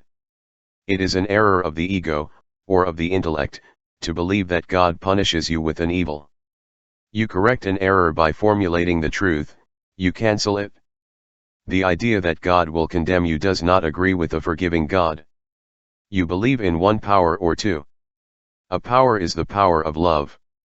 Evil exists first as a thought of no good or no God, and then one acts according to that thought. But all this is a mistake. God is too pure to tolerate iniquity. If it is not good, it is not of God, and if it is not of God, it cannot exist, since everything proceeds from the one power that we call God. You can correct all the errors that come with your belief that you are separated from God by bringing that higher loving energy to the areas of your life that are saturated with problems. They are not punishments. Instead, think that they are errors that must be corrected. They will disappear, as surely as 2 + 2 = 7, it disappears when you introduce the substance of truth into error. God does not condemn, God forgives. God does not punish, God is love. You end the error of evil that is a thought of not God when you bring the idea of God to that error. You elevate your spiritual energy by recognizing that the lower energies are the consequence of having separated from the Spirit. You get rid of the idea that any bad person has an influence on you because there is only one power in the universe that holds it all together, and that power is God. Everything else that is not good is up to your mind, which creates the illusion of problems. Nothing of an evil nature has ever touched God. When you believe that God has punished you, it is because you lived in the mind of man and not in the mind of God. When the mind of man is enlightened, it becomes part of God, and this is the solution to your fear of punishment. God is not a conquering power. There is no reason for you to sit around waiting to be favored with a spiritual experience, because it most likely will not. What you have to do to raise and maintain higher spiritual energy is to learn these principles and apply them. The simple truth is that if you think well, if you have loving, healing thoughts, you can achieve good, loving, and healing results. And conversely, if you have bad thoughts, you can get bad results. So, how to overcome our mental inertia? Changing our fundamental belief system. When you believe in two powers, you must constantly balance the fight, because the strong defeats the weak. A greater force defeats a lesser force. Thus, we have two forces or powers always in conflict with each other. I would like you to try a different idea to remove the barrier of your mental inertia. There are no good powers and bad powers, good forces and bad forces. There is only one power, and it is the power of God or Spirit. This power does not conquer evil, disease, disharmony, or problems. The power of God is not a conquering power. It does not defeat or conflict, as it is the only power that exists. There is no secondary power to subdue. The idea of the two powers is a mental and material creation of man, in which we fight against the lower forces with greater forces to be victorious, or we have loving thoughts to overcome bad thoughts, to be happier. The power of God does not win. The power of God is a creative, supportive power. When you accept this idea of a single power, all other forms of power, whether material or mental, will disappear. Once you know this, you will stop fighting bad thoughts and instead embrace the oneness of God. Resist not evil means do not give in to the belief of evil as power. Evil has no power except for those who subscribe that there are two powers. Once you accept the idea of one power, commune with that power and free yourself from the illusion that a power other than God has created your problems. This is the attitude of the two powers that I call low and slow vibrational frequencies. It is there because you live in the duality that non-God and God exist simultaneously. By leaving this duality behind and accepting the idea of a single power, you leave conflict behind. Go to that one source, without having to fight against anything, and apply this truth to problem areas, then observe that they evaporate in the presence of this unique power, a power that is the only one that you cannot seek or reach or influence or compel it, because you are already united with it right now, right here, where you are. This is the meaning of, the kingdom of God is in you. As St. Paul put it, you are the temple of the living God. Divine love will satisfy every human need. Mary Baker Eddy is responsible for these words being written on the wall of every Christian Science church. Divine love will satisfy every human need. How is it possible to believe this? People continue to have unmet needs in the presence of divine love. They feel divine love and they continue to have problems and the disease persists. This statement does not imply, as many who wish to see their problems solved, that divine love is there to solve them for you. Divine love is something you must express, and when you do, your problem or need will be solved. Divine love does not mean floating in the air or sitting on a soft cloud waiting for the rain to fall and wash away all your problems. Divine love is what you radiate, and it has nothing to do with human love. In divine love there are no conditions, no rules, or the need to give thanks or return it. Divine love is a spiritual love that encompasses the 7 components of spirituality presented in Chapter 1. You must pour out these blessings and not go to God to receive them, because you are the instrument through which grace flows. If you want to raise and maintain your spiritual energy, you must bear in mind that it is you, not a God from whom you are separated, who has to let divine love solve problems. Rudolf Steiner observed, if we do not develop within ourselves this deep-seated feeling that there is something higher than ourselves, we will never find the necessary strength to evolve towards something higher.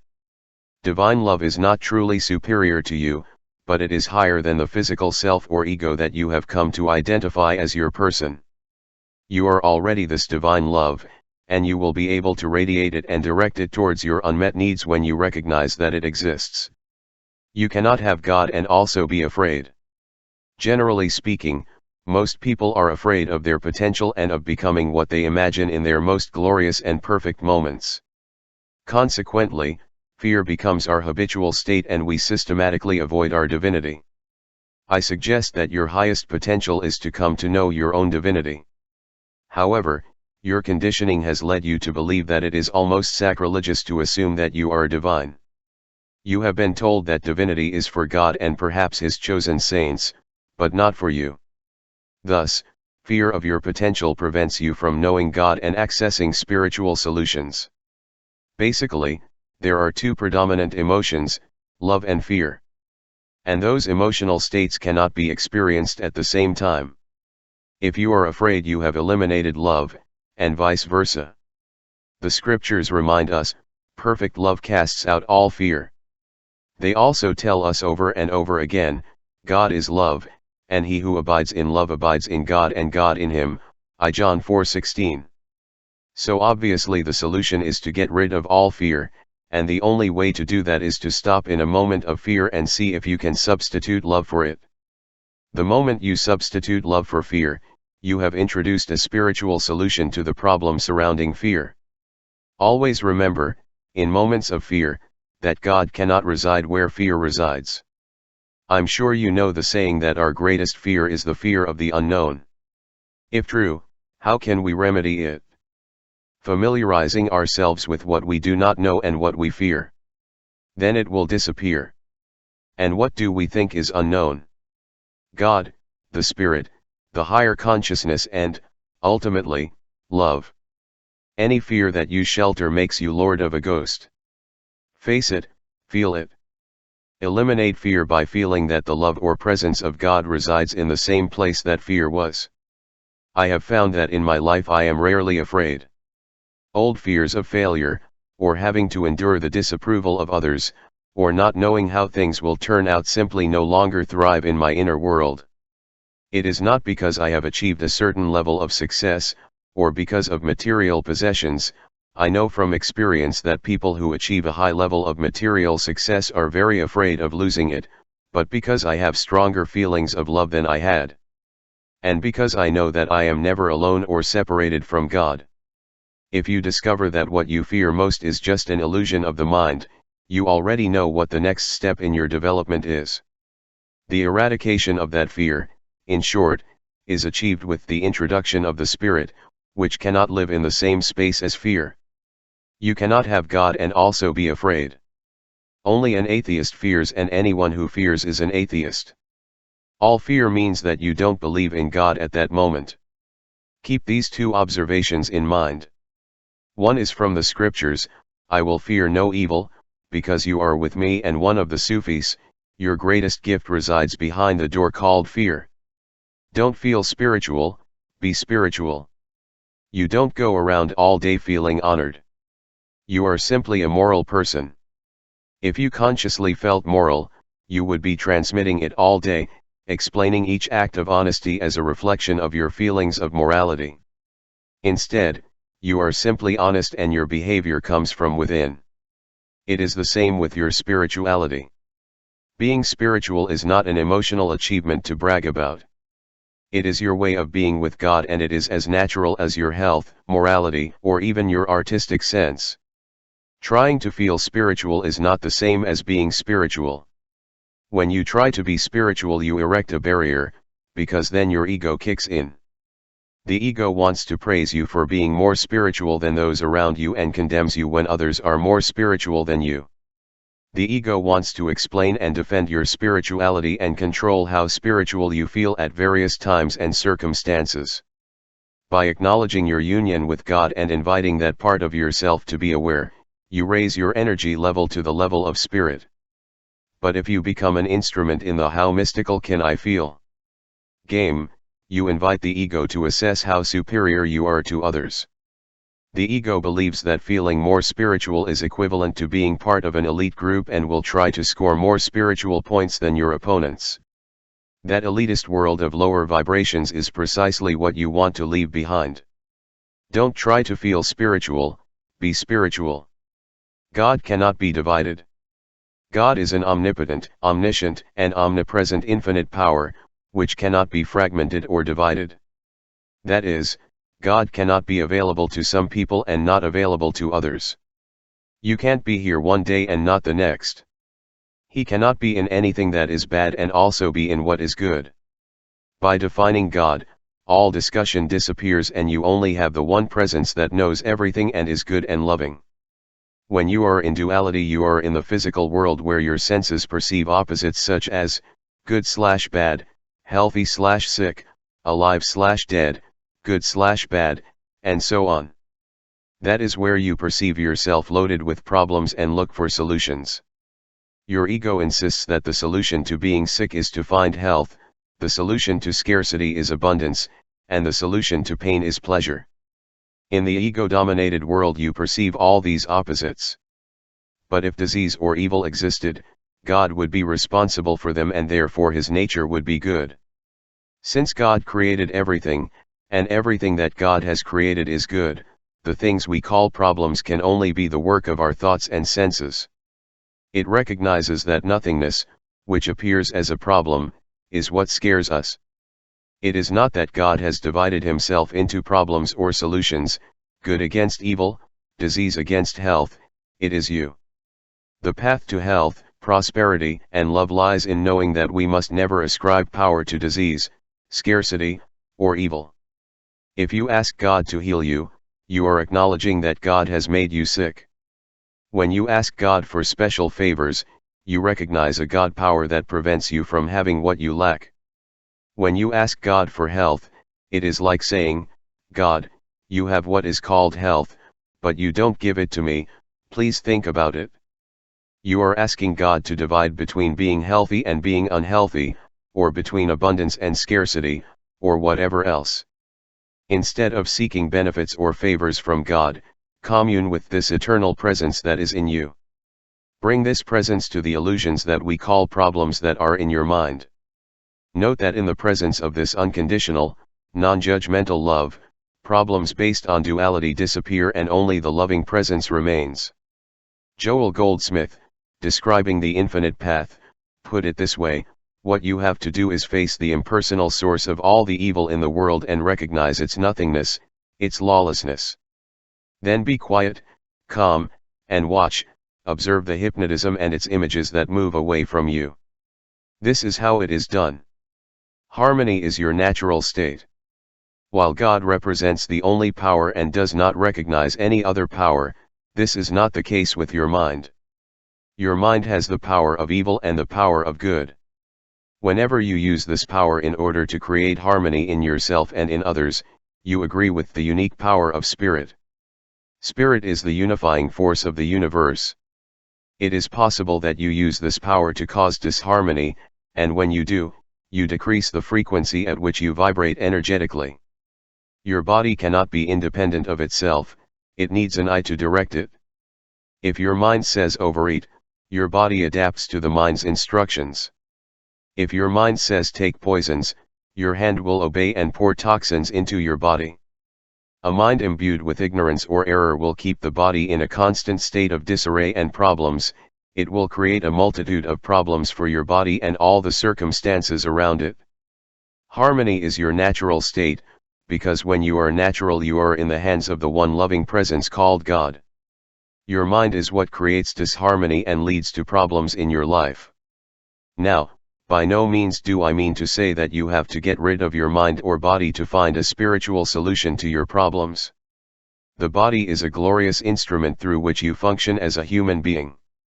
You have to enjoy this incarnation and go swimming, driving, and making love. You don't have to stop doing it. Your mind, which is the captain of this ship that is your body, has the power to guide you through life and make it a wonderful journey. When you achieve the peace of mind that this book is about, your mind and body become instruments through which God energy flows. You are no longer constrained by the limits of the body and mind.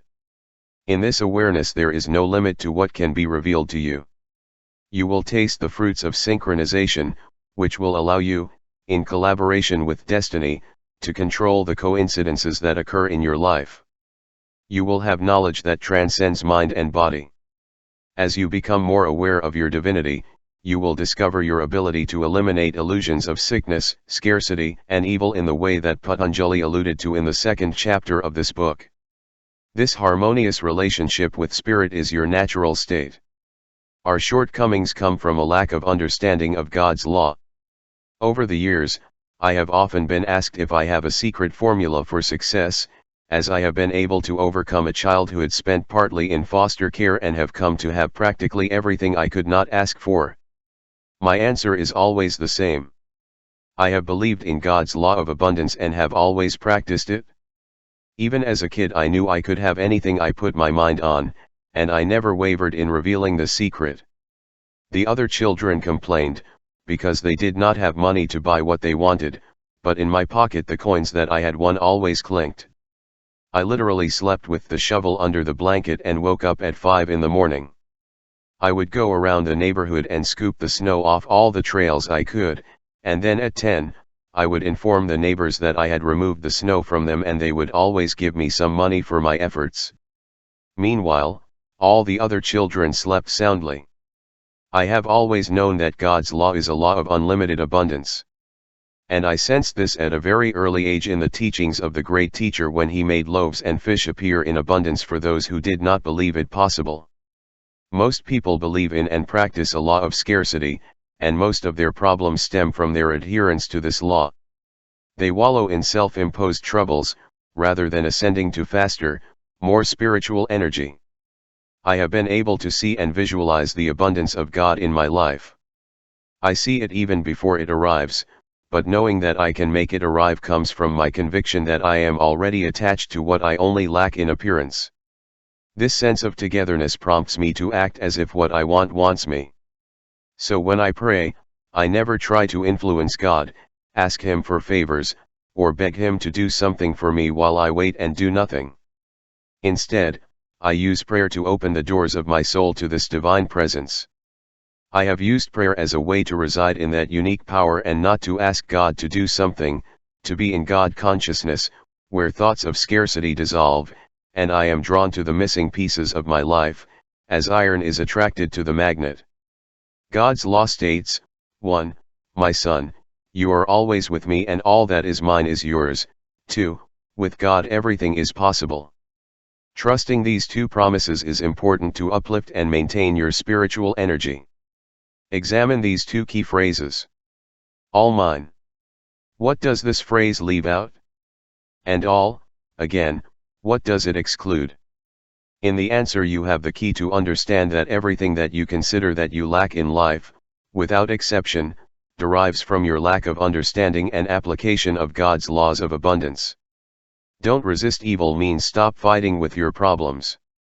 I have already written about this and I want to emphasize the importance of removing the force from your life in order to achieve a problem-free existence.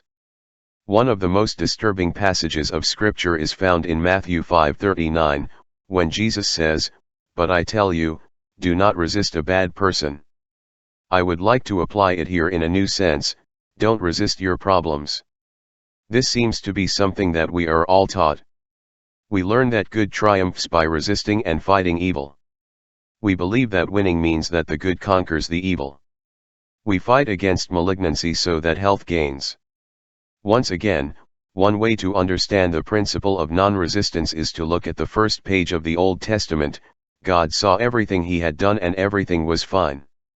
And, in the beginning, God created heaven and earth. So God created everything and everything that God created was fine. Therefore, there is no possibility that there is something that is not God or is not good, except in our mind. When you resist evil, you believe in two powers and not just one, and you are endowing it with its own vital force. Resisting and fighting problems means recognizing the existence of a power that brings negative forces in your life. I will not tire of emphasizing these ideas. A few lines later, Matthew 5:45 reads, "He causes His sun to rise above good and evil." I believe that this is the key to understanding and practicing non-resistance, because it tells us to bring the Spirit of God to all perceived evil and that will only transform it into good. Try not to empower, in your mind or in your everyday life, the presence of these problems in your life. A higher spiritual awareness brings to the presence of problems and the light of that presence will dissolve into darkness. When you fight something, you join forces with what caused the problem. When Mother Teresa was asked during the Vietnam War, "Will you join our march against the war?" she replied, "No, but if you march for peace, I will go." Fighting the war is another war. Paying your energy and your attention to what you want, not giving credit to the power that is not good, or is not God, results in a very powerful force that disintegrates those illusions. This same logic can be applied to world conflicts.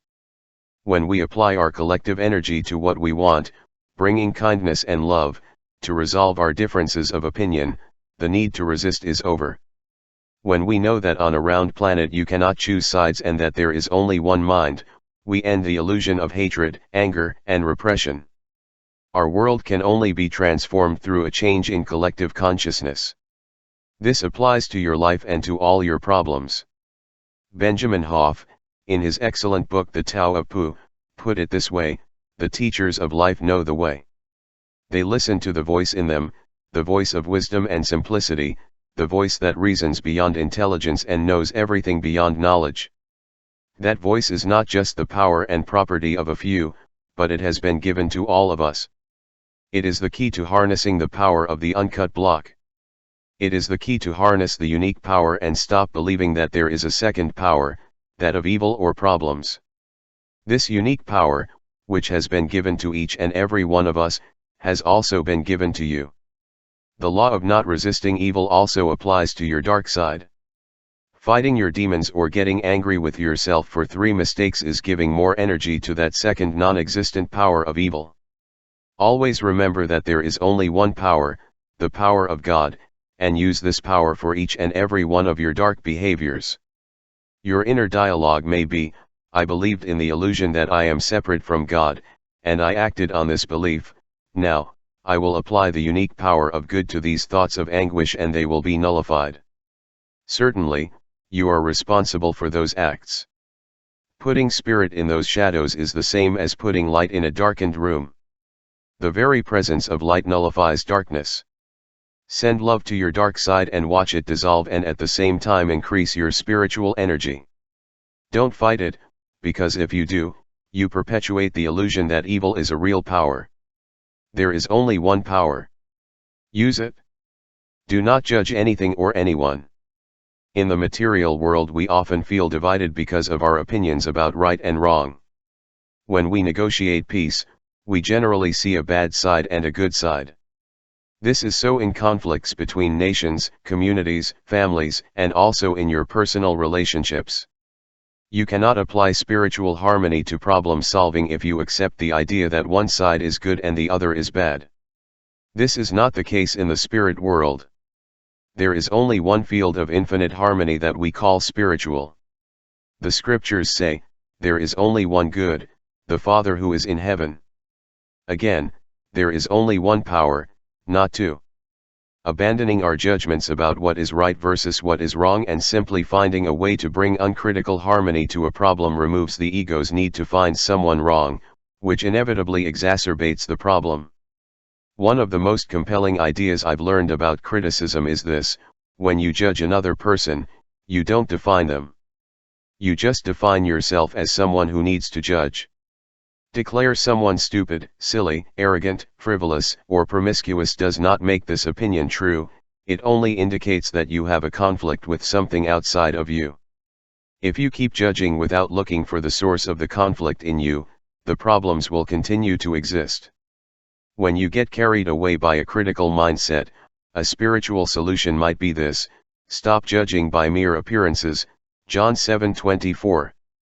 Your spiritual energy level rises immediately when you are able to resist the strong temptation to believe that others are wrong and you are right.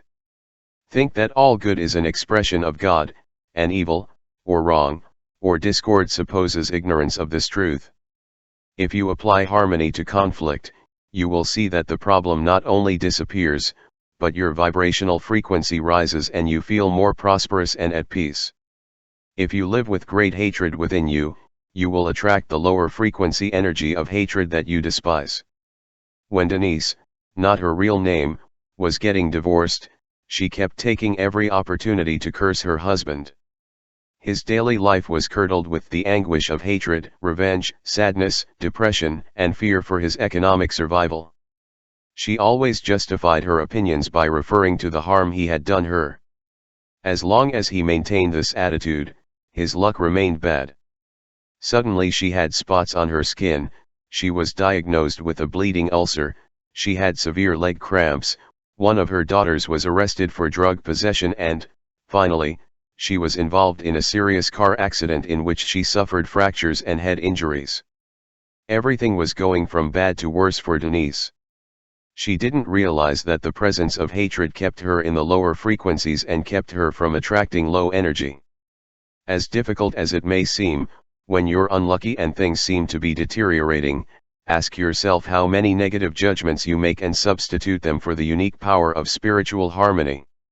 True nobility is not about being better than others, it is about being better than you were. As I write these words, I imagine you, reader, somewhere on earth at a future time. I know that regardless of who you are or what gender, how old you are, whatever social position you occupy or have failed to achieve, regardless of your school merits or your level of material wealth, I, Wayne Dyer, have both to learn from you like you from me. Furthermore, I am deeply convinced that, in a spiritual sense, you and I are united on a very deep level. Knowing that you have as much to teach me as I do you reaffirms my idea that I am no better than anyone on this planet. Yet at the same time, I know that I am better than I was. Better. And this is the barometer that I use to measure my ability to raise my spiritual energy. I am better than I was. I am no longer totally dominated by my ego's need to be right, to get things done, and to succeed.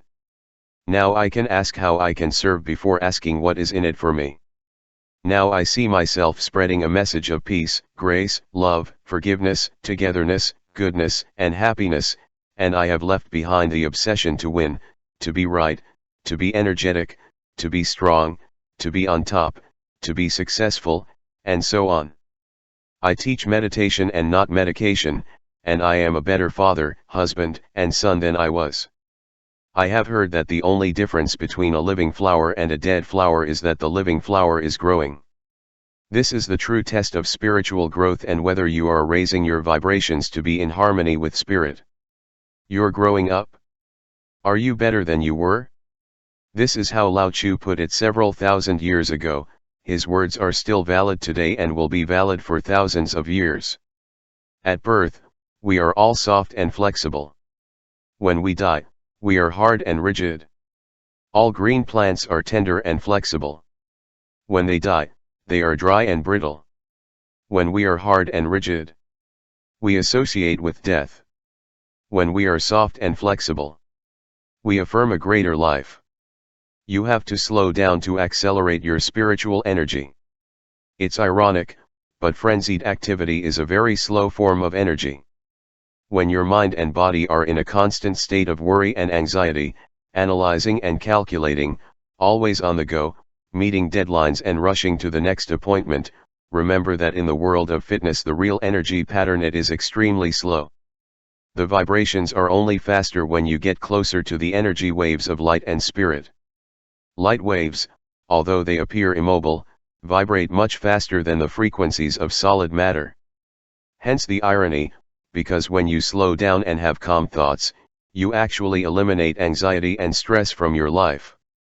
Similarly, when you meditate you bring the silent love of God closer to your present moments. In silence and stillness, God's energy will be yours. By slowing down your mind and freeing it from competing thoughts you allow the faster vibrations of spirit to penetrate. That faster vibration is one of harmony, love, and peace. It is, as Patanjali said, knowing God by making conscious contact with Him. When I am driving, I sometimes use a technique to slow down my mind and thereby allow the peace of God's rapid vibrations to be present in me. When I stop at a red light, I decide whether to keep my mind still as well or to let it keep running with thoughts like how late I am, why the driver in front has not gone yellow and because of him I am sitting there. I will have to stop at all traffic lights due to the conspiracy of traffic organizers, and so on. I usually choose to use this minute or two, in which everything else has stopped, to set my mind still as well. It is an option. I can close my eyes, meditate for the duration of the mandatory stop, and experience the peace of that moment. I have also found that there is almost always someone behind who will sound the horn to remind me that my meditation time is over. By slowing down and stopping my mental chatter at the traffic light, I invite the highest vibration of spirit to enter me. And, conversely, by remaining in a frenzied vibration, I block God's presence and continue to live with so-called problems. These are some of the principles that I encourage you to study and adopt when thinking about consciously raising your energy levels to access and maintain spiritual awareness. With that, I conclude this section on the different ways to embrace the idea that there is a spiritual solution to every problem. In the next few chapters I present what is perhaps the most famous prayer of all time, and it describes what for Saint Francis of Assisi was very practical advice for putting spiritual solutions into practice. The title of each chapter is a line from St. Francis's prayer, followed by specific suggestions for applying St. Francis's thoughts to our lives and our world today. Section 2. Put the spiritual solution of problems into practice. Lord, make me an instrument of your peace. That where there is hatred, sow love. That where there is damage, forgive. That where there is doubt, put faith. That where there is despair, put hope. That where there is darkness, put light. That where there is sadness, bring joy. O divine teacher, grant me not to seek to be consoled but to console, to be understood but to understand, to be loved but to love. For by giving we receive, by forgiving we are forgiven, by dying we are born to eternal life. San Francisco de Asís. In the first half of this book, I have detailed the principles necessary for understanding that there is a spiritual solution to every problem. In this second half I offer some practical applications of these principles based on the well-known prayer of Saint Francis of Assisi. It seems to me that it perfectly reflects the theme of the book and, therefore, I have put each line of the first half as the title of the following chapters. Each line provides a simple and perfect exercise to increase your energy level, allowing you to experience your problems as illusions that dissolve when you apply the unique power of spirit to them. You don't have to be a celibate monk with no worldly goods, dedicated to a spiritual life, to understand the profound message inherent in this prayer. Also, in the second half of each chapter you will find specific suggestions applicable to your everyday world, inspired by the prayer of Saint Francis. In the long run, you will understand that you can benefit from so-called problems when you opt for spiritual solutions, and this will change your life. With the inspiration of the prayer of Saint Francis, you do not have to abandon anything but the illusion of the problem. Moved by the desire to increase your energy level and following the suggestions derived from the prayer of Saint Francis, you will be able to stop thinking about what you need from the universe and learn to replace this attitude of need with thoughts about what you can contribute to the environment of energy from situations that seem troublesome. This is in the spirit of the second half of this powerful prayer.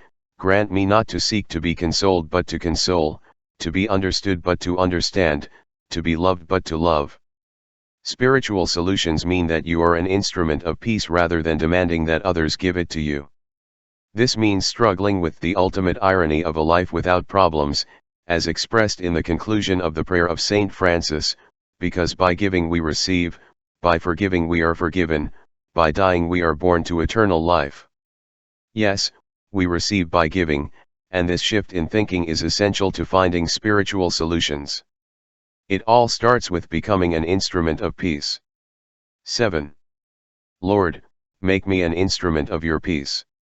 If you are at peace, there is at least some peace in the world. Share it with everyone else, and everyone else will be at peace. Thomas Merton. These two words, your peace, are the most important part of this first request of Saint Francis. When you think of God, you think of peace. This is what happens when we are in conscious contact with God. I have heard enlightenment described as being immersed in and surrounded by peace. This definition implies that the enlightened life is one in which peace is the predominant experience. Connecting with your highest spiritual sense is the same as living in the peace we call God. Think of the greatest saints who have ever lived among us. They are different from the rest of us in a unique quality. All they can give is peace. And what is this peace? It is the expression of universal creative intelligence, which extends to everything. It is the perfection of creation. This is what the term your peace means to me. It is something to which I am always connected, since there is no place where it does not exist, and that I lose when I allow my thoughts to caress the illusion of problems. I remember my friend Edgar Mitchell, Apollo 14 commander and sixth man to walk on the moon, telling me that when he was circling the moon, he was able to cover the image of the Earth with his thumbnail from his capsule. He had a revelation when he saw millions of celestial objects moving, rotating, and orbiting in harmony, and he realized that we are part of an intelligent system of peace. Within every object there is the same peaceful harmony, and this includes the Earth, every millimeter of the planet, every object, and every living being. Your peace is the essence of our universe. It is God in action. It is infinite love. There is no anger, fear, greed, malice, or envy, just a vast ocean of peace always available. In this place, problems do not exist. And it is only one step away. The most compelling aspect of all this is that your peace can be uniquely yours all the time each time you make the decision that this is how you are going to live. Your peace becomes that of which you are an instrument, as St. Francis asks in the first sentence of his prayer. When you follow him, you get a spiritual solution to every problem. Make me an instrument. If the nature of things is harmony, and everything forms a perfect unity thanks to the invisible power, then it seems sensible to say, I too want to be in that peace, since my nature is to agree with the peace of God and not against her. Deep inside you know that being at peace is natural, even when it seems impossible when you find yourself in the presence of so many problems. Not feeling at peace is the consequence of an error in your thinking. The thoughts that take you away from your peace are more or less like this: if you were a little more like me, now I would not be upset, or if the world were the way I think it should be, I could feel at peace. But people are not like you think they should be, and neither is the world. You find peace when you re-educate your mind to accept life as it is and not as you think it should be. As simple as it may seem, this is the secret to being an instrument of God's peace. I am not asking you to become indifferent or listless, but simply to observe the world and all people as they are and do not have thoughts that make you abandon your natural peaceful energy. I gave this advice to a flight attendant after our plane had been on the runway for 45 minutes and the captain announced that we would be returning due to a warning light that had come on in the cabin. As we were going back for what would be a long wait, the flight attendant began to complain to me about her fate. I'm going to have 250 passengers furious with me and glaring at me when they get off the plane. These delays are very stressful for me. I spoke with her for several minutes, encouraging her to convince herself that her inner being was at peace. I explained that her inner being is covered by bone structure, just as the uniform covered her body. Try not to let anyone who does not come in peace enter the territory of your true self. Let it collide with the uniform or the outer covering that we call the body, but stand firm in your resolve that your inner self can only be reached through peace. I observed that each passenger who glared at her received a peaceful and loving response from her. After a few minutes he managed to divert what had previously penetrated to his soul. In a 19th century New England chapel, they found a text known as Desiderata that contains much wisdom and an exquisite phrase that I have always remembered: avoid loud and aggressive people. They are vexations for the spirit.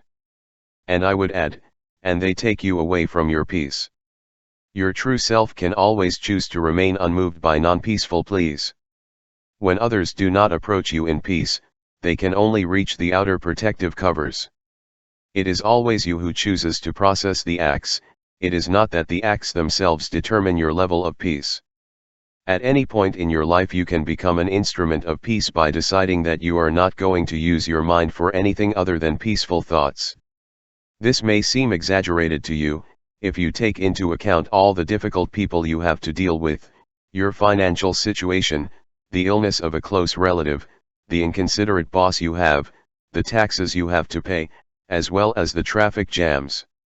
Traffic, etc., etc. Try to give yourself a break from your habit of continually looking for occasions not to be at peace. Go to that calm and serene place within you that is covered by the outer layers of your material life. That's where you know what it means to be an instrument of peace. There, your emphasis is on giving peace and not receiving it. Give peace. When you are an instrument of your peace, you are not looking for anything, you are a provider of peace. You do not seek peace by looking at the lives of others and wishing they change so that you can be more at peace. What you do is offer your own calm to everyone you meet. You don't go around the world wondering whether or not every circumstance in your life satisfies your pattern of peace. Instead, you offer your peaceful attitude to the chaos you find yourself in, and your presence calms the whirlwind outside. Even though the whirlwind continues, you have the freedom to choose a peaceful thought or to quietly withdraw. How to do it? Memorize this phrase of the prayer and repeat it silently: Lord, make me an instrument of your peace. Those moments of chaos allow you to remember that you will not get peace from anyone else and that you choose to give peace to all the situations in your life. Little by little, this reality will seep into you. The most important times to cultivate this awareness are when you find yourself in the middle of a tumultuous exchange, when someone wants to argue, is moody or irrational, and you realize that you are falling into pandemonium. In general, at this time, your inclination is to blame your lack of peace on all external forces. Start by looking at these situations in a whole new way that will not only help you be calm, but will make you a stronger and more trustworthy instrument of peace. Honor your great teachers. Who are the people that irritate you and make you frantic? Your spouse. Your children. Your parents. Certain employee. Your boss. A neighbor. I'm talking about the ones that really piss you off. Anyone else could say the same and you would gleefully ignore it and even respond in a most spiritual and loving tone: thank you for sharing. It is clear that these people, who make you feel frustrated and upset you with a simple disapproving look or scowl, are not a threat to you being an instrument of peace. They are your greatest teachers. Begin to recognize that all of these people are your teachers and help you to be an instrument of peace. That is, they are your guides and they have a lot to teach you. Every time you believe that someone else is causing the disorder and chaos you feel, it is time to acknowledge that they are allowing you to discover that you have not yet mastered yourself. That's right, you needed a reminder of peace. Remember, you are in a state of enlightenment when you are immersed in peace and surrounded by it. Anyone you give authority to remove that state from you is a reminder of what you have to do to be more at peace. In my case, my wife and children are my greatest teachers. I call these very special teachers my soulmates. My definition of a soulmate is not someone who agrees with me on everything, shares the same interests, and always tries to please me. I define soulmates as the people you love deeply, but cannot get rid of, who are always there, and with whom you often disagree. These soulmates are your greatest teachers because they are a continual reminder, sent by God, to help you master yourself. So it is tremendously beneficial that you are aware that you have to honor these people. My wife is one of them. We have been together for many years and we have weathered vain crises together, but sometimes something you have said or the tone of voice you use can still upset me. I know that if someone else had told me, I would have ignored him and instantly I would have been at peace. However, with my soulmate I am not at peace. Likewise, I have given my children the same power. When I reflect on something that has upset me, I realize that once again I have failed this simple test, the ability to be at peace in front of my teachers. To be an instrument of your peace you have to be able to radiate who we are inside. Regardless of when we meet them, our teachers are there to help us be an instrument of peace. Someday, surely little by little, I will know how to be at peace even when my greatest teachers are doing their best work. Choose peace. In A Course in Miracles there is a phrase that has always attracted me. In fact, I have reproduced and exhibited it at home, in the office and in the car on various occasions. It simply says, I can choose peace, instead of this. It is a great reminder at times when you are not being an instrument of peace. In one of those moments, this reminder can change everything. I remember feeling very angry when one of my sons was involved in an incident in a bar late at night. He was leaving the premises when several men who had been drinking attacked him. He ended up with broken front teeth and several minor injuries. Obviously, I worried about him, but it also irritated me to think about the number of times I had told him not to hang out in places where alcohol brings out the lowest levels of behavior and where you often run into problems with a capital letter. In the midst of this mental storm, I suddenly remembered that phrase. I repeated it to myself, I can choose peace, instead of this, and instantly stopped having a hard time. So I got ready to take him to a dentist friend of mine, and so I could be that instrument of peace. Also, from that experience, my son decided not to drink or go to bars again. Not being an instrument of peace kept me immobilized and upset. Choosing peace at that moment produced a solution that he possibly would not have even considered had he continued in that state of anguish. The Lebanese poet Jalil Gibran said, "Much of your pain is chosen by you. It is the bitter potion with which the doctor in you heals your sick self." This is true in all circumstances that we classify as not peaceful or painful. When you realize that you can choose peace even in the hardest moments, you become an angel of God. Instead of praying for the pain to go away, start by acknowledging the wisdom of praying to learn all you can.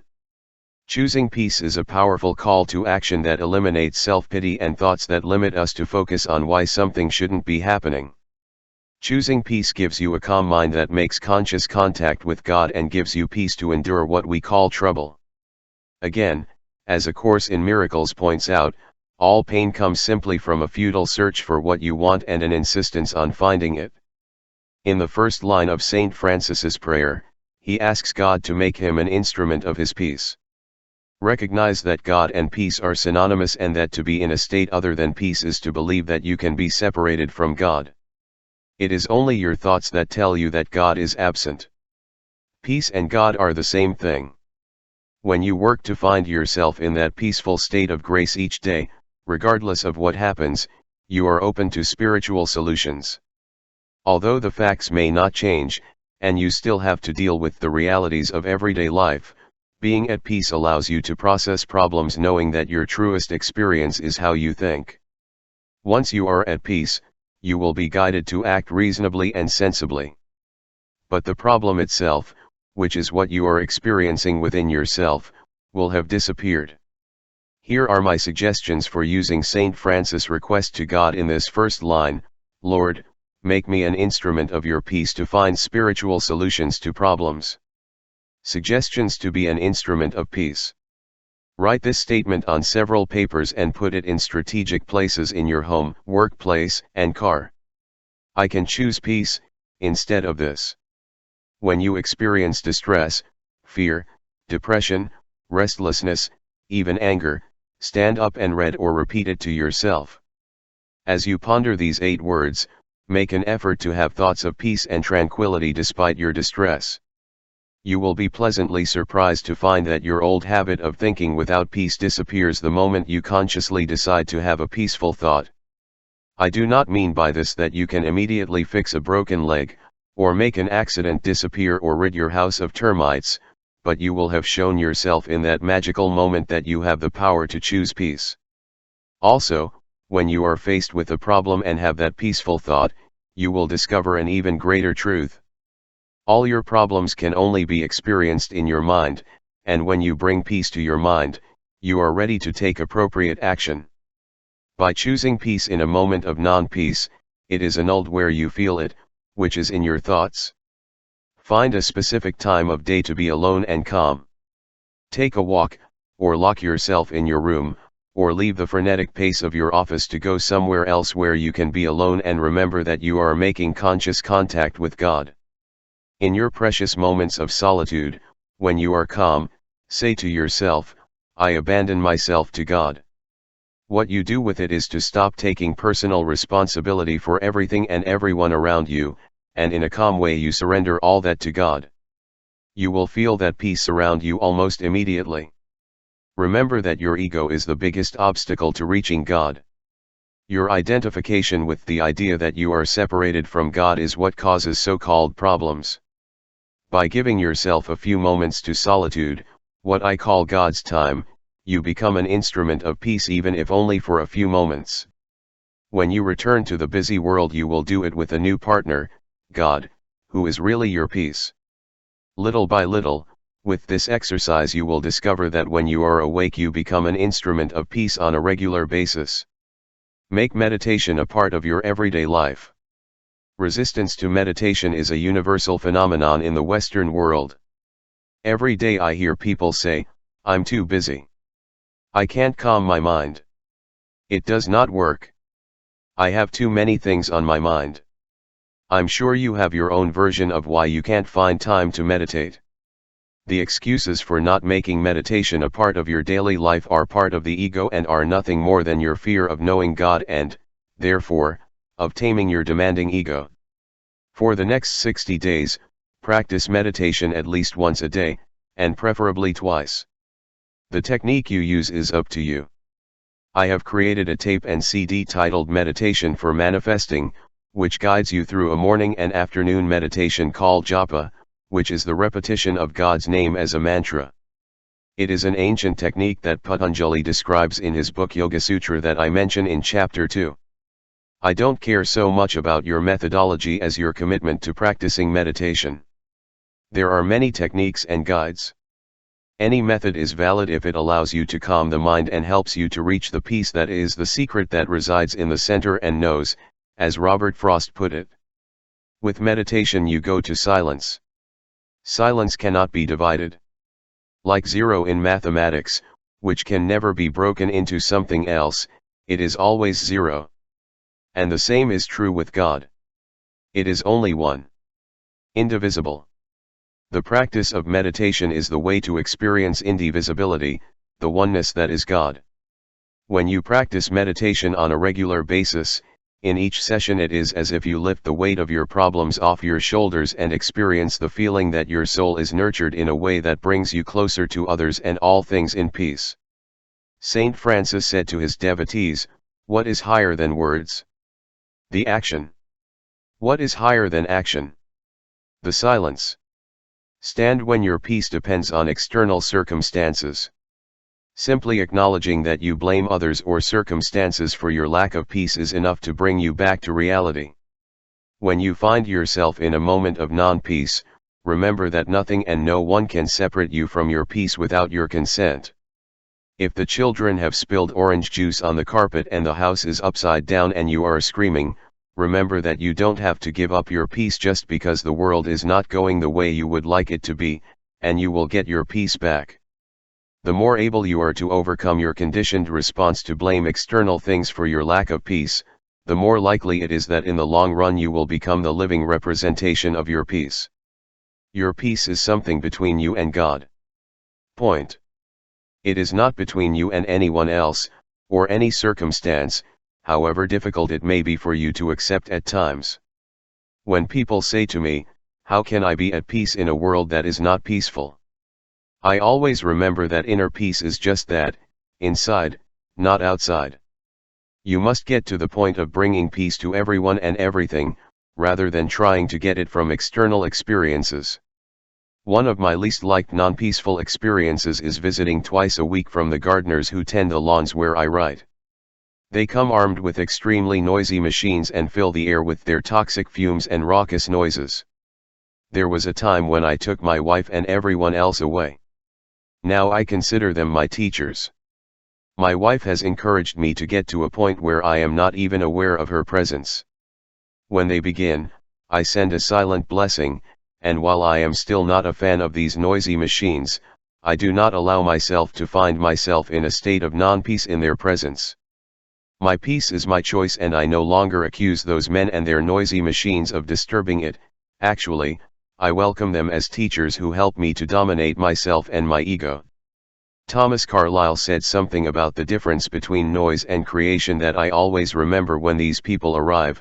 When the oak is felled, the whole forest echoes with its fall, but 100 acorns are sown silently by a breeze that cannot be seen. Note. Think of peace. Remember, you become what you think about. How often do you fill your mind with thoughts of no peace? How many times a day do you say out loud how terrible the world is, how violent we have all become, how carefree we seem to be, how racist we are, How little the government cares about us. All these thoughts and their expression indicate that you are trapped in a non-peaceful mind and therefore in a non-peaceful world.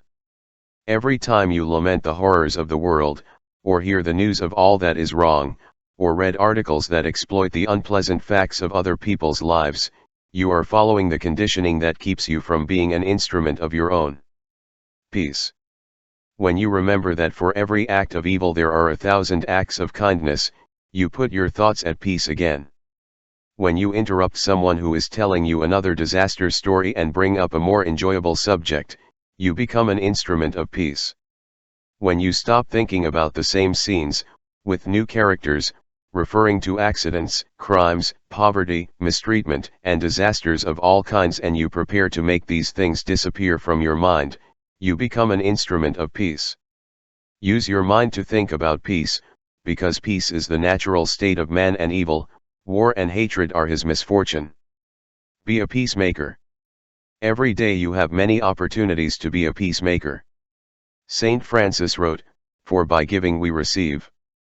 If you give peace you will receive peace, and when you are at peace all your problems dissolve. By becoming a peacemaker you are literally giving yourself a remedy for virtually all of your anxious moments. Today, stay alert for every opportunity to be a peacemaker. Just this morning, while I was at the gas station waiting to fill up my car, I saw that the cashier was being rude to a young man who did not understand how the $3 automatic car wash worked. The teller verbally attacked the teenager asking for the money to be returned, to which the teller stubbornly refused. In addition, it was evident that the young man did not speak English and did not understand what they said, much less why they insulted him in that way. Seeing that puzzled teenager, I have seen an opportunity to be a peacemaker. I have wrapped the young man by the shoulders and went outside with him to show him how the machine worked, which has made him smile for the first time since the incident began. Last night, at a dinner where family and friends had gathered, I began to notice that two antagonistic older people were on the verge of an outburst of anger because they did not agree on what had happened in a meeting prior to the meeting that both had attended. I knew that what was about to happen would be unpleasant for everyone, because I had witnessed it many times. I put myself in the role of peacemaker and offered a way to make both individuals right. In a matter of minutes, their combativeness was gone and I even saw them smiling at each other. This afternoon, on the motorway, I ran into a driver who was driving down the shoulder during a long hold and trying to get back into the lane. No driver left room for him to punish him for his action. As he approached where I was, I remembered that it was not between the driver and me, but between God and me. And my intuition, inspired by God, has told me that I could be a peacemaker for this man, that he could very well have reasons to drive on the shoulder, and I have signaled him to get in front of me. In a single day, I had 10 or 12 opportunities to be a peacemaker. And every time I take advantage of this opportunity, I become an instrument of peace, while giving spiritual energy to my life, allowing me to be free of problems in those moments. Be a peacemaker today, instead of waiting for peace to come from outside. Truly, by giving peace you will receive it. Make peace with yourself. You can't give what you don't have. If you are not at peace with yourself you cannot give peace. If you don't give peace, you will never be an instrument of it. Make the decision to forgive yourself for all your weaknesses and failures, forget about the self-destructive guilt for past mistakes and be aware that your journey through the black night of your soul had a value. When you make peace with yourself, you take a look at everything you've done in your life and remember that you needed all of those experiences to have the energy to propel yourself to a higher spiritual frequency. Eventually you will recognize that virtually every spiritual advancement is preceded by some disaster, and that all the unwanted events in your life were necessary. Why? Because they happened, and in this intelligent system that we call the universe there are no accidents. If you are better than before, there are reasons to make it up to yourself.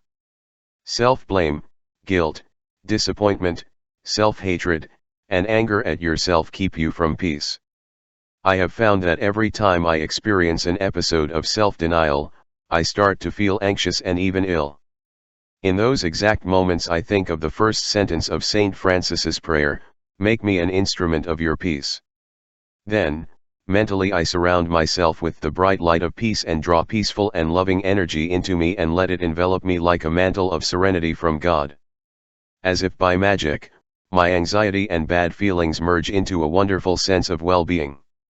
Then I realize that this is what I am giving instead of the harshness that I gave in my moments of anxiety and author rejection. By making peace with myself and evoking the peace of God, I am able to forgive myself for my mistakes and to set out to be better than before. Try it today, anytime you feel like you're rejecting yourself. The results will pleasantly surprise you. Get back to nature. Luther Burbank observed, "There is no other door to knowledge than that which nature opens, there is no other truth except the truths that we discover in nature." Becoming an instrument of light is easy when you return to the natural world. I'm sure you've heard it said many times that the solution to chaos is to go for a walk to the beach or to the mountains. When you return to nature, you return to silence and harmony that is your most natural setting.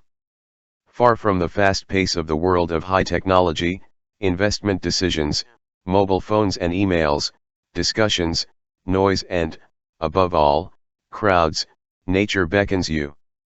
I know you can feel the call of the wild because all the people I talk to about it express a desire to escape to a natural environment. Every time you pass through a beautiful park it seems that there is a magnetic energy that pulls you to walk among the trees and flowers and calm your mind.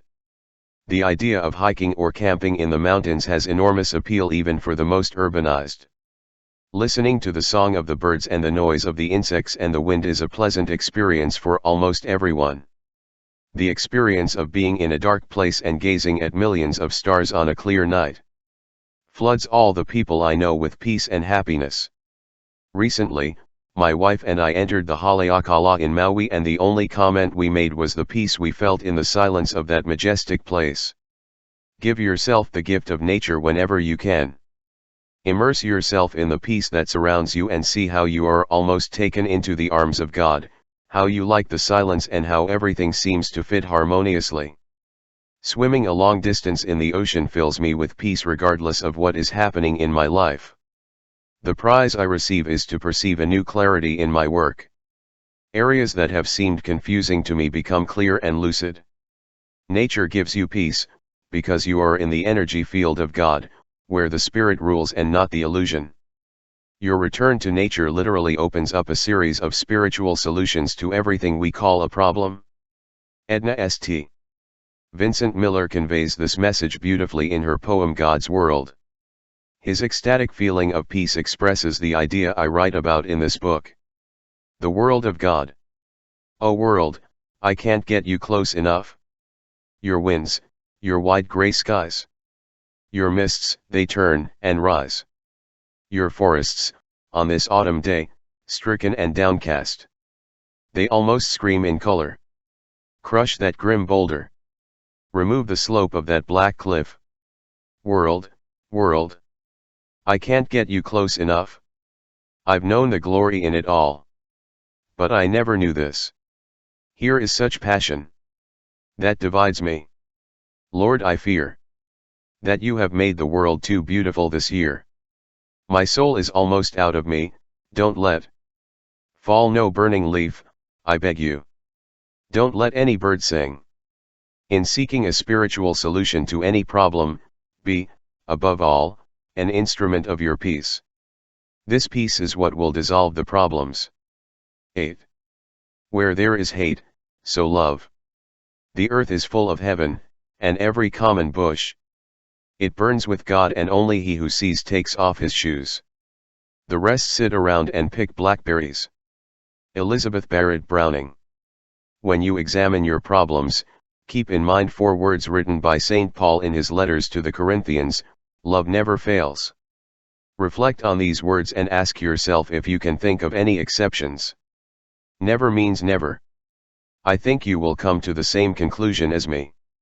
Every time I perceive a problem, sending love never fails me. Whatever you perceive as a problem, you can find a solution in these 4 confusing words: love never fails. This is true even in situations where hatred appears to be the problem. My idea about hatred is consistent with what I have presented throughout this book. Belief in hatred is the source of almost all problems. At first this may be incomprehensible to you. However, I think that if you examine what you think of hate, you will be able to do what the title of this chapter suggests. Sowing love means dissolving the illusion of hatred by giving love. When you are able to do it, you are on the path of spiritual solutions to all problems. What is hate? Everywhere you can see the opposing forces of good and evil, love and hate. Many believe that these two opposing forces in the world are God and the devil. I have devoted a good part of the book to discarding this idea. How is it possible that God and the devil exist if there is only one creator and one power in the universe? Did God create the devil? Or if the devil exists, did he create God? If there is only one creative truth behind the universe and you accept evil as this truth, then you have to believe that hatred, violence, ugliness, prejudice, disease, poverty, and chaos are manifestations of this truth. And all love and kindness are fake. If you accept God as the truth, you must accept that love is truth and that evil is false. And hatred is undoubtedly part of that evil that is false. For me, the truth about hate is that hate is love. Indeed, I perceive hate as the energy of love that goes in the opposite direction. All hatred can be overcome by love because love is the only thing that exists, that is, it must include hatred. The feeling and expression of hatred must be reversed so that it goes in the opposite direction. In the old Dhammapada we are reminded that hatred ceases with love, not by hating. That is why Saint Francis asked God for the ability to give love in the presence of hatred, and thereby eliminate the illusion that hatred exists. Basically, people who seem to radiate hatred are projecting their feeling of not being loved. They have the impression that life does not love them. When you feel that life does not love you, you deny the presence of love, although love is the elixir that holds the whole universe together. So you take the presence of this omnipresent force called love and turn it in the opposite direction and you start practicing hatred. A person who hates is a person who feels hated, and projects that feeling. When you meet someone who holds a grudge against you, you can be sure that this person feels that you are holding it back and does the only thing they can do, which is to give what they have. If a person criticizes you, you can be sure that they are only projecting what they feel they are sending them. These are examples of people who believe that they are not loved and who send out unpleasant, hateful energy. We know that God is love, the only power found everywhere, so there is no place where this power is not found, including the person who hates. That is why I say that the truth of hatred is that it is love, and that the way to dissolve hatred is to reverse direction and make a loving effort to convince the hater that he is loved.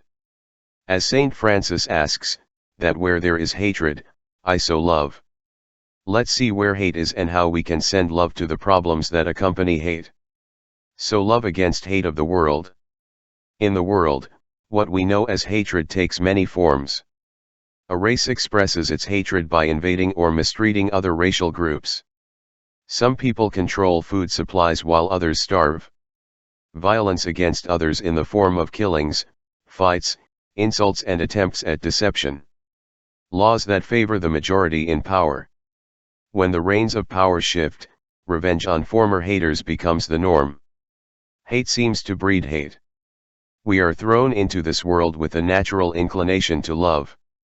Most of the time, when you meet someone who projects hatred towards you, you have the feeling that you have a problem.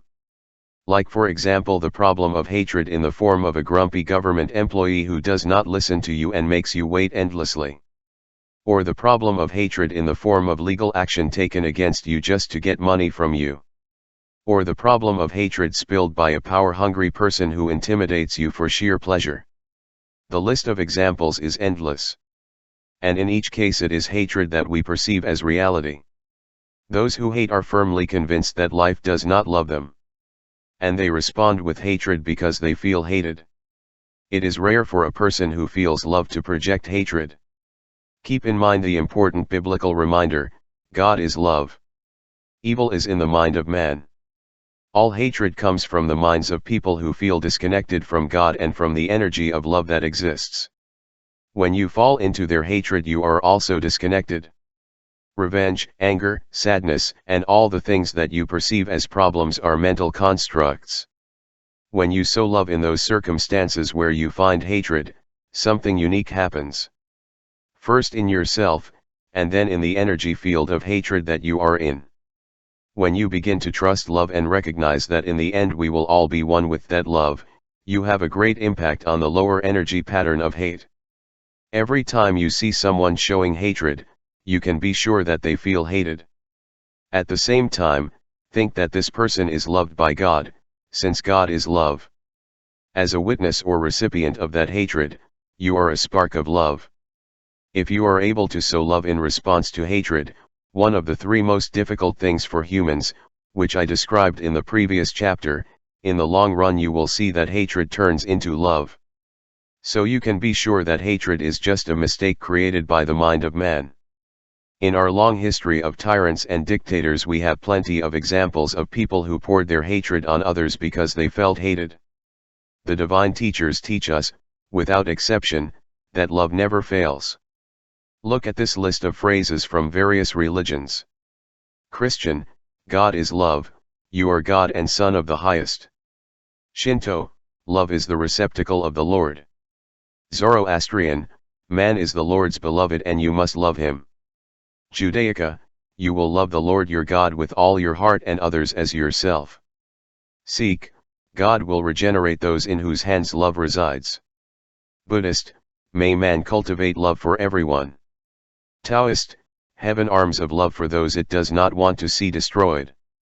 Islam, love is this, that you count very little and God a lot. Baha'i, if you don't love me, my love cannot reach you. Confucianism, loving all men is the greatest goodness.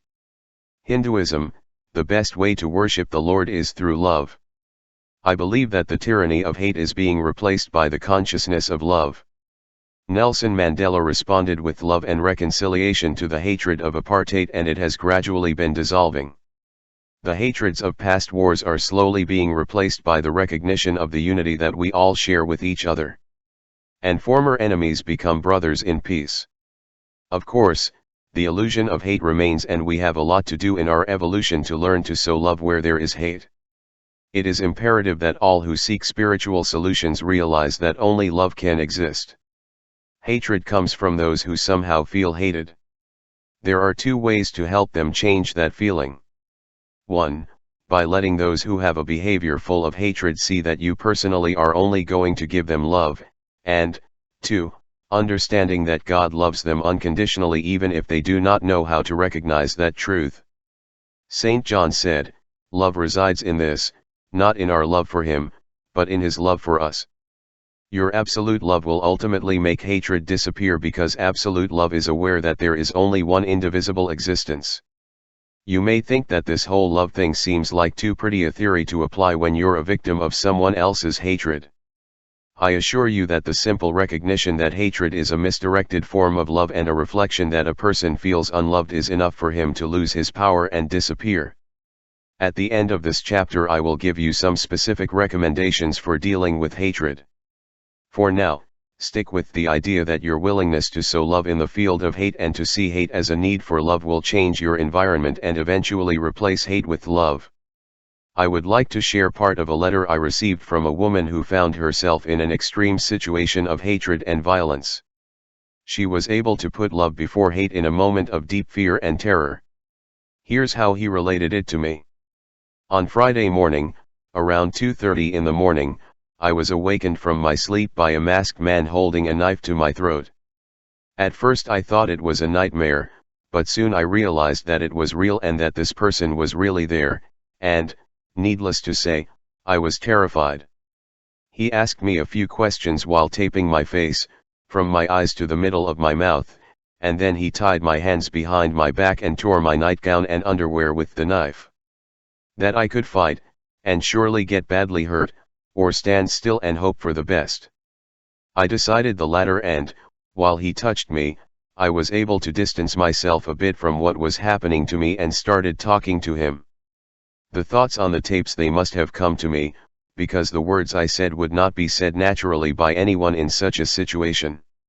Ruth refers to an earlier part of the letter in which she said that she had listened to a number of tapes of me, which had been useful to her during the process of her brother's death the year before. The week before her attack she had returned to listen to the tapes. He told me he was from Los Angeles and needed money and a car to get back there. The words came out, "You are a very nice young man, would you like me to pray for you? God, help this young man get the money he needs to go to Los Angeles and help him to be happy and have a good life." I asked him if he had a girlfriend and he said, yes, in Los Angeles. So I asked him if he had children and he said, no, would you be here if you had children? I said, I have children and grandchildren, and they are wonderful, he should go back to his girlfriend and have children one day. I kept talking to him like he was a nice man, and at the end he said, this is not going well, and he did not rape me. He did more still, and I thought that this might possibly be the end for me, but in the end he gave it up, and when he was leaving he said, you are a very nice woman. I attribute my ability to stay calm and use kind words in this situation to having listened to your tapes, which I know beyond a doubt came to me and gave me that extraordinary serenity, strength, and kind words. And now I want to thank you for sharing your life and wisdom, which has provided so many wonderful alternatives to getting caught up in things. Thank you very much, from the bottom of my heart, for your wonderful books and tapes. What you say in them is much more than words. I spoke with Ruth and she gave me permission to include the story here, in the hope that out there someone could sow love versus hate. Sow love when hate arrives in your immediate relationships. This is the secret to dealing with those who express hatred around you. First of all, remember that hate is a reaction to frustrated love. Then silently repeat once more, Lord, make me an instrument of your peace, that where there is hatred, sow love. You are spreading love by peacefully acknowledging that the hater, on some deep and probably unconscious level, feels hated and gives what he feels. Absolute love cannot exist with hatred, so your task in those moments is to sow love where there is hatred. This is how you convey to the person who feels unloved that, as difficult as it may seem, you don't hate them. This will eliminate hatred and, at the same time, provide a spiritual solution to the problem of hatred. The hatred that person directs towards you is actually a manifestation of their pain. When hatred dissolves, pain ceases to torment. In this phrase of his prayer, Saint Francis asks for strength to sow love in the face of hatred. You can do the same even when you receive hatred from those you live and work with. Nothing I say here implies that you have to become anyone's victim. One of the most loving things you can do in response to hatred is to silently send a blessing to that person and step out of the energy field of fear and hatred. If you walk away without yelling or cursing or responding violently, you are telling that person that you love yourself too much to be their victim. Then when she has calmed down, go talk to her, when the energy field is no longer permeated with hatred.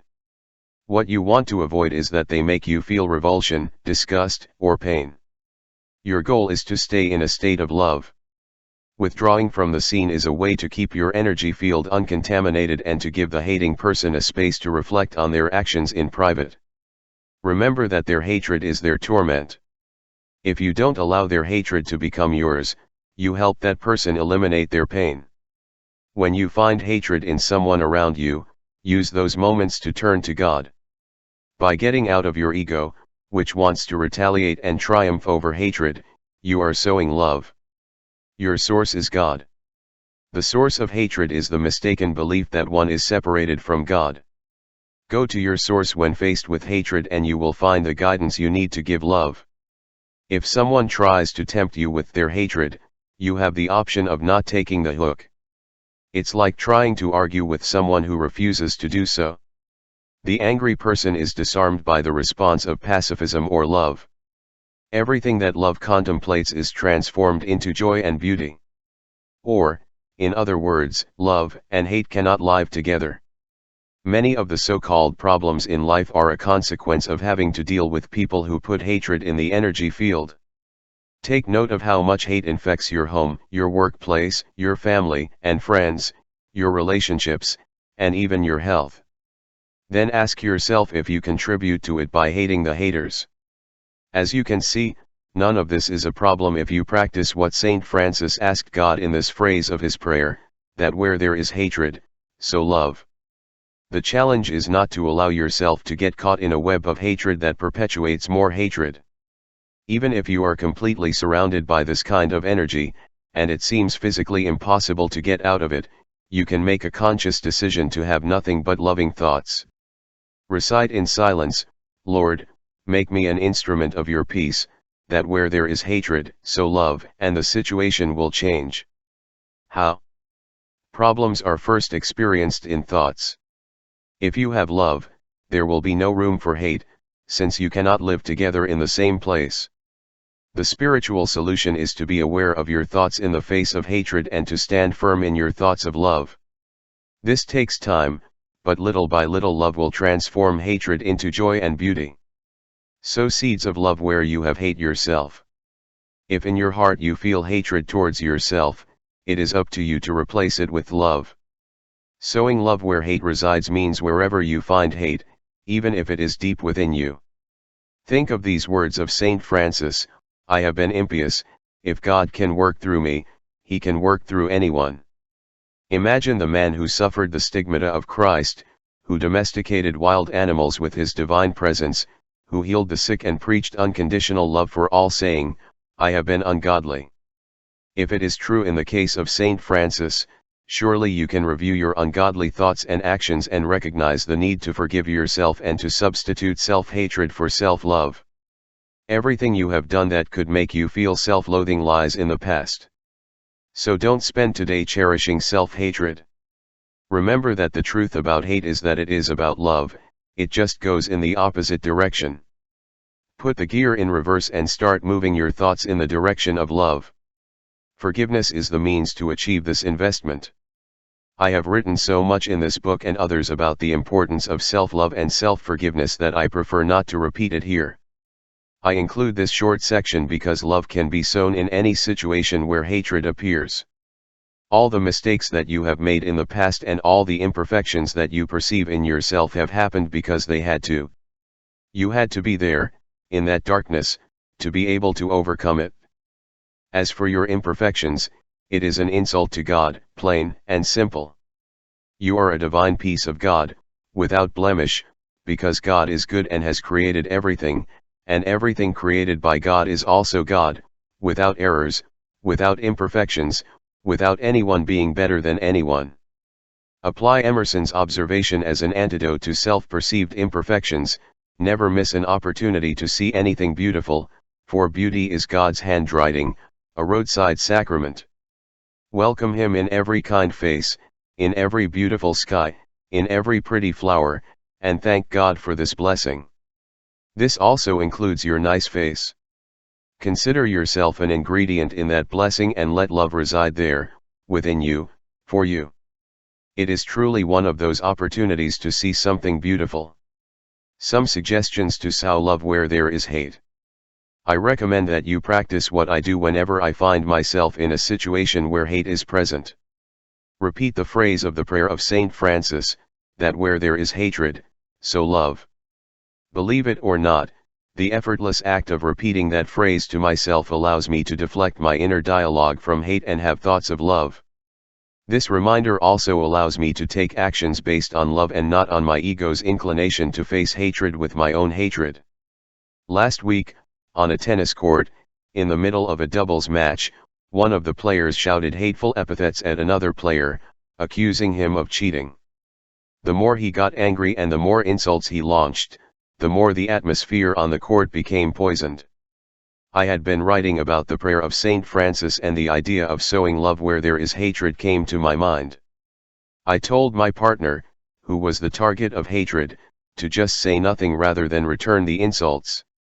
Suddenly out loud, for all to hear, I addressed the man who was filled with hatred, you know what, we all love you, win or lose. I was surprised by my words myself, but I was even more surprised by his response. The man looked at me, smiled, and said, "Sorry, I've lost my temper." It was amazing to see how by sowing love against hate it disappeared almost immediately. When you find yourself in the presence of someone who is directing his hatred towards you, think of Jesus washing the feet of his disciples on the eve of his crucifixion. My wife told me that she was taught to think like this when she was young and has practiced it silently her entire life. Imagine what it is like to walk in the shoes of the hater. Then mentally remove those shoes from the person and imagine washing their feet just like Jesus did. This mental image not only allows you to project love in the face of the hate you are witnessing, but it also distracts you from the habit of feeling hurt and angry. After an episode where you have been the target of hatred, or when you have witnessed hatred, do not allow the incident to linger in your mind. Also resist the temptation to talk about the episode or to focus the conversation on it. Many people, who do not send hate, seem to enjoy talking about the hateful attitude of others and tend to make it the focus of almost all their conversations. They keep talking about what another said, how terrible it was and how it affected everyone around. Meanwhile, the environment of the present moment also becomes a place of hatred. When talking about another person, strive to send or direct love into their energy field and encourage others to think about love and send loving energy to those who seem to have lost themselves in their hatred. Be the person who fosters the idea that people can change. Ask your family and your circle of friends to direct love to those who are stuck in the torment of their hatred. When you have private conversations, make them revolve around love and not hatred towards the hater. In the moments when you are not witnessing hatred, you can also sow love. Praying for a person who is filled with hatred makes as much sense as praying for someone who is sick or hurt. Enter the energy field of hate with love. Without needing to identify yourself, you have the opportunity to use your energy of love to stop the passions of hatred. When you live with love in your heart, you radiate a more spiritual energy, faster. You can direct this higher energy of love towards hateful situations. I remember one afternoon when I was in a park with two of my children, when a father exploded in anger at his young son. He screamed and threatened the boy with violence. I went into action immediately, not to confront the irate father, but to reach out and send him energy of love. I enveloped him in an imaginary cloud of goodness. I saw then that the man began to soften, partly because he had noticed me and his behavior embarrassed him, but mainly because I was sending the higher and faster energy of love to a space where the lower and slower energy of hate was present. This higher energy influenced his behavior even before he noticed me. You have sometimes heard the expression, "We are going to send you positive energy."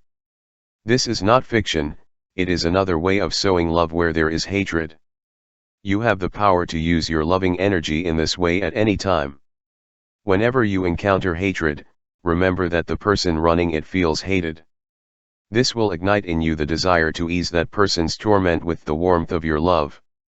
Every time our children say or do things that indicate they feel hatred, both my wife and I try to assure them that they are loved and deserve love. Little reminders, when the atmosphere has cleared, like a hug or a pat on the shoulder, or a phrase like, "Well, Mommy loves you and so does God," always, even when you're angry. No sermons, just a kind reminder that they are loved. In the middle of a serious discussion in which hatred is projected, remember that God loves everyone. If you can somehow convey this to all the contenders, including yourself, that alone is enough to make the hatred disappear and at the same time provide a spiritual solution to the situation. Commit to spending an hour with someone less fortunate than you. Near your house there is someone who is desperate and helpless. Often these people do not know that the origin of their anguish is that they do not feel loved and they have the feeling that the world in general rejects them and also the people who are part of their lives. You can be an instrument of peace, sowing love for that person and for yourself. You don't have to give them money or food or anything material. The simple and wonderful act of sowing love alone will provide a spiritual solution to your problem while nurturing your soul. Never take hate personally. Sowing love where there is hate means remembering that you are love and that this is what you have to give. Consequently, Anyone who wants to pour their hatred on you will be unable to reach your soul, because hatred cannot live where love is present. The best method to deflect hatred is to be aware of how you react to it. If you are immediately offended by the behavior of the hater, you have taken it personally and allowed your ego to twitch. When you respond to the hater with the words, "you feel," you put the emphasis where it belongs and don't take it personally. Because you know that you are sowing love and hate has nothing to do with you. If someone says to you, "I hate you, you're bland and you never praise me for nothing, all you always do is criticize me," you might respond with something like, "You think I don't praise you, and that really makes you angry. I want you to know that you have talent and I will try to tell you more often." You have not taken it personally and have responded to hatred with love. A spiritual solution. And even if the hatred continues to exist, you continue with your decision to never take the hatred personally. Try to find time to be with those who send hate. When you meet people who seem to be full of hate, you will discover that they want the same thing as you. They want to feel loved, and their outward manifestations of hatred are nothing more than a cry for love. Years ago, one of my teenage daughters would rebel furiously and often hate any authority figure, and me in particular. One day I asked him if he could have dinner with me, to which he reluctantly agreed. The hours I spent talking to her and taking an interest in her life from a non-authoritarian position changed our relationship. By meeting someone, by spending time with them, by going the extra mile to plant love in someone you think might be emanating hate, you create an open environment where love has a chance to flourish. This is not just the case with family members. You can go to lunch with the person who shows the least respect for you at work, and an hour will be enough to dispel much of the hatred. The word prejudice comes from prejudging. To prejudge is to form an opinion without any contact. It is done before making contact. With the contact, you embrace the light that you both share and the pre-judgment disappear. Use a letter as a means to send love. Sometimes it seems impossible to reach someone who is full of hatred. The more you try to talk to that person about it, the more she becomes entrenched in her idea that she has no choice but to be the way she is. These encounters often lead to unpleasant and intolerant arguments and exchanges. I recommend that you make your feelings known in the form of a letter, so that the reader cannot argue what you say with his hatred. Even if he disagrees with everything you say in your letter, make the effort to let him know that he is important, valuable, intelligent and, above all, loved by you and by God. But also mention how you feel when he directs his hatred towards you and why you often withdraw when he manifests that hatred. By sending love in written form, you do not receive the sparks of hatred, which ignite when words fly in heated exchanges. This is another opportunity to get to the bottom of your soul and to sow love where there is hate. Try to be kinder and kinder in response. One of the best ways I have discovered to sow love where there is hate is to be generous. Send flowers to someone who has verbally insulted you. Send a box of chocolates or a gift voucher in response to hatred. Over the years I have on many occasions had the experience of receiving bad checks from people to whom I send the products they order. In another time I reacted by complaining about how irresponsible and immoral this behavior was. About 5 years ago I changed radically.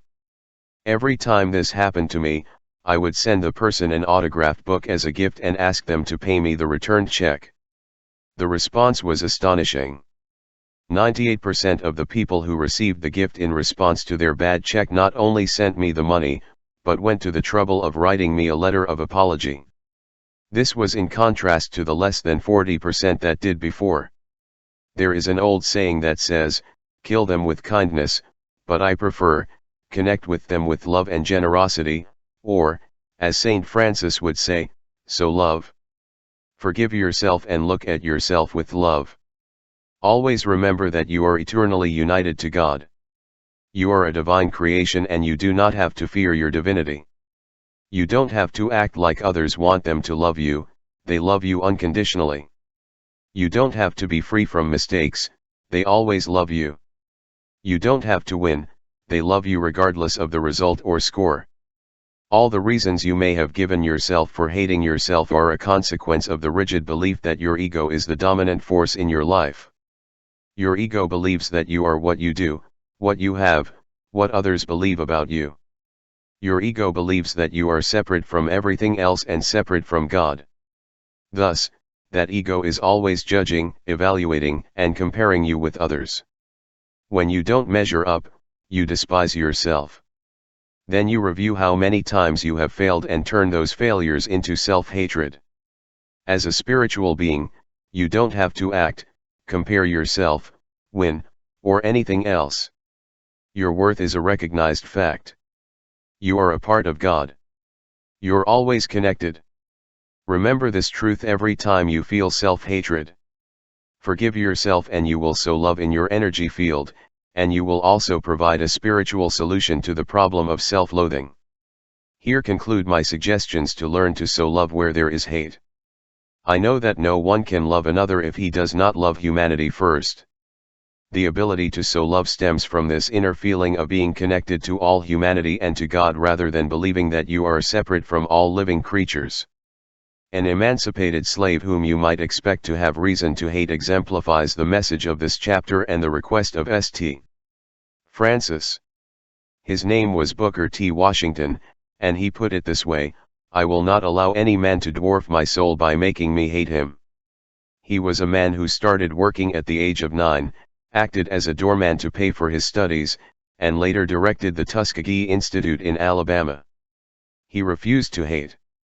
Why? Because, as he said, hatred dwarfs the soul. So love and enjoy the respect that adorns your soul. 9. Where there is damage, forgive. The world does not need a new religion or a new philosophy. What the world needs is heal and regenerate. The world needs people. May, through devotion to God, be so full of spirit that can be an instrument for healing occurs, because healing is important to everyone. Joel S. Goldsmith, The Art of Spiritual Healing. The words hurt and forgiveness seem to me a fascinating way of expressing St. Francis' desire to heal the sick and help the wounded to recover. He uses the word pardon to express the desire to release a wound, just as a prisoner would be released from prison by commutation of his sentence. As you know, St. Francis was known in his time as a healer of the sick. His presence among the wounded produced miraculous cures, inexplicable to the doctors of the time. In his prayer he asks to join the Spirit so fully that body and universal mind become one. Pray for the perfection of God to permeate your body so that you can transmit your spiritual energy to those who do not form a whole. I am not asking you to become a St. Francis or a Jesus and do miraculous cures, although I am not saying that it is impossible either. I ask you to open yourself up to an idea that you may consider outrageous or even impossible, but that you will consider here, if not for something else, then to entertain yourself with another of Dyer's nonsense. Perhaps Tilipa's definition of enlightenment in the 10th century will encourage you: have a mind open to everything and attached to nothing. I want to make it very clear how I think we can consider the presence of illness or damage that we have suffered in our lives and that of our loved ones from the perspective of applying spiritual solutions. When we have to recognize and accept a disease state in our body, our first thought should be how to enable a solution, which generally involves returning our body to a disease-free state as quickly and painlessly as possible. When I speak of taking responsibility for any illness or disease, keep in mind above all that it should be done without feeling of guilt or shame. By saying to yourself, this state of illness or imbalance is mine, I own it and my attitude towards it depends on me. These words take on power because you open yourself to the healing energy of a spiritual solution. Feeling guilty or angry about arthritis, cancer, heart disease, kidney disease, or any other type of illness keeps you from reaching energy levels where spiritual solutions abound. We live in a carcinogenic world. There are pollutants in the air, food, and water. Feeling guilty or angry about these conditions or blaming the polluters will only serve to magnify the problem. Seeking a spiritual solution means abandoning those energies that take away your strength and which are those of shame, guilt, anger, and the obsession to blame others. By saying, "That is mine and I am looking for a spiritual solution to this situation," you draw closer to those higher healing energies. Your body is your resume to God in this life. Some of us are bald, short, we cannot see well, we cannot hear, we cannot walk, and so on. If you refuse to view these conditions as problems and set out to fulfill your destiny without guilt, anger, or remorse, you attract higher and faster energy into your life. In short, you don't see the physical apparatus as important to who you are and what you will do. It is as if you know that your spiritual self has been assigned this vehicle, this body, whatever its state, for this incarnation. This body is not you and you are not him. I also believe that the law that has allowed some miraculous healing of illness or injury is still on the books. It has never been revoked and is accessible, as evidenced by the many spontaneous healings that occur in high-energy places like Lourdes in France, Fatima in Portugal, and remote villages in Brazil, to name just a few. The presence of evil and disease in children is particularly difficult to cope with. Once again, it is important to emphasize that from a spiritual perspective we are infinite souls, who never die and are never born. Our essence is not our material form. A little boy could be an old soul. Who knows? What I am sure of is that teaching an unfortunate child to stubbornly refuse to think that he is a limited being, and to help him see that his spirit is perfect and always united with God, regardless of his physical defects, is the way to introduce a spiritual solution in your mind. We must learn to always see God in each person and teach those with a young afflicted body to do so as well. With this, we will be putting forgiveness in the presence of physical evil and facilitating the healing process. Putting the words where there is harm, so forgiveness in the context of the force of the Spirit is my way of sharing my belief in spiritual liberation from sickness, injury, or pain through the personal ability to come together to form a whole with the healing capacity of God. This means beginning to conceive of body and mind as one and using spiritual essence to maintain perfect unifying health.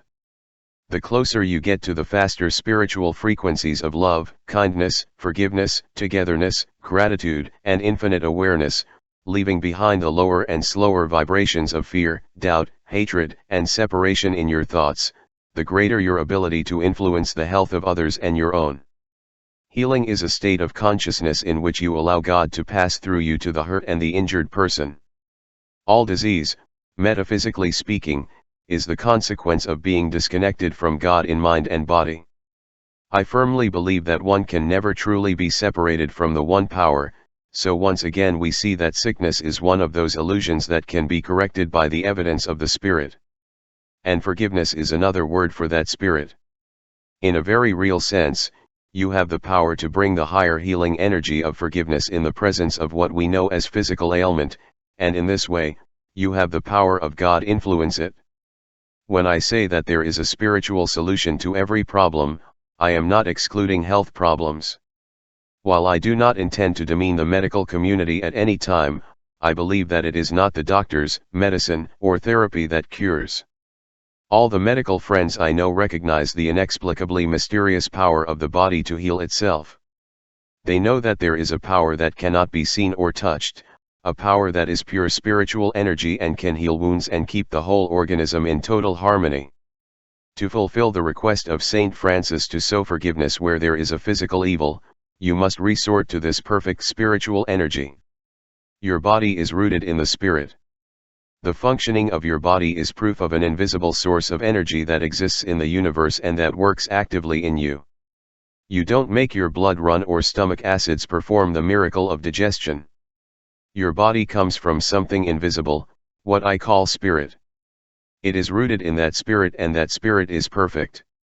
In a sense, your body is a manifestation of the knowledge of God, the expression of an idea that is held in the universal consciousness. This body is part of the universal life cycle of seed, bud, flower, growth, decay, and giving way to new life. Your body and the bodies of others are destined to express this idea of the Spirit and to give way to a more perfect idea. The body itself is always firmly rooted in this perfection of the Spirit. When you lose contact with it, physical evil or illness arises. Thus, there are no imperfect bodies, only ideas that reinforce the separation of the person and God. There are only imperfect ideas. These imperfect ideas are the fruit of the ego, which makes us believe that we are incapable of healing ourselves or others. For example, an idea that says, I have arthritis or a migraine and I can't do anything about it. I am stiff and in constant pain due to these discomforts, instead of, I have these discomforts due to imperfect ideas about my body. I want to say, without fear of being wrong, that the intelligence that lives in your body will adopt the form in which you project it. It will create a healthy or diseased body depending on how you decide to use your mind. If you want to have a truly healthy body, and the ability to sow forgiveness in the face of any kind of harm, you must first heal your mind with unconditional love and recognize that your body is a firmly entrenched instrument of the Spirit. Make your mind energetic, loving, healthy, and positive, and your body will respond accordingly. In addition, you will be able to provoke in others this attitude of healing, which is what Saint Francis was best known for. You can also forgive physical illnesses and, incidentally, facilitate healing. You share the same energy. There is a healer in you, rooted and always connected to Spirit. To know this healer and make him work for you and others, you must, once again, forget about your ego. Overcome the ego. To develop an unshakable faith in the healing power of nature, you must learn to harmonize your body with the body, mind, and spirit of nature. To carry out this action, you will have to do everything possible to suppress the ego. Remember, the definition of ego is that it is nothing more than an idea that identifies you as someone separate from others and the sum total of your achievements and acquisitions. In short, your ego tells you that you are your personality and your body, and that you have to compete with all the other bodies and personalities that you encounter every day. When you see yourself as a separate body and mind, you are in a world of illusion in which disease and evil are the way of life. Your ego does not see the true dimensions of the being in which it is housed. Thus, you are often worried, lonely, frustrated, and afraid. Then he turns to himself to confirm the little value he places on life. These thoughts of self-deprecation, limited thinking, and fear of not measuring up will manifest in some form of evil or illness. As you know if you have read this far, these ego thoughts are nothing more than mistakes. There is only one power, which is omnipresent and therefore is in you at all times. Your ego is the part of you that gives full credibility to an illusion. Your ego is what you must transcend in order to know the truth of healing by putting forgiveness in the places where the damage resides.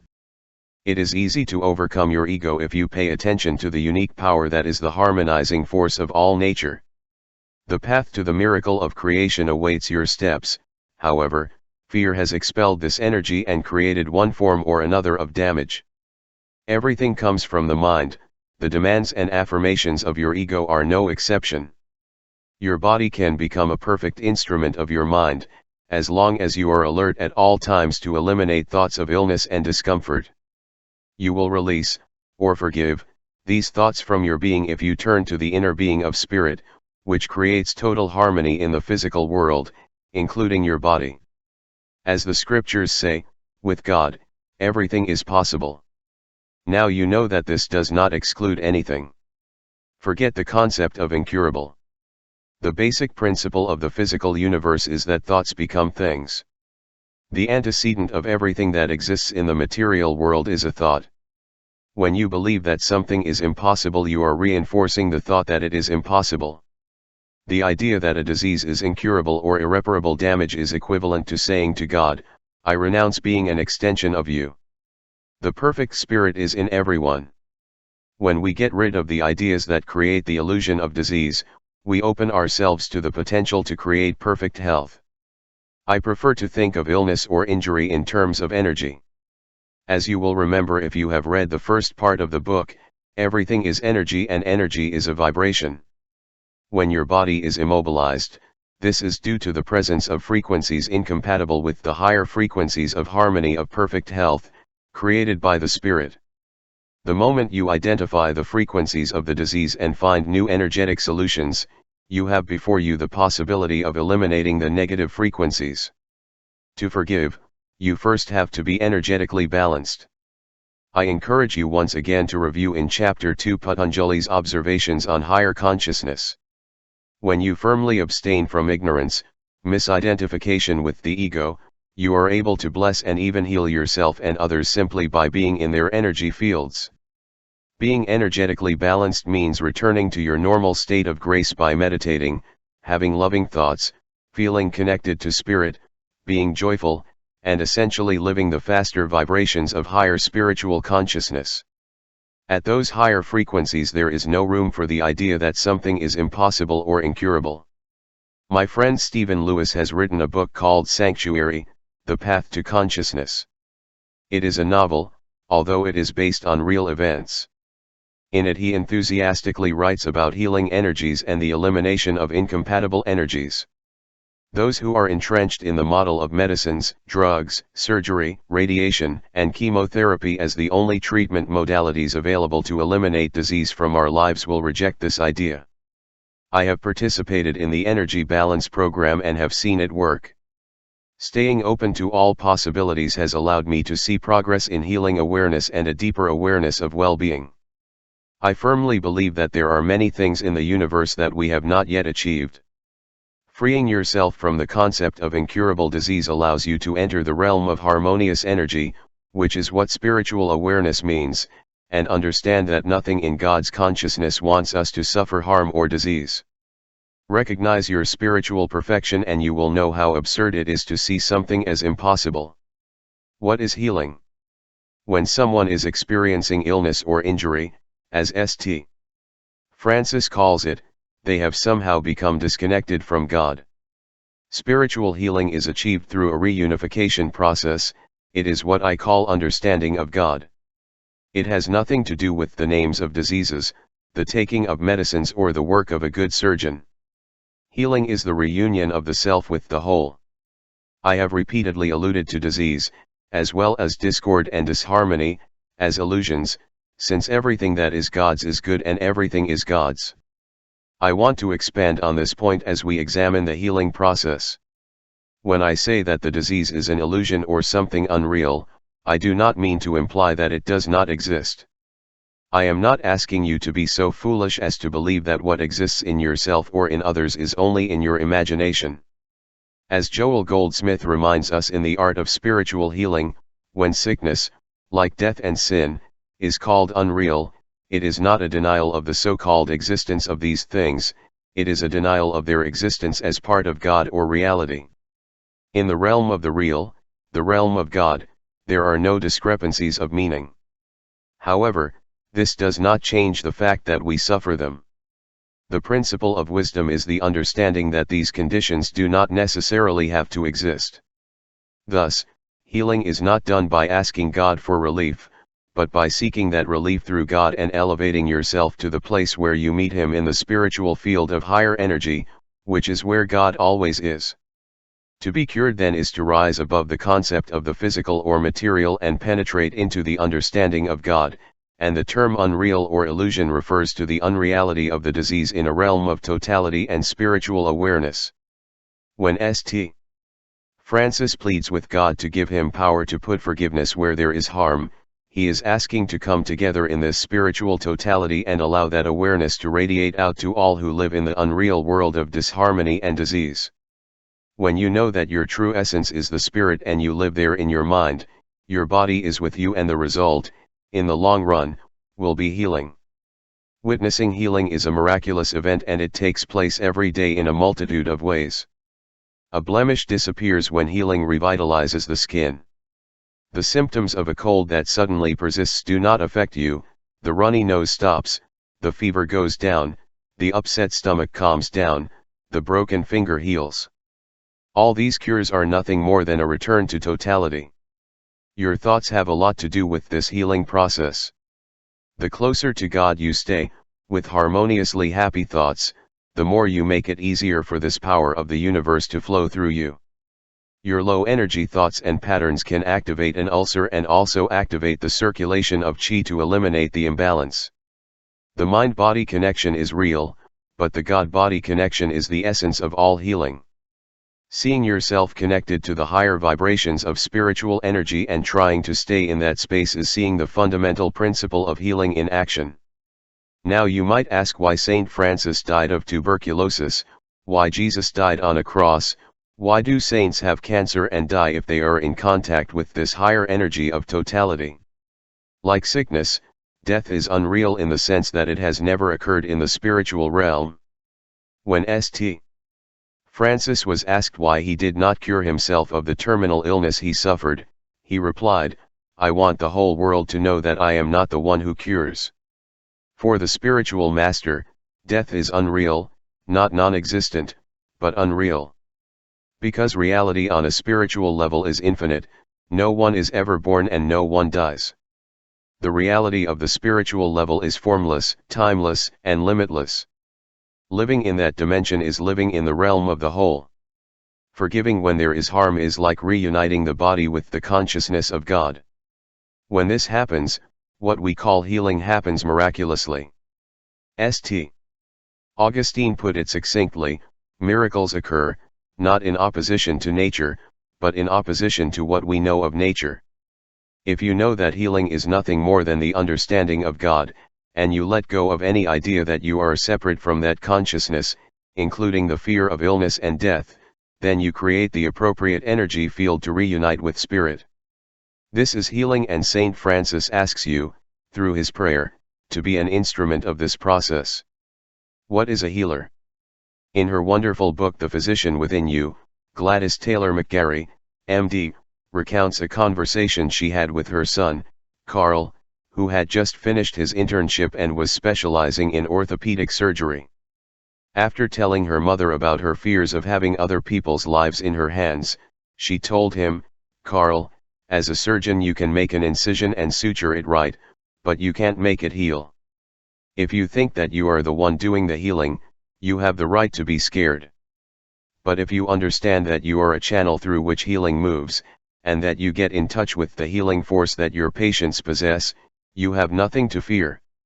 You will have awakened the doctor in them and you will have set them on the path of their own healing.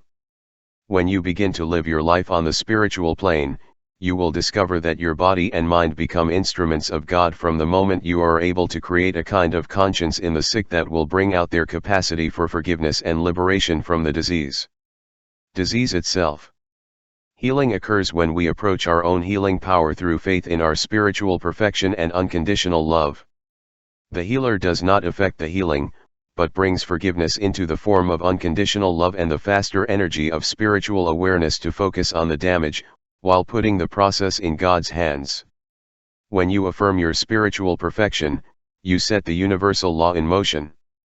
You do it by abandoning your doubts and fears, by putting aside your little ego, and by living the principle of existence, which is the principle that thoughts become things. The thoughts or mental conditions created the illusion of illness as something separate from the divine, and your thoughts of spiritual perfection will allow the healing force to act through you on yourself as well as on others. I am not talking about the laying on of hands or the world of the occult, but simply the awareness that a healer must be able to accept the spiritual perfection of the mind and body as well as the spiritual perfection of the damages that he wants to forgive. In a word, love is the power that heals. Remember, the opposite of love is fear, and to believe in fear is to believe in the second power of disease. Do not forget that, perfect love casts out all fear, and that the root of all disease and damage is fear, the fear of being separated from the unique power of God. Can you be a healer? Anyone who understands that he is but a channel through which perfect spiritual love can flow can be a healer. When you are sick, you have disconnected from the ability to heal yourself. You have lost contact with your healing source. You will find your healing ability by meeting with the source. As a healer, you stay in touch with the whole, you never fall into the superstition of separation, which causes the disease to take hold of you.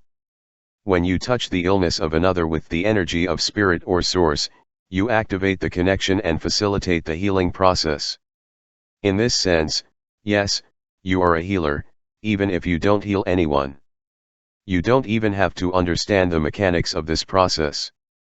When you help another to be aware of the source from which healing emanates, you not only facilitate it but also help them avoid future illnesses. I am convinced that you can become an instrument of healing by raising your energy field to the highest spiritual levels, as I have described in the first 6 chapters of this book. There I explain that God does not cure disease, because disease is not accepted as a separate power. Instead, God is the only power of harmony. Be that power, dwell in it, and you will forgive the damage that is in your life and the lives of those you know who live with the illusion of illness. Believe in this unique power. It is not a miracle, but simply the way things are. As St. Thomas Aquinas put it, miracles are not signs for those who believe, but for those who do not believe. Tips for sowing forgiveness where there is harm. Use your thoughts to keep your energy on healing and not sickness. It is quite common to put energy into what is wrong and what is not wanted. Thoughts like, this cold will get worse, there is nothing you can do, there is a flu epidemic and everyone catches it, you have to get worse before it gets better, contribute to what you don't want to manifest. Remember, what you think comes true, and this also applies to your body and that of those around you. If you think about what you do not want, the disease, that is what will manifest. Whenever you enter an energy field of illness or injury, remember that you are bringing the radiant energy of spirit into that space.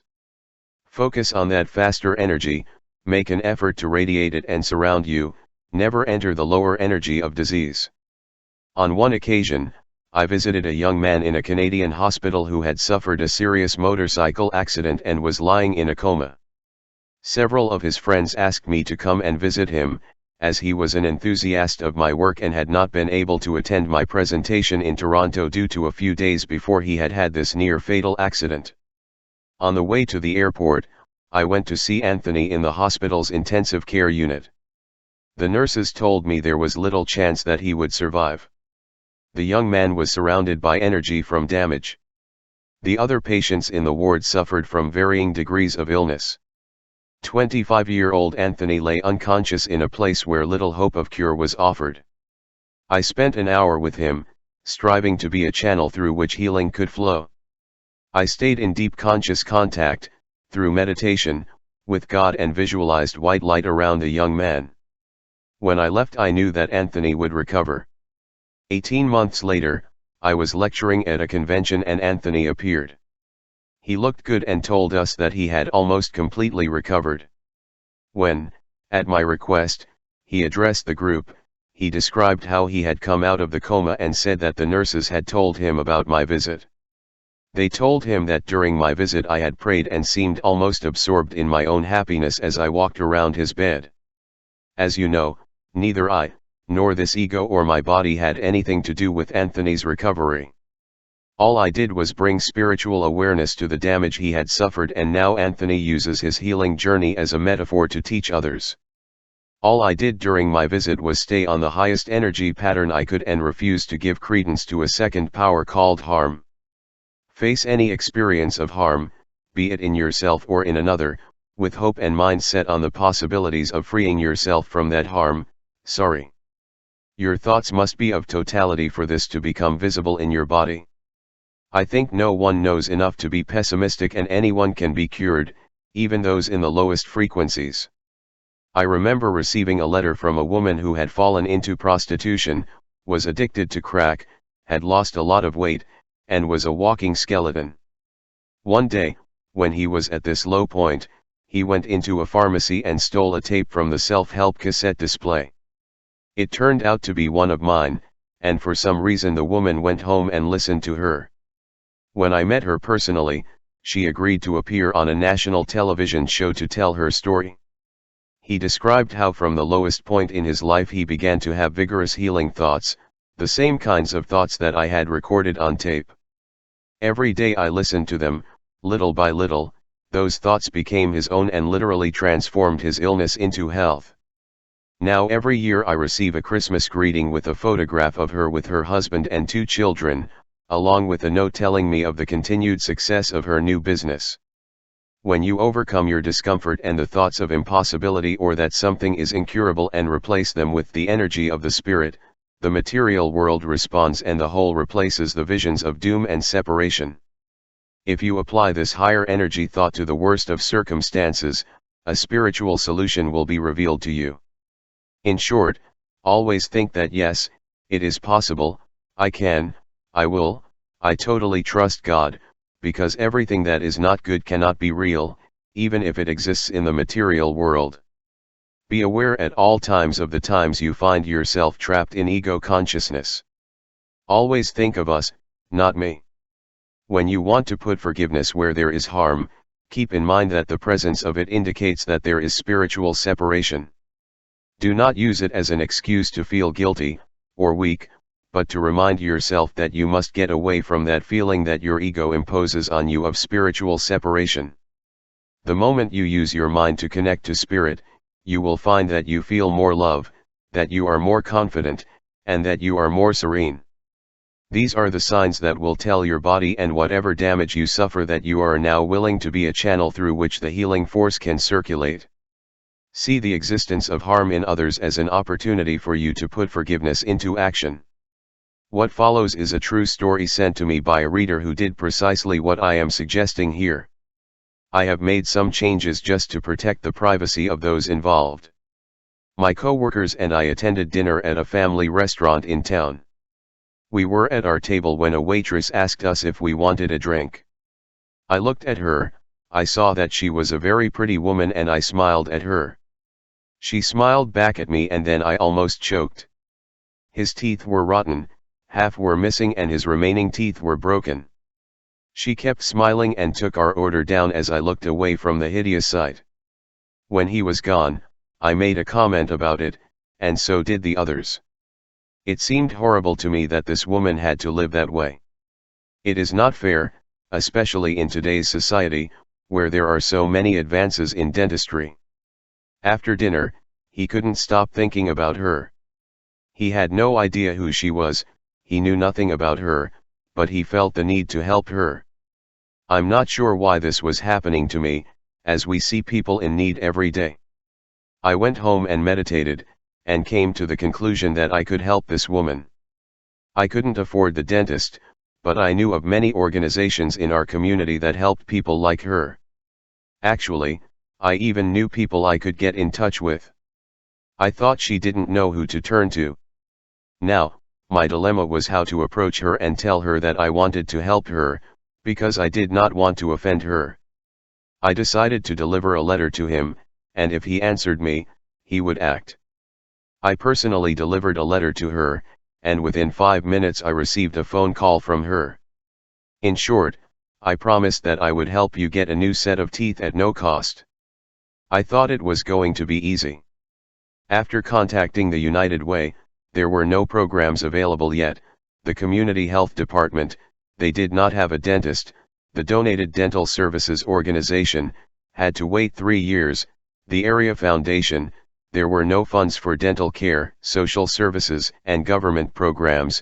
Since she works full-time she cannot apply for those services. She couldn't believe it, all the doors were closed. I called several dentists, who were asking me for more than $5,000 to do the job. I was very discouraged, but what really bothered me was that I had promised this woman a new set of teeth.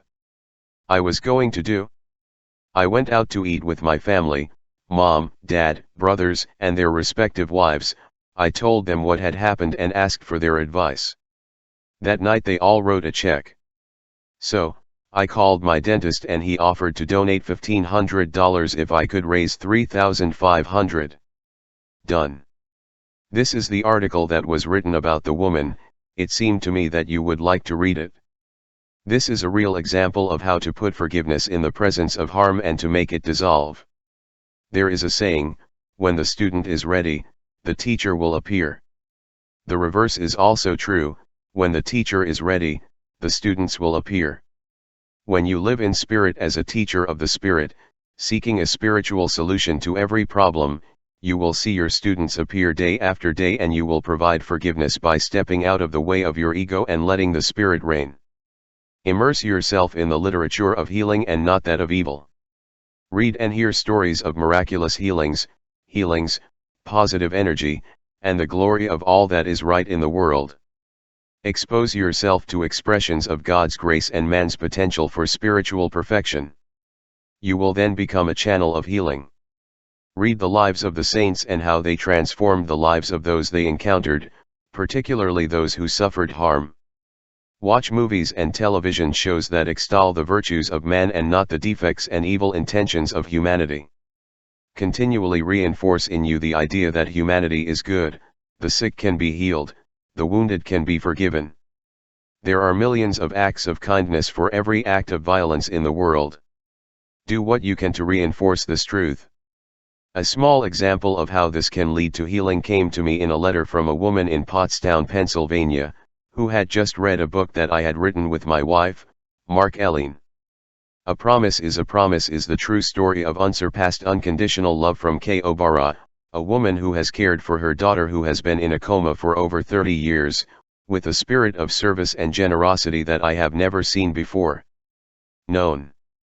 Barbara Binkley wrote me the following words, which speak for themselves in the context of this chapter on sowing forgiveness where there is harm. I'm reading your book A Promise is a Promise. This is an incredible book, so full of love and miracles that after reading a part, I noticed that the pain in my left elbow that had bothered me every day since November was gone. God bless you. Barbara J. Binkley. What a nice reminder of the value of reading thought-provoking stories. Take care of the sick but be indifferent to the sickness. Do not encourage harm by providing more love and care for the disease. This applies to both you and others. Avoid giving yourself and others a reason to keep being sick. Don't make illness the only time you pay loving attention. Disease and love can become associated. When a person, particularly a child, wants love, they may mistakenly think that getting sick is the way to get it. Think that the disease itself is not real. It is not from God, so spiritually speaking, it is unreal. Treat it as you would treat any other illusion, as something that does not really belong to your consciousness or the consciousness of those who suffer harm. Be indifferent to the disease itself. It reinforces the idea that the real thing is not the disease and that it can disappear when you understand that you do not want it or deserve it. I believe that people who experience great physical ailments and illness in their life enjoy continually telling their ills to others. When these people begin to tell me how proud they are of their illnesses, I respond with indifference to the illness itself. You don't have to live with this pain, I suggest. You are stronger than any disease. I do not give any credibility to his ailment. I do the same when it comes to my family or myself. I have observed that in our family we rarely say that we are tired, or that we notice that something is around us. My wife and I have naturally sent our children the message that they are stronger than any disease process. In other words, we want our love to be associated more with health, strength, and spiritual awareness than with illness, tiredness, or discomfort. When you stop reinforcing physical ailments with love, and use your love to reinforce forgiveness, healing quickly replaces illness. Direct healing energy. One way to sow forgiveness where there is harm is to view yourself as a spreader of superior healing energy. Consciously observe your breath and perceive your essential self as pure consciousness and energy expressed through your body and mind. Visualize yourself putting that awareness in your heart and breathing gently into that awareness of the heart. Then, feel a loving current of energy that starts from your heart and goes to any physically or emotionally damaged area, of your body or of another person. This process of visualizing and directing energy can be very powerful. You are a system of higher and faster vibrations in which the work of your mind is the precursor of material reality. You will be what you think. You can access the harmonious energy of your being through your visualization efforts and feel that energy flow into the affected or injured area and heal it. Many books have been written on the mind's amazing ability to visualize and transfer the inner image to material reality. Basketball players learn to shoot free throws through this visualization process, so it is not that difficult to use this technique to bring healing energy to places that are injured or sick. I practice this visualization technique on myself all the time. I have been able to get a headache out of my body by directing energy from the heart chakra to that affected area. You can do it if you become a person open to the idea that you are able to use your higher capacities to regain the natural loving harmony of the body. Keep beauty close and you will feel the healing power of God's harmonious, relaxing and natural world. Fully experiment and enjoy the flowers, the sunsets and sunrises, the mountains, the beaches, and the beautiful spiritual literature. When you need healing, I recommend that you open yourself up to the experience of music. And above all, always bear in mind the words of the Pilgrim of Peace: healing does not always mean being on the side of life. Sometimes God has other plans for his children, and both sides of life are actually only one. Give up. Yes, that is, let go of your thoughts of anger, bitterness, self-pity and the like, and love your body as the temple that God gave you to house your soul on this journey. The process of abandoning yourself and refusing to entertain thoughts of illness will provide you with a calming and healing energy, and that peace will be your reward. The use of the word forgiveness by Saint Francis could also apply to the will to extend forgiveness to anyone who has been able to hurt you in any way, not just physically.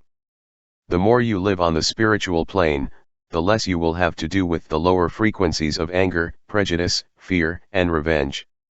Saint Francis asks God to help him be an instrument of forgiveness every time he feels hurt by the behavior of others. The ability to extend forgiveness becomes natural when you don't carry hatred in you. Whenever you feel that someone has hurt you, or stained your reputation, or caused you physical harm, the spiritual solution, as difficult as it may seem, is to offer forgiveness. If you hold on to the pain and seek revenge, you will get stuck in the pain and the problem will be exacerbated. An old Chinese proverb puts it better than I do: if you're going to seek revenge, you'd better dig 2 graves. Let go of painful feelings with love and forgiveness and you will find spiritual solutions to most of your problems. Let yourself go and leave it to God is great advice. Just like this reminder from a previous chapter, all your conflicts with others are never between you and them, they are between you and God. This ends my thoughts and suggestions for sowing forgiveness where there is harm. You can enter a space of spiritual energy where you are literally an instrument or a channel for healing. That is, to heal yourself of all perceived harm, as well as to help all the people you meet in life who suffer harm. Actually, I'll say more. When you become an instrument of pure forgiveness, you will help the healing of our entire planet, as we all, individually, share the unique strength of God. As always, it is a process of forgetting your ego and surrendering to grace, which is always available in the form of forgiveness. As Ramakrishna put it in his rhetorical question, is it easy to receive God's grace? One must completely renounce selfishness. You cannot see God while you feel, I am the Creator. 10. Where there is doubt, put faith. One of the main functions of religion, formalized, is to protect people from a direct experience of God. Carl Gustav Jung. I often use the Handel exercise to illustrate that faith is impossible without direct experience. When I speak to a large audience, I invite someone who has never tasted a mango out for a little experiment. Then I ask people who have tried it to explain to the volunteer exactly what it tastes like. When they try to convey the flavor of a mango, they realize how unsuccessful their efforts are. The bottom line is that it is impossible to convey this information in words. The volunteer always returns to his seat without knowing what a mango tastes like. The mango flavor exercise is analogous to your ability to have faith where there is doubt.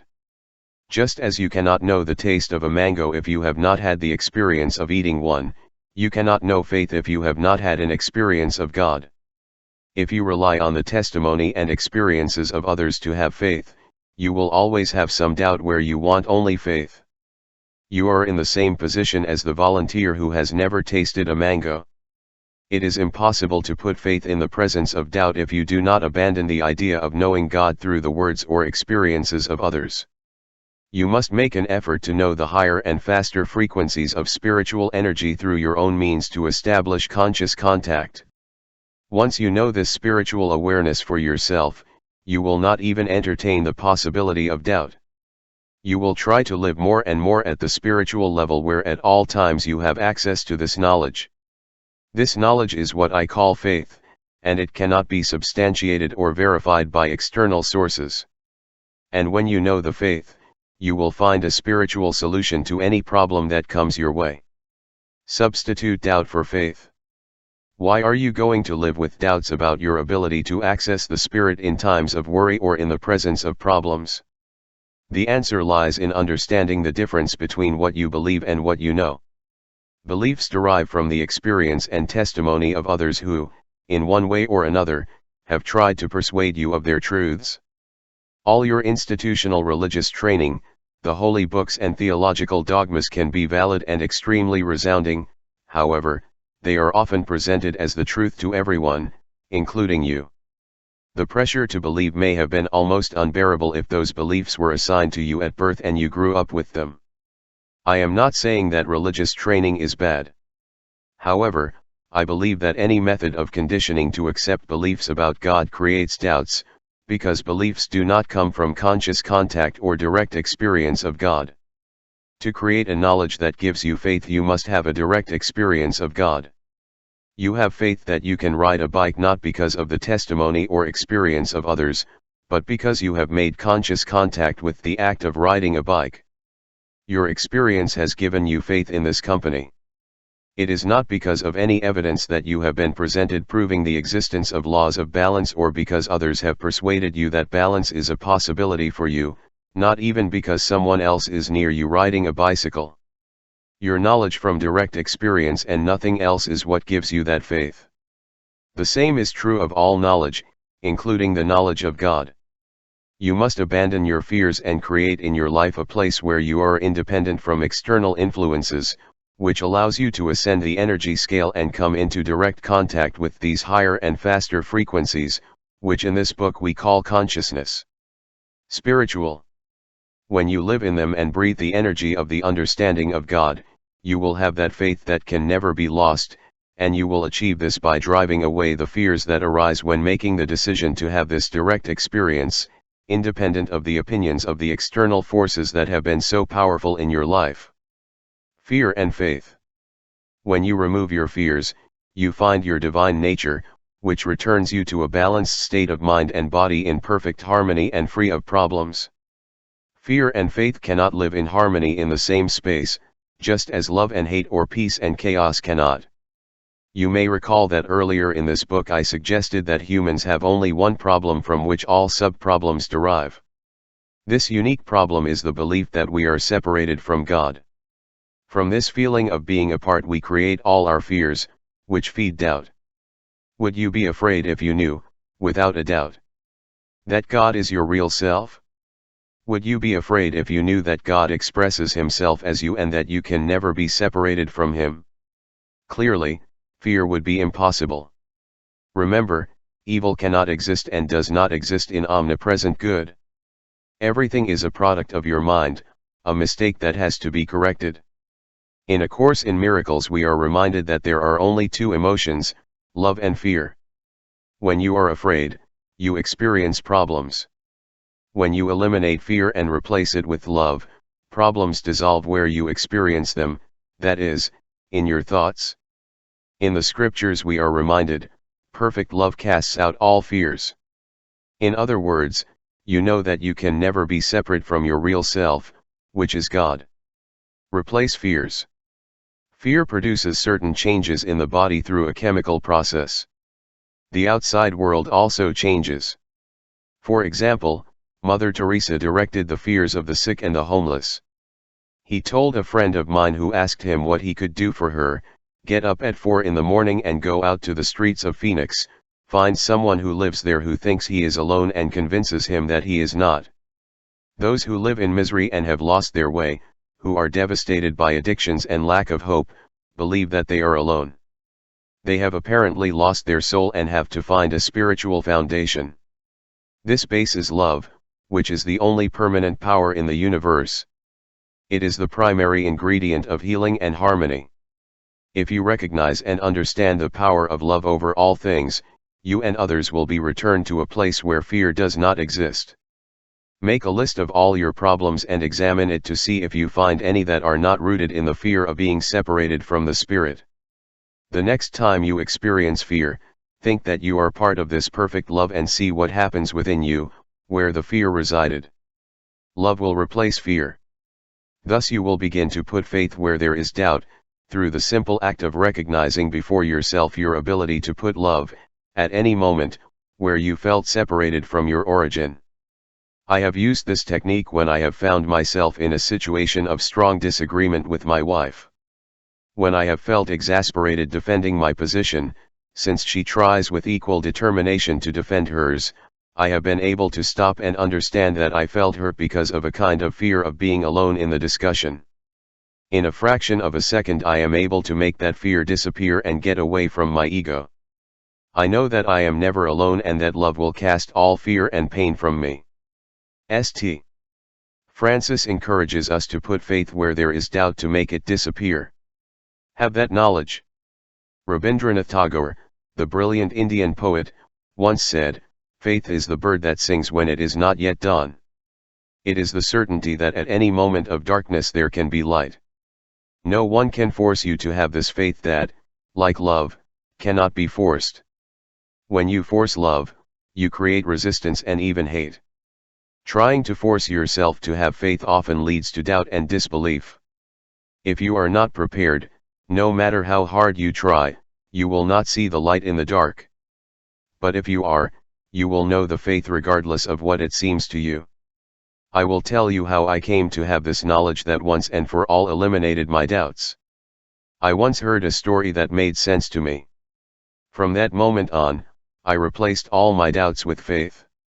There was a time when I seriously questioned the existence of God and the spiritual solution to problems. He was an agnostic and pragmatic person who believed that if he could not see things, touch them, feel them or smell them, they did not exist. This story seemed to clear everything up for me. It was a simple story that highlights the absurdity of a perfectly functioning universe without a fundamental intelligence. Imagine a landfill filled with millions of scrap parts, wires, scraps of metal, tires, cushions, electrical machinery, screws, glass, toilet seats, and everything else imaginable.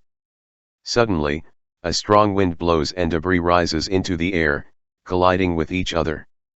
Then the force of the wind subsides and where before there was a pile of debris there is now a Boeing 747 plane ready to fly. By chance, all the pieces have come together and formed a perfect plane. When I thought about how absurd it was, I remembered that in another time I had used the same thing to explain the universe, with its millions and millions of components that arrived and interacted with total symmetry. Everything had been formed by pure chance. I reviewed my point of view to add the fact that there had to be a creative energy there. We are all part of an intelligent system.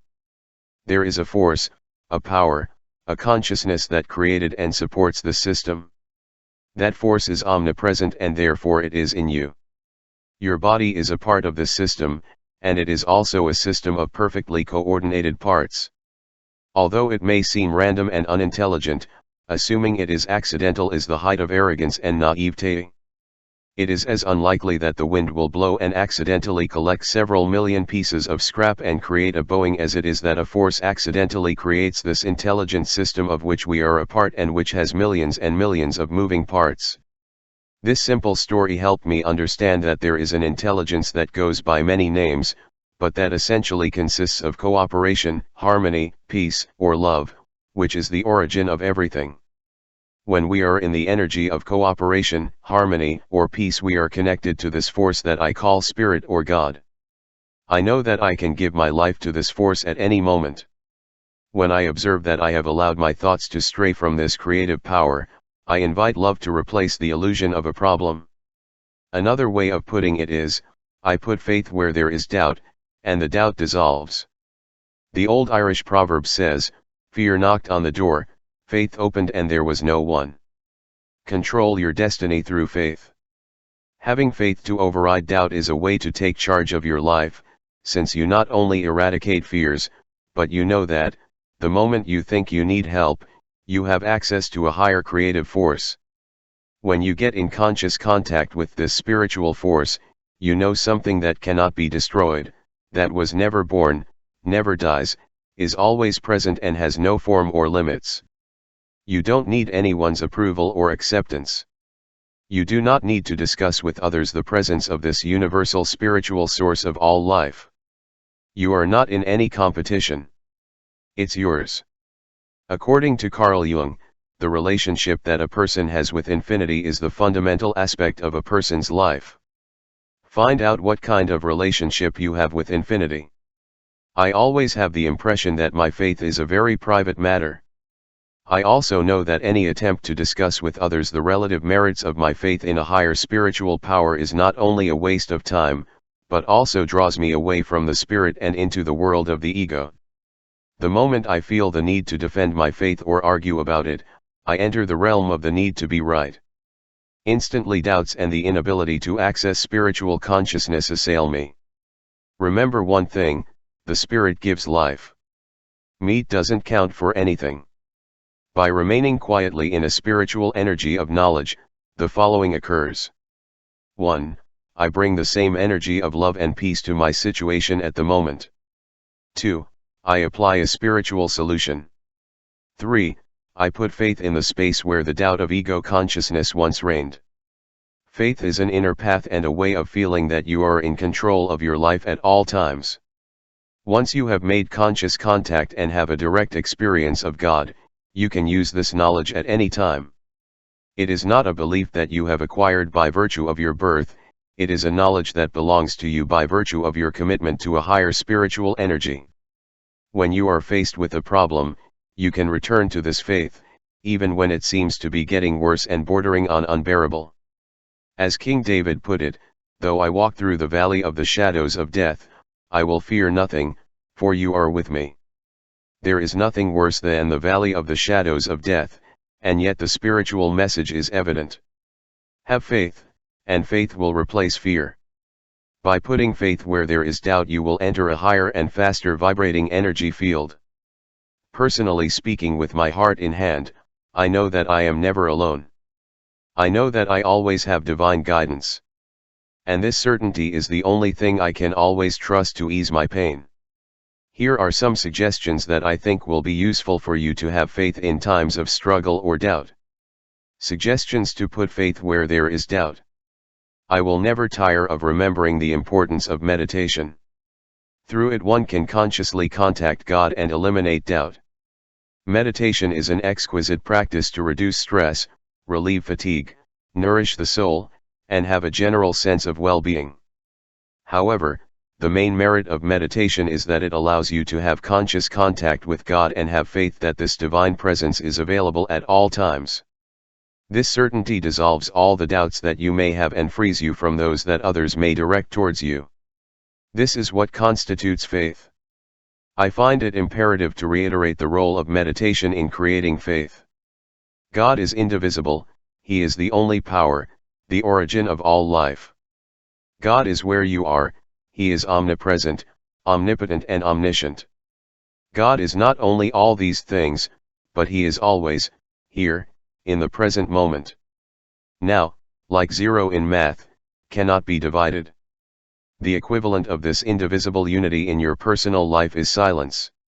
You cannot divide silence in half because there is only one silence, indivisible.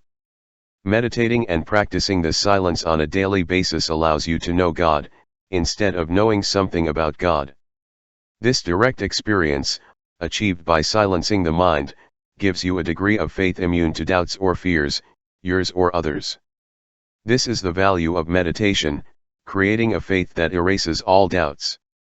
The truly enlightened and outstanding people of our world have a constant spiritual companion, God, whose voice is the voice of silence.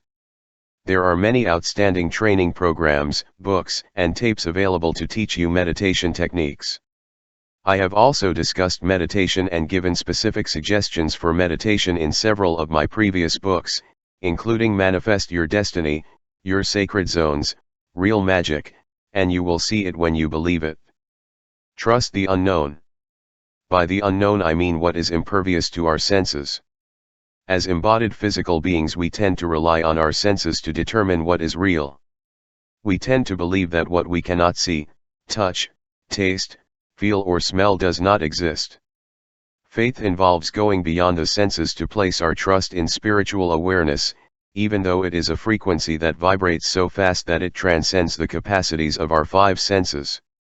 When I started writing, I had absolute faith that I would publish. My faith was always intact, even when I heard others tell me about their failed attempts or experts raise their doubts about the chances of a major publisher publishing a new author. As a young university professor, I announced to my classes that my book would be published and even which media outlets I would visit. I did this and much more because of the confidence I had in the unknown, which was a burning desire to transform an idea into a physical reality. This kind of trust in the unknown is like an invisible and invincible magnet that attracts all that you fervently desire and hope for. It is trusting in the unknown. Build confidence despite the absence of physical evidence as your senses perceive it. Whatever the circumstances or obstacles, once you outline the dream, the path clears and the universe responds and works with you to turn that idea into a physical reality. It has always worked for me. As a child, he would rehearse how he would speak on television shows. When I was in college, I would listen to bored professors declaiming the same old-fashioned material, and I would envision myself giving lively, fun, entertaining, and informative lectures to large audiences around the world. When I was in foster care, the army, and college, I had nothing but a dream. If you have faith in your dreams and hold on to them, you will put out the fire of doubt with faith in your idea. Rest assured that the unknown can be known and that it is much greater than the known. Or, as a Buddhist proverb says, if you are in the right direction, all you have to do is keep going. Develop a private prayer that puts you in communion with God. The purpose of prayer, as I have said before, is not to influence God to grant you special favors, but to remind yourself that you are always united with God. Søren Kierkegaard, the famous Danish theologian, put it this way: prayer does not change God, but it changes the one who prays. What changes with prayer is doubt, which disappears through faith. I use prayer to remind myself of the presence of the silent inhabitant that I carry within and to commune with that higher and faster frequency that is the origin of my existence. I never ask God for special favors, to grant me my wishes, to solve my problems, to heal my friends. I never try to influence God in any way. The presence of all the problems and disorders of life is due to the fact of accepting the material world as a reality higher than the world of the spirit. When I pray, I make this infinite world of spirit the center of the moment, trust in this presence and let go of the insignificant demands of my ego. Instantly I am in a world of peace and tranquility. I aspire to the advice of Saint Francis: when we pray to God, we should not look for anything, any. Private prayer is a reconnection with spiritual consciousness, with God. Pray in good times and bad times, when you feel the presence of a problem or when you feel at peace. Praying makes you commune with the fastest spiritual vibrations whose essence is love, peace, kindness, and forgiveness. Jalil Gibran puts it this way: you pray in misfortune and in need, do it also in the fullness of your joy and in your days of abundance. This type of communion with God will give you an indestructible faith that you can present with any questions you have in your life. Affirm your faith, not your doubt. Faith is the absolute trust in the power and goodness of the Spirit and that you are always united to this goodness. When you affirm that things may not turn out well, that you will continue to have problems, that your problems are insoluble, that God has not listened to you, or that you are defenseless in the face of so many difficulties, you are affirming doubt and not faith. The ability to know faith and affirm it allows it to manifest in your life. When Jesus spoke, through John 14:27, he said, "My peace I give you." This is an affirmation of faith.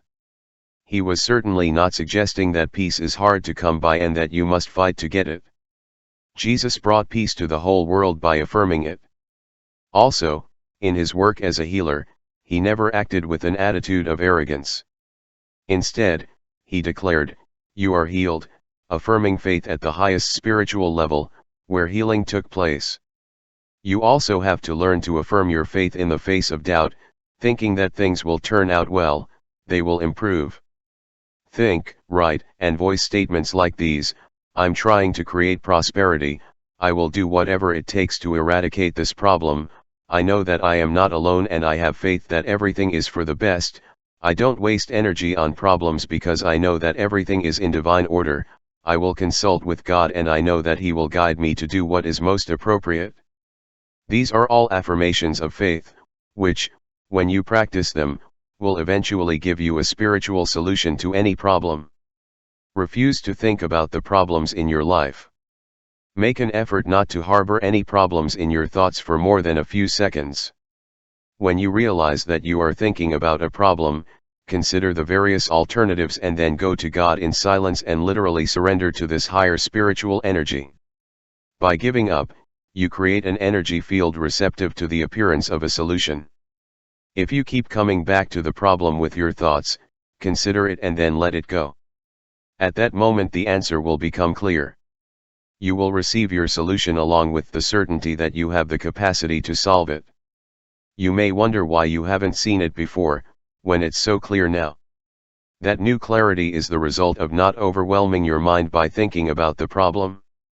The clarity is also due to the fact that you are willing to say to yourself, I don't know what to do in this case, but I am willing to let it go with the certainty that its solution rests in the hands of the one power that knows everything. As you read this, you may think that this is easier said than done, because you are convinced that you cannot disconnect from your thoughts and stop thinking about something that really worries you. I believe that this kind of thinking, which in all likelihood is what you have practiced your entire life, is what keeps you anchored in a life riddled with problems. You can actually develop a new kind of self-talk that helps you surrender the problems on your mind to God. One reason this may be difficult for you is because you believe that you and your little ego are the only thing you have to solve problems and that handing them over to God is a way of sneaking out. But remember, you will be what you think, and a mind that is focused exclusively on problems will foster those problems and will only keep them manifesting. By refusing to keep thinking about a problem and leaving it to God, you are allowing the divine awareness of love and peace to flow to you. This spiritual awareness provides the solution to the problems you think about over and over again. As you know, problems are illusions. When you decide that it is useless to try to solve any problem yourself, that you are not big enough, that you do not know enough and cannot understand the enormous forces operating in the universe over which you have no control, then you can cooperate with the universal source to which you are always connected. Use the power of prayer to put faith in a world of doubt for others who are hurting. The following is a story I received in the mail regarding the efforts of a group of people to use collective prayer to heal a woman who had been diagnosed with end-stage ovarian cancer. I reproduce it as I received it. I have only changed the names to protect the privacy of those involved. I was attending my weekly Boy Scout meeting with my son, and while the parents were visiting the compound, Sarah told us that he had been diagnosed with ovarian cancer and that the doctors were giving him less than a year to live. He was already in phase 4, which is very serious. Chemotherapy was suggested just to give him a few more months to live. This was in March 1999. She burst into tears and I tried to comfort her. He didn't know Sarah other than from seeing her at meetings. That night a bond was created between us and I thought I had to do something. After pondering it many times, I decided that a healing with the hands would be a perfect gift. I only knew this technique from hearsay and wasn't sure where to start. I contacted her husband, who gave me a list of his family and relatives along with the names of friends. I organized a meeting with some close friends, family, and 3 pastors from our church who came to help. After several meetings, we agree on a date, a place, a time, we send entries, and so on. In short, we filled the church with friends, relatives, etc., and everyone contributed drinks, prayers, music, fellowship, and so on. The evening was perfect. The power of prayer was evident. After that evening, I went home feeling very good about what we had done, but I didn't have much hope. Sarah's cancer was very advanced. I visited some of the doctors who were treating her. They are friends of our family, and they told me that most of the people who have this type of cancer die, and that they were doing everything possible to make her suffer as little as possible during the treatments and the time he had left. After that day I hardly spoke to her. One day I received a postcard from her, and it seemed that she was saying goodbye to everyone. In January 2000, her chemotherapy treatments ended and nothing more could be done. They operated on her to determine the status of her ovaries and find out how far the cancer had spread, or if they could prevent it from progressing. To their amazement, they discovered that the cancer was gone. There were no signs of cancer anywhere. It was a miracle. I have not yet recovered from the shock. Does prayer have any power? What do you think? You know what I think. Prayer is energy. Spiritual energy. With God, everything is possible. To the extent possible, make prayer a private matter between you and God. The inclination to proclaim your opinions and make others think like you invites the ego to enter an area where only the spirit can triumph. The moment you try to persuade others that your thinking is correct, you interrupt the process of faith and manifestation. Why? Because now you need to explain and defend yourself. You have the need to be right and make others see that they are wrong. You lower the vibration of your energy to the frequencies of conflict, anger, resentment, fear, and the like, all of which surface when you invite the ego into your faith. It is the spirit that gives life. The flesh counts for nothing. Stay in the spirit and leave out the flesh. By communing privately with God and sending love to those who have a different point of view, you remain in the faith. That single energy will keep you at peace and, at the same time, allow you to radiate peace. Keep your faith between you and God, and with this you will contribute more to eliminating doubts than arguing and trying to convert others. Give the credit to God. When people congratulate me on my books and tapes and praise me for what I achieve, I always give courteous thanks, but deep down I know that the credit is not mine. God writes all the books, creates all the tapes, paints all the pictures, designs all the buildings, and builds all the bridges. All things are made by the universal mind that we call God. I am a simple instrument of this greater consciousness to which I am always attached. When I let go of my vanity and mentally refuse to take credit, everything seems to flow. I tune into something I can't see or touch, and my fingers move with the pen in my hand to create symbols on a pad. On stage, my vocal cords move and the words come out, but I don't know where they come from. I often tell my wife that time seems to have no meaning when I am truly inspired, in spirit, and I write or speak. The hours fly as if time did not exist. Everything flows, and I know that it is because I have awakened forces that were asleep before. With God there is no time.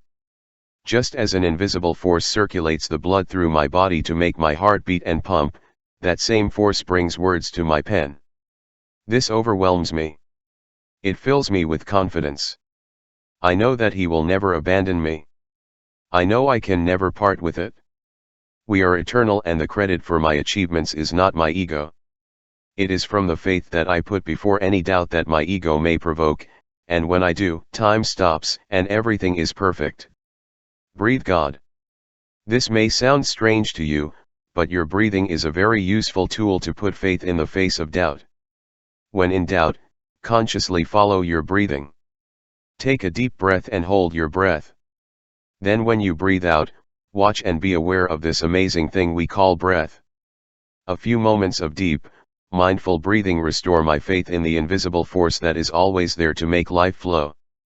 Breathe in, breathe out, like a heartbeat, like the waves of the ocean in front of my house, moving incessantly, inside, outside. Use your breath to connect with God, particularly when you feel disconnected because you experience the illusion of a problem in your mind. It is relaxing, calming, and nourishing to be mindful of your breath. It is a useful way of sowing faith where there is doubt or trouble. Remember that a placebo is a perfect example of how faith works. You take a sugar pill believing it contains the magic elixir to heal your tumor, lower your blood pressure, or stimulate yourself sexually, and it is your faith, not the sugar pill, that makes your body create the harmony you desire. This same kind of faith in God's energy can bring peace and harmony to your life. It depends on you that it be so. William Blake once wrote this phrase, which sums up this chapter and St. Francis' request to sow faith where there is doubt. If the sun and the moon ever doubted, they would immediately disappear. The sun and the moon, like each of God's creations, survive and shine by faith, and faith alone, that we cannot disappear. 11. Where there is desperation, put hope. Compare the serene and simple splendor of a rosebud with the stresses of your life. The rose has a gift that you do not have. It is totally satisfied to be itself. She has not been programmed from birth, like you, to be dissatisfied with herself, so she has no need to be anything other than what she is.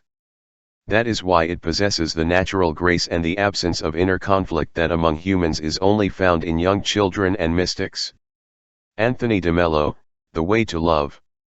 What is hope but a feeling of optimism, a thought that says that things will get better, that they will not always be sad, that there is a way to overcome the present circumstances. Hope is the awareness that you will not suffer forever and that somehow, somewhere, there is a remedy for despair, and you will find it if you maintain this attitude. When we say this phrase from the prayer of St. Francis, we ask for strength to give hope to those who are desperate and also to ourselves. For in the presence of a hopeful vision, despair and suffering will not hold our attention. Despair is an attitude that is experienced in the mind. It is a way of looking at a life situation and feeling that there is no hope. There is no despair in the world. You cannot bring home a bucket full of despair. There are only people who have desperate thoughts. It is essential that we understand this. In your life and in the lives of others there may be many deplorable circumstances, however, in themselves they are nothing more than circumstances. Despair itself is a mental process that takes over you and makes you see that a situation is dire. When you recognize that despair is a mental attitude, you begin the process of putting hope in that image of hopelessness that has formed within you and dissolving it. It is impossible for hope and despair to exist simultaneously, one eliminates the other. Despair often overrides hope. In this phrase of the prayer of St. Francis, we ask for strength to reverse this process and erase despair with a vision of hope. If you think about it, you will see that hope is nothing more than a thought or a vision. Go from pessimism to optimism. It is important that you remember that energy has a frequency. On the despair frequency, energy is low and you feel depressed or upset. Today I'm down. With this phrase you describe the despair you feel when your energy is in these low frequencies. As long as you stay in that reduced frequency you will continue to attract that type of energy. People who live in a constant state of despair never experience the fastest and highest frequencies that lead to spiritual energy.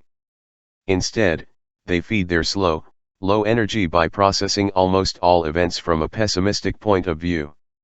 If you identify with life as difficult, this is precisely what you are going to experience.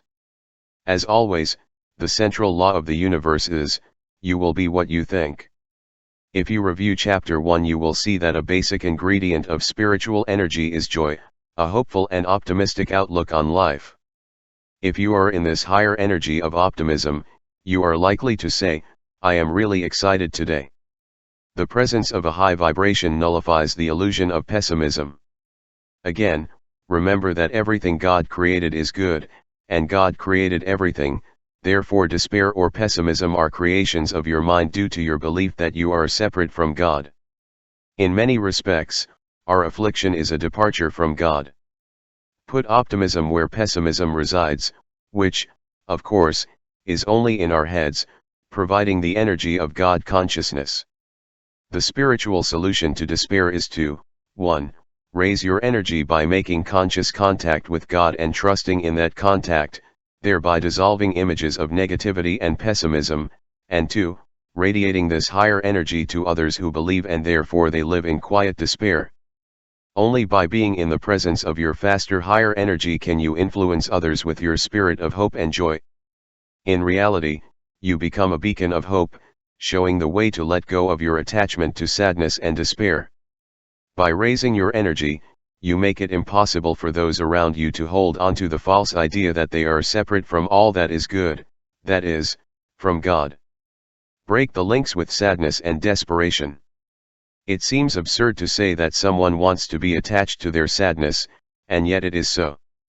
A long process of conditioning to feel that life is unfair, that someone else is responsible for my clubs, that no one really understands me, inevitably leads to continual thoughts of despair. Holding onto these ideas keeps the person anchored in self-pity, which eventually turns into self-hatred. The reason for maintaining this situation is that the individual does not have to take the risk of accepting responsibility for their sadness, or of changing life patterns. It is a safe harbor that allows you to suffer comfortably.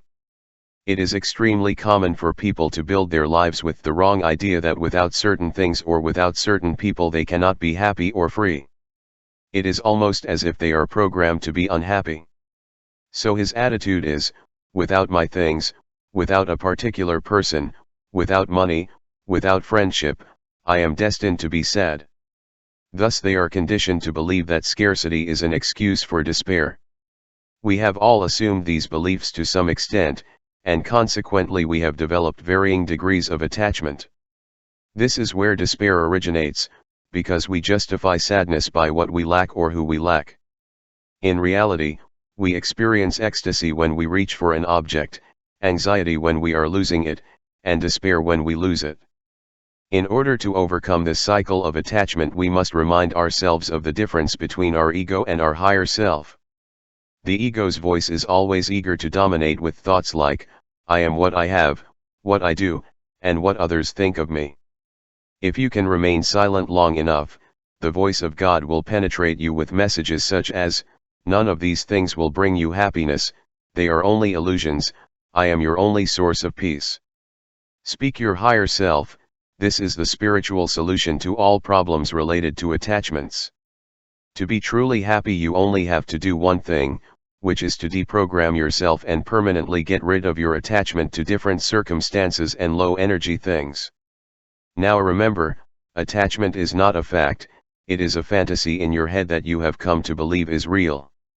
It is possible to live happily without these attachments.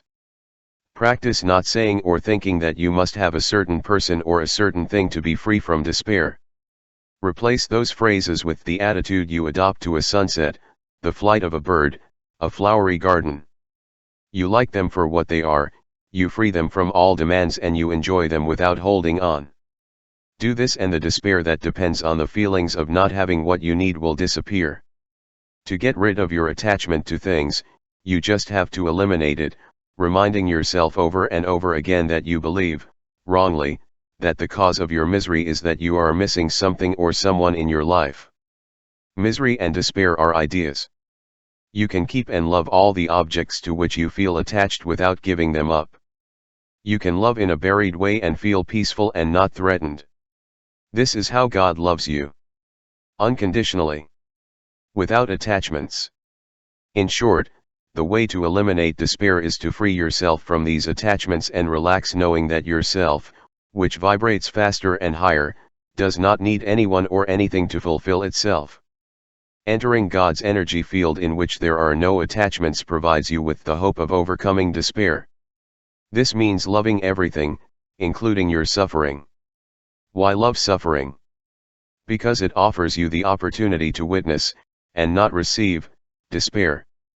Watch your despair. One of the great teachers in my life, Nisargadatta Maharaj, once said, as long as you can identify with the mind-body, you are vulnerable to affliction and suffering.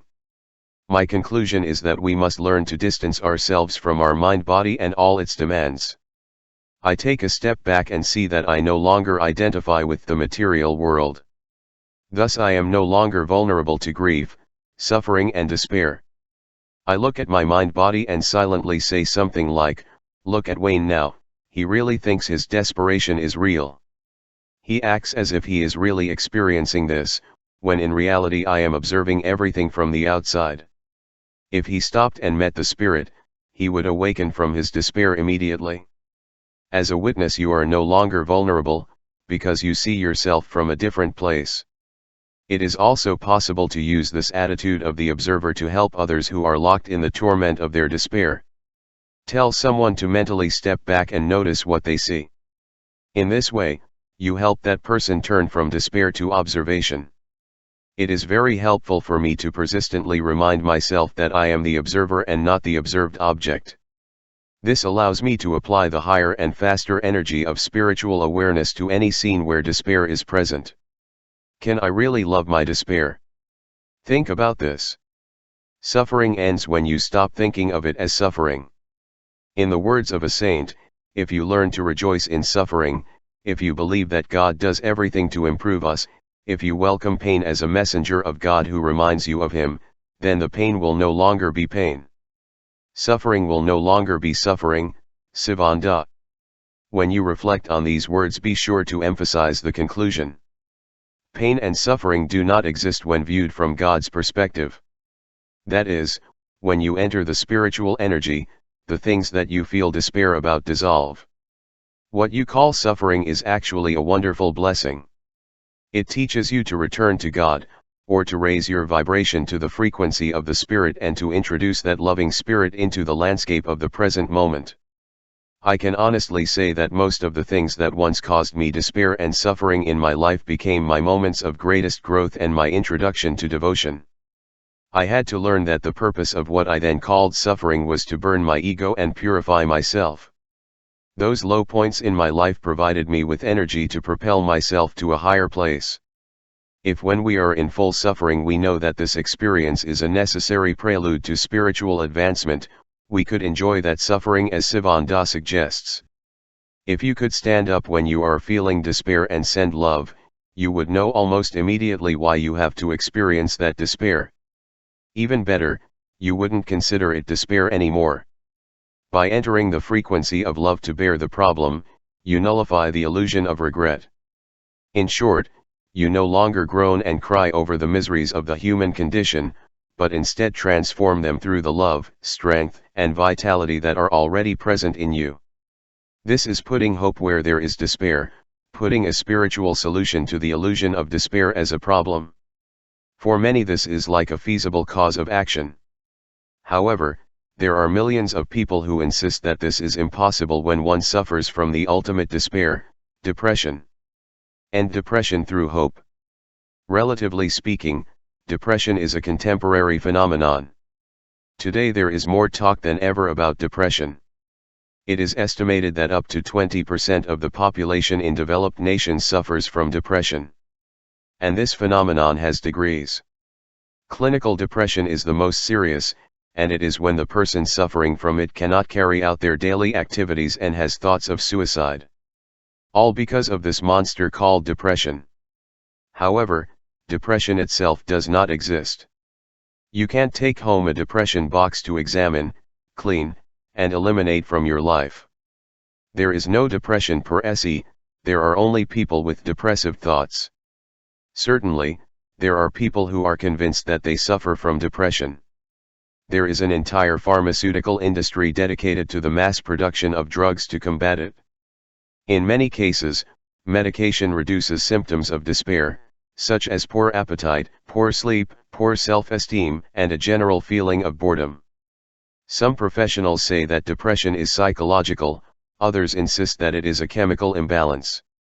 But one thing is for sure, in our industrialized Western world, we believe that depression is a very real problem. In a classic book, From Medication to Meditation, Osho writes, the problem of depression does not exist in underdeveloped countries. In poor countries, people still have hope. It only occurs in developed countries, where you have everything you have always wanted. They have reached the goal, and this reaching the goal is the cause of depression. Now there is no hope, tomorrow is darkness, and the day after tomorrow it will be even darker. If you have been taught to believe that your value lies in everything external, when you start to feel that you have nothing more to gain, that you have satisfied all the challenges of life and you see that you can have all the material things you want, you lose the spark that moves you to live. You may or may not have all the things. The point is that you are in a time and culture that stimulate your desire to compete to have more, even if it does not make sense. In a society that teaches you to search frantically for money, so much so that you start to delay everything, even contemplating the beauty and grandeur of nature, other human beings and the whole of life. You put aside the contemplative spiritual life of communing with God and knowing your higher self to earn money, even if money is not satisfying. When you give more importance to the spiritual energy of love, peace, joy, celebration, and kindness, you do not know the weakness of depression. Putting the spirit aside and chasing after money in the mistaken belief that it can buy everything makes you discover that you cannot buy what you crave most. If you dedicate your whole life to what deep down you know is meaningless, you give life to the mental process that we know as depression. It's an illusion, sure, but nonetheless something you believe in. Little by little, this state of mind will infect everything that is close to you, including your children. They will believe that illusion. Everything will react to the low energy thoughts of depression, despair, tension, worry and fear, and the health of the body will begin to suffer. In the low energy of depression we identify or diagnose the chemical imbalances that derive from it, and we draw the conclusion that we have to make that chemistry recover its natural harmonious level. We put chemicals into our bodies and we see some changes. Less despair, more harmony, less tension, more joy. We conclude that depression has been cured with drugs and chemicals. But in reality we should have started by asking why the body-mind has become unbalanced. Depression, like stress, is generated by our attitude. Could it be that the truly important element in providing a spiritual solution to this huge problem of depression is hope?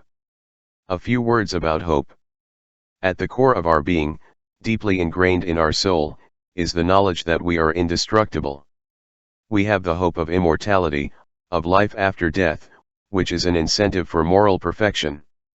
This certainty is hope and is a stepping stone to the awakening of the soul. That quiet but insistent voice within you draws you into faster, higher energy. In a sense, hope is the recovery of the appetite for life itself and all the joy that accompanies the renunciation of the search for meaning and power in the material world. The history of Buddha is known. A prince who had everything and understood that this did not enlighten him. He renounced the material to go in search of a different path, which led him to a place where the spirit reigned over the illusory world of the material. I am not suggesting that you have to give up all your material possessions to be happy, although I am not ruling it out either. I simply ask you to consider the importance of losing your appetite for life in the manifestation of despair and depression in your life. And I encourage you to replace the relentless pursuit of money, which cannot buy happiness, with the intention to create a deeper and richer life experience. If you do, hope will literally replace despair. Depression, clinical or otherwise, will be impossible. The massive emergence of depression in contemporary Western society strikes me as a moral crisis because it represents a misapplied search for the sacred within all of us. I also know that when we stop relying on external success rates and understand that they rob us of our ability to live at a level of spiritual energy, we replace despair with renewed hope, and depression is impossible. Here are some suggestions for putting hope and spiritual awareness into anything that resembles despair, sadness, or depression. Suggestions to turn desperation into hope. It begins by enjoying non-attachment. By raising your own with science you can love without being attached. An attached love creates despair because the source of your fulfillment and happiness resides in another person.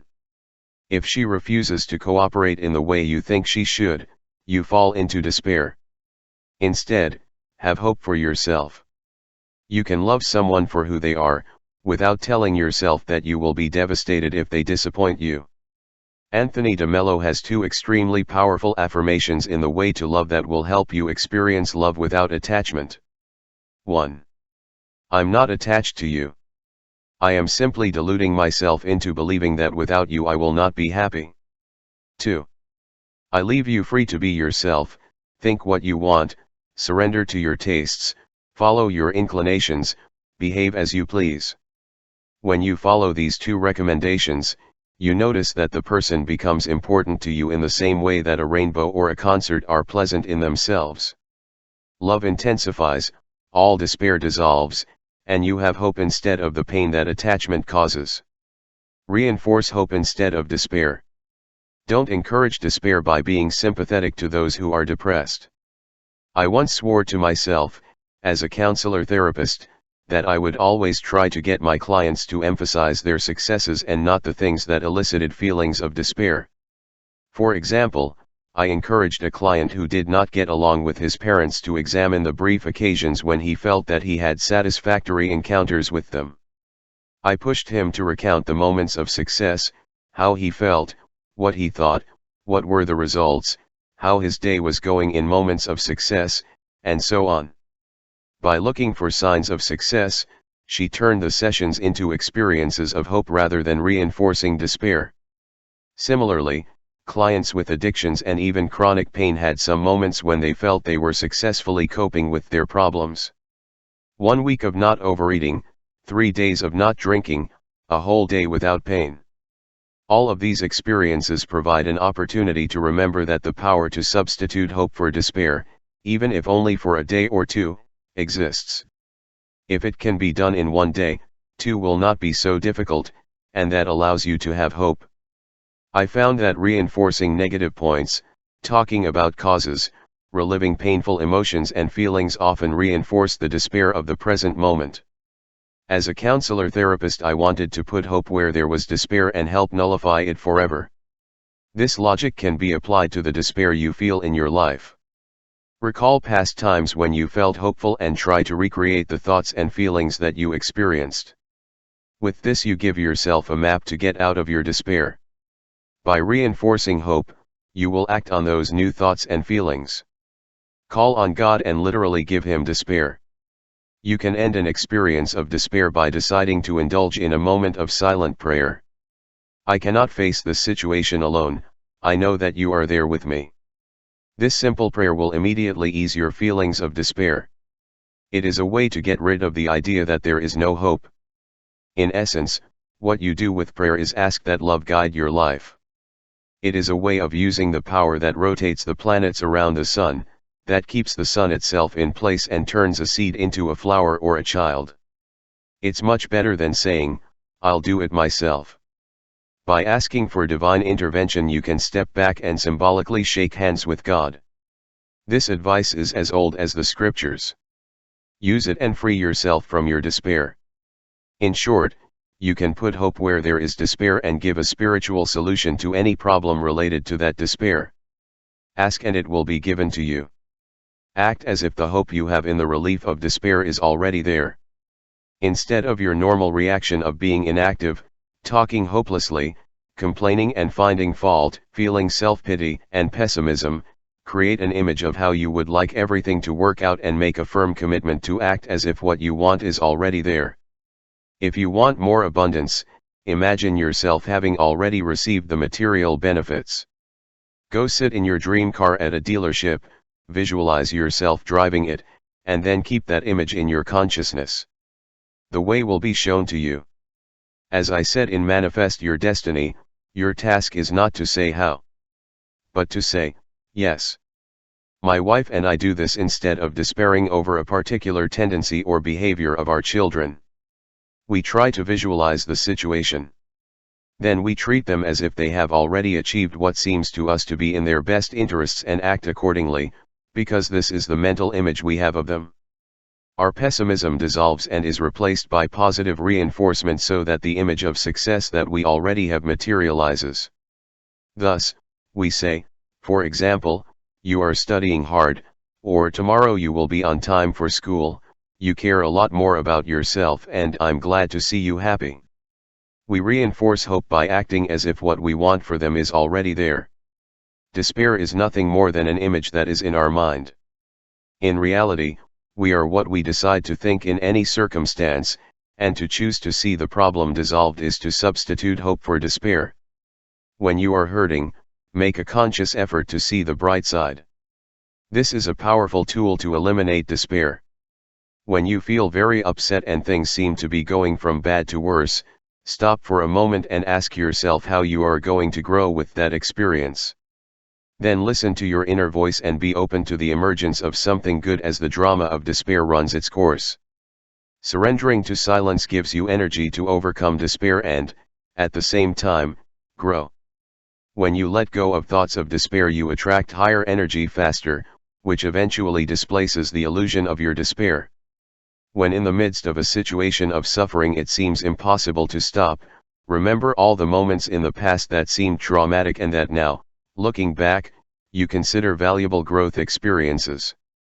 The former alcoholic almost blesses his drunkenness. The rich person praises his previous poverty. The patient with a recovered heart values the experience of the disease. The happy couple praises their separation. Each desperate occasion has served to place you in a higher, happier place in your life. Therefore, I encourage you to stop living any life experience in despair. Imagine yourself looking at this particular moment in time and use the hope of growth from that experience to stop feeling sorry for yourself. Let despair turn into gratitude for the opportunity it truly represents. The prayer of Saint Francis concludes with this phrase, "By dying we are born to eternal life." I suggest that in the death of a moment of despair comes a spiritual birth.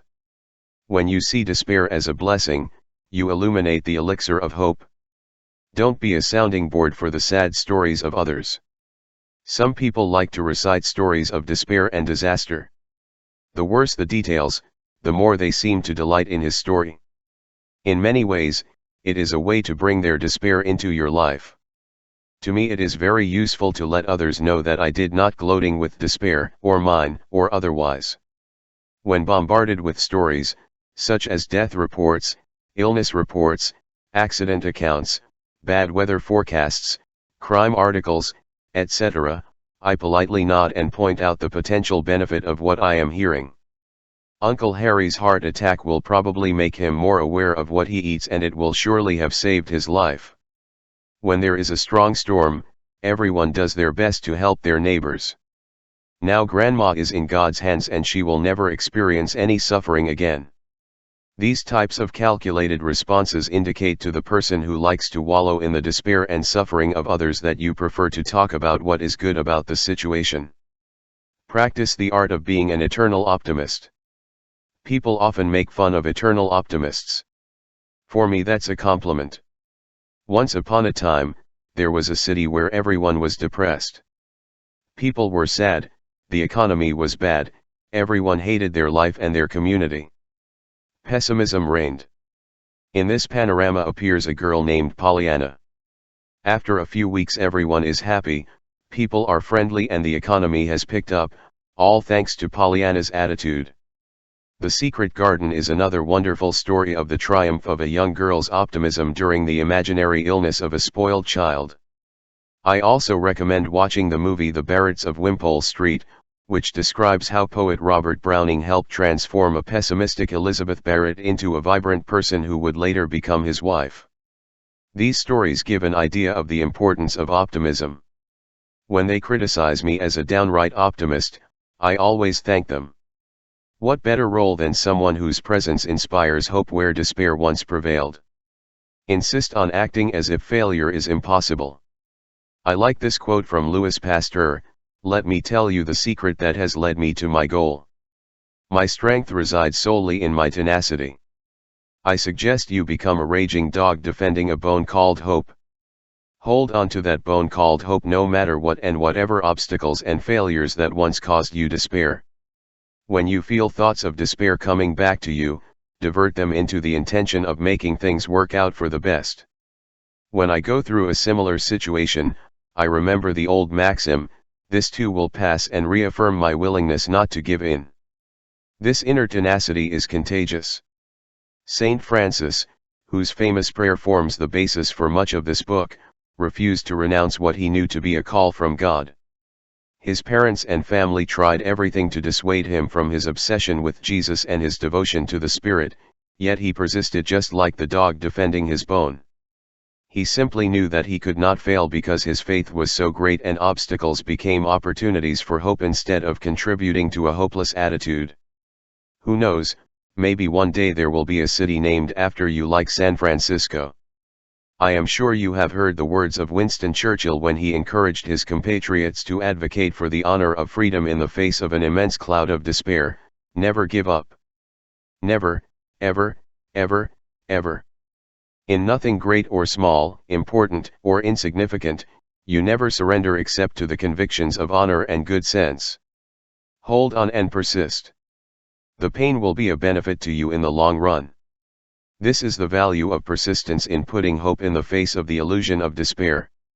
Whenever you feel desperate, or are with someone who feels that way, remember to move into the faster, higher energy of spirit.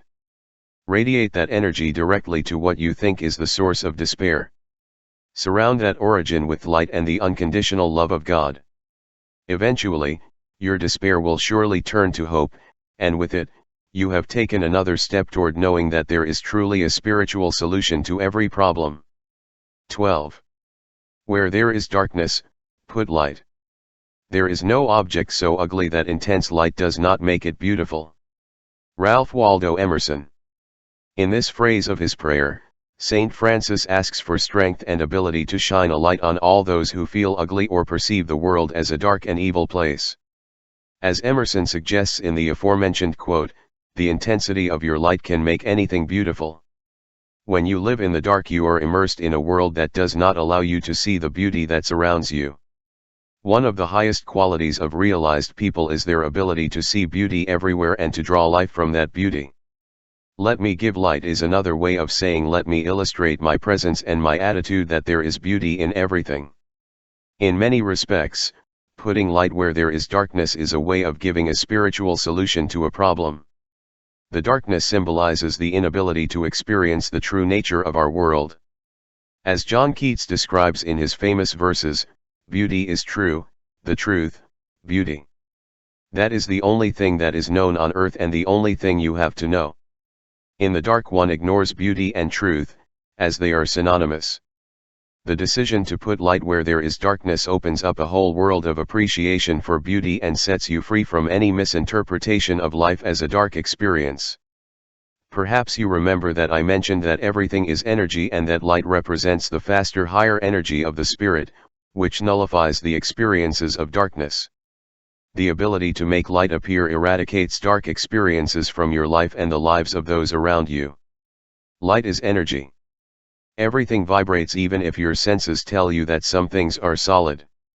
Light itself is an energy, a very fast frequency that conforms to the spiritual laws that I have cited throughout this book. When you put the faster, higher frequencies against the slower, lower vibrations, the problems dissolve instantly because darkness is nothing more than the absence of light. When you put light in a dark area, the darkness just disappears. If you walk into a dark place with a lamp, the light falls on everyone near you. You don't have to announce, "Here I go with the light." Everyone automatically becomes aware of the presence of light and the darkness disappears. Again, a problem is no longer a problem when we put the faster and higher vibrations of the spirit before illusions, including the illusion of darkness. Think of the sun as a source of light. It always shines. Clouds come to obscure it, and yet the sun continues to shine. The sun seems to go down at night, but it's just an illusion, it's still shining. It seems that the sun is the source of light, but it is actually a reflection of the true light, which is God or Spirit. The highest energy is the Spirit, which gives light to the material world, including the sun. Remember that this true light always shines, just like the sun, even if you don't see it. Therefore, you will always have the option of opening yourself to the divine light when you feel that you are in the dark, with the full assurance that it is always there. It is as simple as remembering that light and dark cannot coexist. The power of light is that it makes the darkness fade in its presence. Put light. I suggest that you see yourself as a being of light, a rapid energy system that possesses the ability to make darkness disappear. You are the bearer of that light. You radiate that light whenever you are able to help yourself and others to triumph over darkness. In addition to thinking of light as a fast-moving vibration of energy, I would like you to consider it an attitude. That is, you can choose to think in the light or think in the dark. When you think of the light, you throw on any problem a clairvoyance that can dissolve difficulties. Perhaps you've heard someone speak of surrounding a friend or loved one with white light at times when potential darkness is perceived. These comments reflect the knowledge that light is pure and protective in nature and that it can protect people from harmful or dangerous energies. Putting white light around a loved one is another way to send loving thoughts with the belief that energetic thoughts help keep them safe. They are thoughts of light. You think of a loving light and visualize that you send it for the spirit to act. We intuitively know that thoughts of light make darkness disappear just as surely as you know that a lit light will illuminate a dark room. This phrase from the prayer of Saint Francis includes for me the 4 components of light that you can apply to any situation where the problem is darkness. These 4 ingredients are: 1. Purity. Light implies purity. When you are able to shine a light on what is impure, you are fulfilling the wish of Saint Francis as well as giving a spiritual solution to the problem. Purity applied to the physical realm means a clean, clear, unadulterated presence like pure water, pure air, pure blood, or pure food. The purification process removes the problems of disease, stale air, or bacteria. The same happens when our thoughts and behaviors are impure. Problems exist when we allow ourselves to have debased thoughts. Our impure thoughts pollute our life and the lives of those around us. Conflicts arise when we enter the lower frequencies of drunkenness, lust, unclean living, violence, substance abuse, ungodliness, and the like. A purified presence is like light, where everything adulterant is eliminated and the purity of light or the absence of darkness remains. By putting this purification in the areas where impurity resides, you have the ability to apply a spiritual solution to the problems of an unclean mind. Recently, I happened to be in a park at night where a large number of young people gathered to celebrate graduation. It was evident that drink and drugs circulated freely among the young. It didn't take long for the obscene words and bravado to appear, and it seemed inevitable that a fight would break out. I thought of this phrase from the prayer of Saint Francis. I saw darkness in the form of impurity roaming freely. I began to walk among the young people, consciously radiating thoughts of light, without saying anything, limiting myself to surrounding them with light. In a matter of minutes the youths began to disperse and the threats died down. It was clear that I could send pure loving light to that low energy and influence young people without them being aware of what I was doing. You can access the purity of your soul by shedding your pure, loving, and unconditional light where there is any impurity, and thereby influence those around you. When you enter the space of those who live, breathe, and practice thinking light thoughts, you can feel the lighter energy in the room. As Patanjali stated, every living being ceases to feel enmity in the presence of those who firmly refrain from having harmful or impure thoughts. That is what putting light in darkness is, and the more you practice it, the more you will be an emissary of light. Impure thought and behavior cannot tolerate the power of your pure light, just as darkness does not tolerate the presence of light. 2. Morality. Light means that we treat ourselves and others from a golden rule perspective. I have to do the right thing, and in doing so I put light in the darkness. When someone feels abused, hurt, lost, or simply alone in misery, it is as if they have a black cloud over their head. These feelings allow the cloud to engulf you. By bringing light to this landscape of darkness, we choose to treat others as we would like to be treated. Light and morality go hand in hand. The moment someone has the feeling that they are being treated fairly, the black cloud disappears. I remember how Mother Teresa illustrated what she did on her mission. Every day I see Jesus Christ in all his disturbing disguises. She saw perfection in the underprivileged on the streets and brought a little moral and light to each person. That alone was enough to lift the veil of darkness that enveloped the homeless person. And the same is true of all of us. When you stop to think how you would like to be treated in the same situation, you are adding morality, an ingredient of light, to eliminate someone's darkness. After you've heard the golden rule your whole life, you know it's good advice. I encourage you to give serious thought to this way of removing darkness from your life and bringing light to those who feel abused. You can also start treating yourself this way, whenever you feel the absence of light in your life. If you feel hurt or betrayed because others do not treat you well and darkness surrounds you, ask yourself how you would prefer to be treated. Then imagine that light and moral treatment descending on you from God. Forgive and forget the person with whom you are angry, because at this moment you are in the moral light of God. This way you always have access to light. Thinking about how you would like to be treated also helps you extend the golden rule to others. Recently my young son and I were queuing at a water park and we heard a woman, who was in the queue next door, order 3 sodas and then discover that she was short of money to pay for them. The fact that she was missing a few coins visibly upset her and the seller was not at all understanding. My immediate response in such situations is to offer the coins, which I did. But first I wondered how I would like to be treated if I found myself in that situation. The old rule of thumb. This also works for me after arguing with my wife or a family member. I get frustrated and start to wonder how I would like to be treated at that time. So I act the way I want to be treated, breaking the silence or apologizing. The problem comes down to the light that the golden rule has thrown in the dark. 3. The truth. James Russell Lowell once said, "Light is the symbol of truth." And I would add that, darkness is the symbol of deception. You can hide the truth in the dark, while in the light there are no mysteries, there are no hidden things, everything is revealed.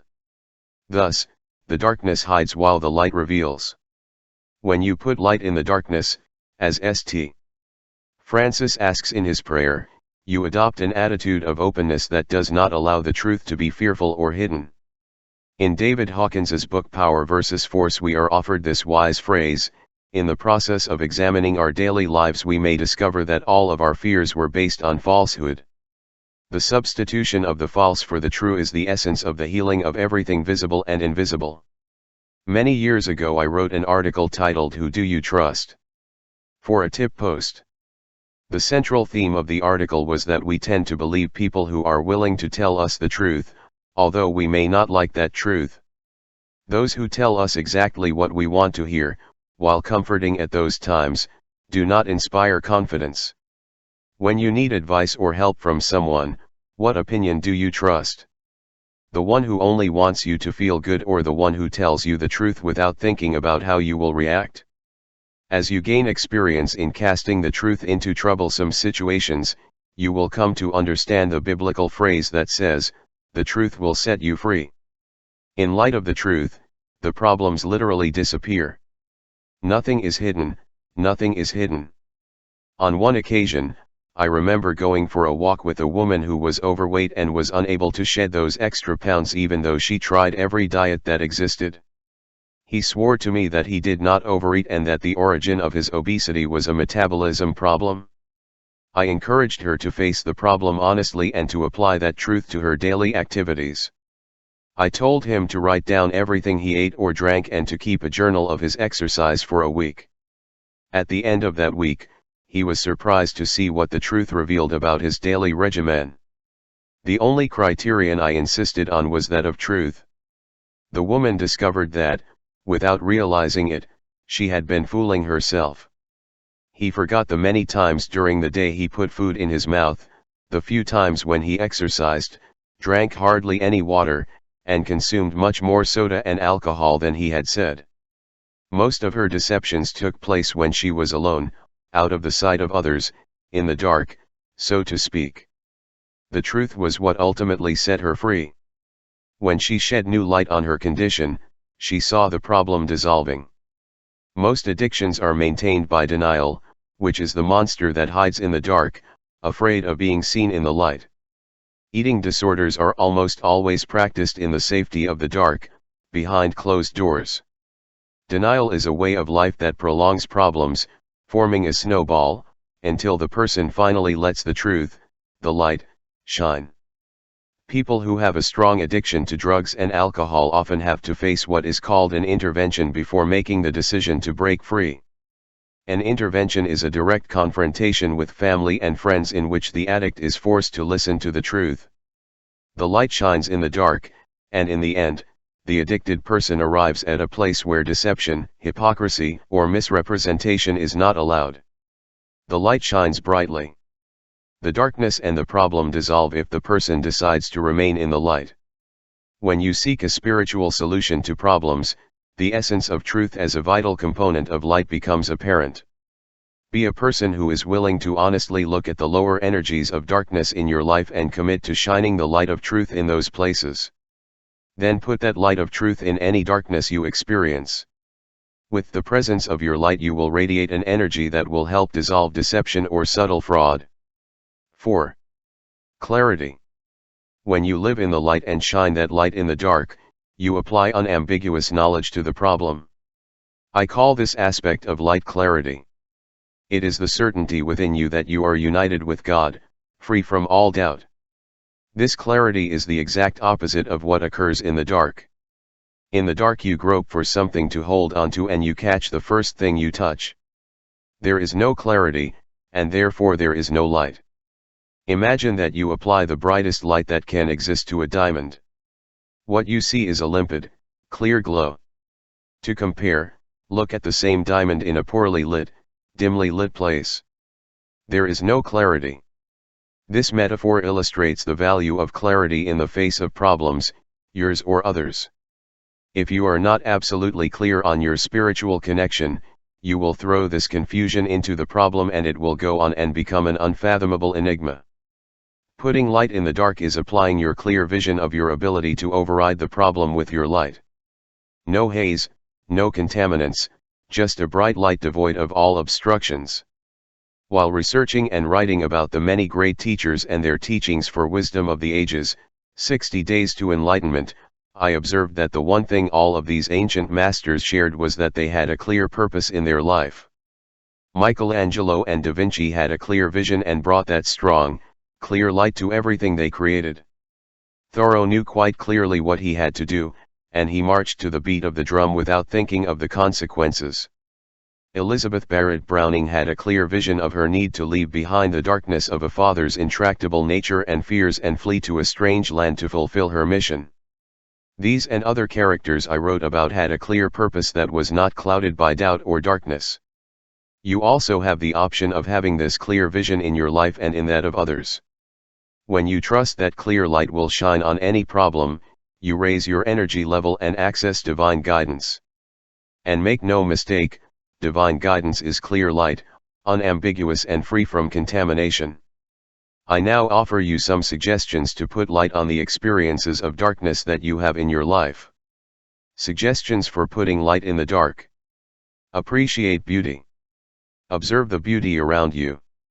During the day, stop to contemplate and feel gratitude for the moments of beauty in your life. You may have to make an effort to do this if you are going through times of darkness, but it will help you develop the habit of leaving it behind. Appreciating beauty is the result of the habit of thinking about light as often as possible. When you have this habit, you will automatically appreciate beauty in all circumstances of life. Harriet Beecher Stowe once observed, "In all aspects of life, the human heart yearns for beauty." Yes, in all aspects of life, which also includes any problem or dark situation. Even if only once a day, stop when you are experiencing a moment of darkness and look for the beauty that is close to you. Start doing it once a day and work your way up little by little. In a short time this will be the usual way to respond to darkness. Don't pretend to be happy when darkness is present. Instead, cultivate the inner feeling of awe of yourself and your place in the world. Think of the magnificence of each breath. Feel awe of the vastness of our universe. Think that behind every dark cloud the sun shines, and behind every appearance of darkness there is an eternal light that you can reach and that will make the darkness disappear. People who are described as accomplished are able to see beauty everywhere.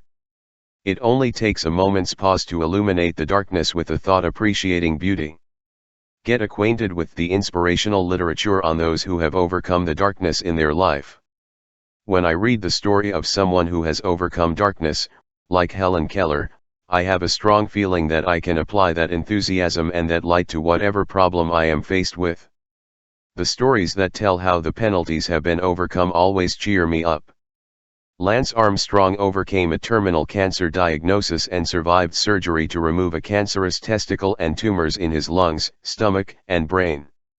Then he went on to win the strongest physical endurance event, the Tour de France, racing his bike over 4,000 kilometers in midsummer through the mountains. As if to enhance his achievement, he won the same race the following year. His story amazes me and illustrates that we can find light in the dark and apply that light to any obstacle that gets in the way.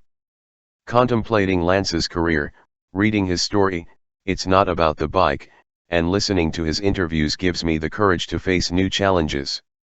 No, I'm not exactly talking about physical challenges, but about the faster, higher frequencies of light and spirit that I can reach and then apply to those who live in the shadows. Send white light and bathe others in it. Remember, everything is energy. The solid, the sound, the light, the thoughts, the spirit are movements, waves that vibrate at a certain frequency. You can be an emissary of light and help others to eradicate the darkness in their life. Think light and practice meditation and visualization of the light white, clear, pure wrapping to whom you want.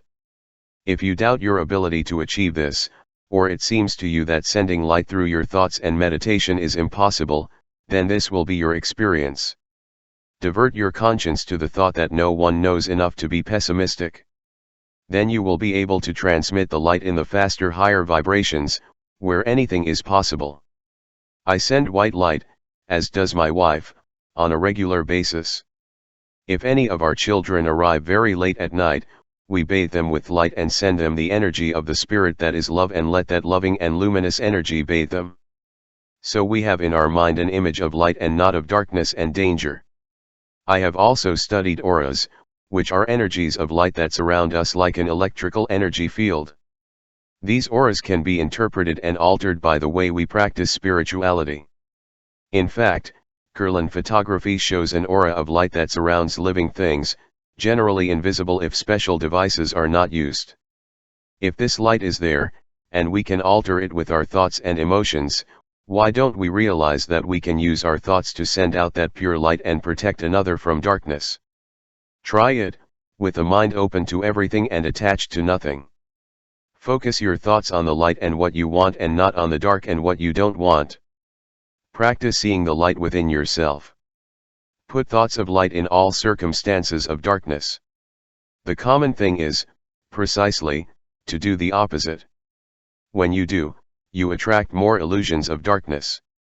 For example, if you think about how bad a situation is, how terrible everything seems to be, and the only thing you can visualize is that things are getting worse, you are literally bringing darkness into your life. Similarly, if you approach someone who is experiencing a dark episode with thoughts of fear and anguish, what you do is identify with the darkness. You may find it appropriate to comfort those in the dark by imitating their dark thoughts, but you will help to eliminate that darkness by bringing light to the present moment.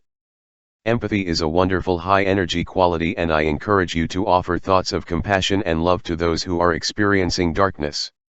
However, don't confuse empathy with reinforcement of the dark. Have thoughts of light and love and penetrate the darkness with that energy. Your light energy will illuminate the darkness. You can radiate light when you know that darkness is an illusion, as God's light always shines, and that thoughts of despair and anguish are what create the illusion of darkness. Offer compassion knowing that everything is for the best. As I have said many times in this book, we cannot go where God is not, and where God is, everything is fine. Step into the light when thoughts of darkness overwhelm you. Every time you find yourself thinking unhealthy things, it is imperative that you physically get up and let in light. You will notice that you feel much better. Letting the light in allows you to literally erase those dark thoughts.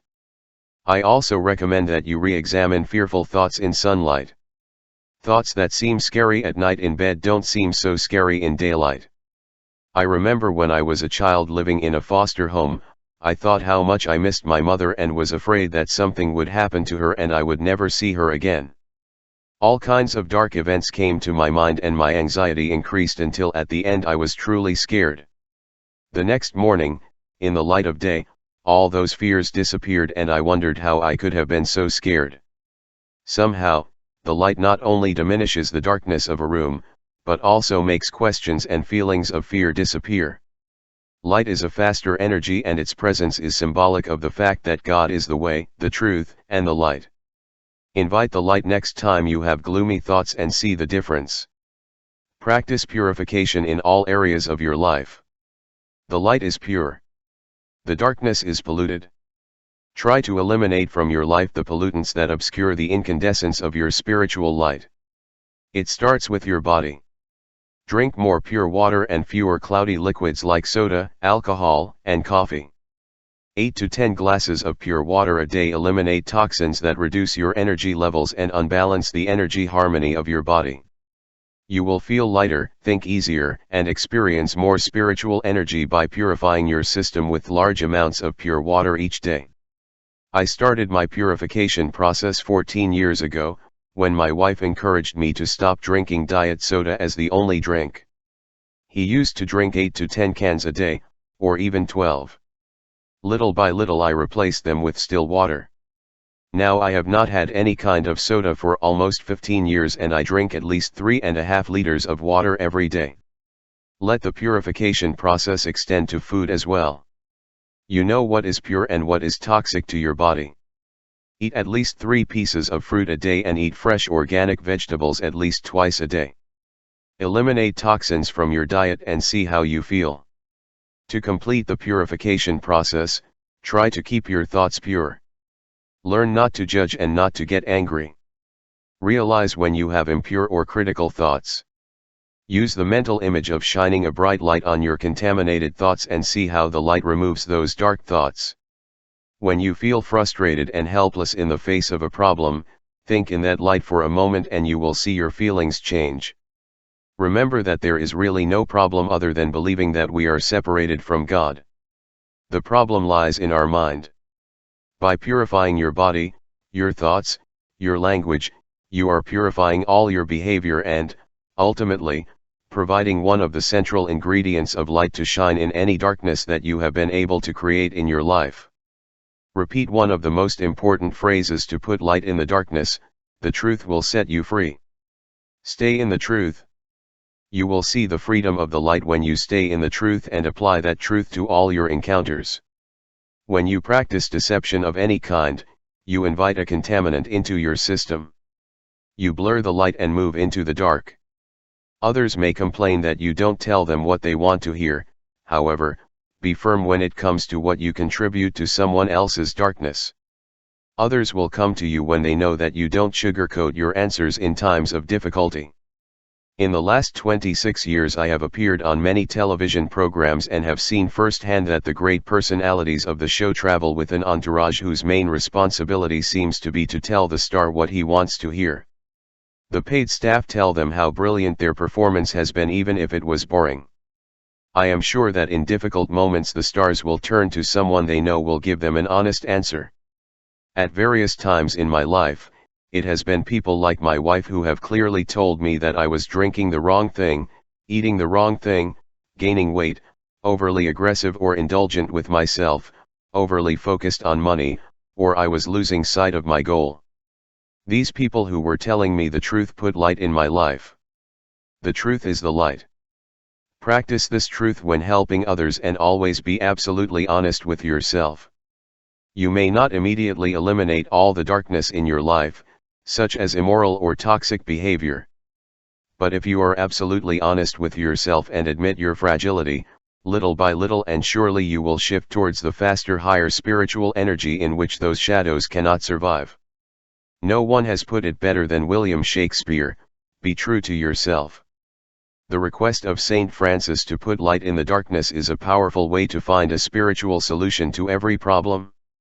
The light is pure, moral, clear, and without deception. Go down this path and you will see the darkness disappear. No choice.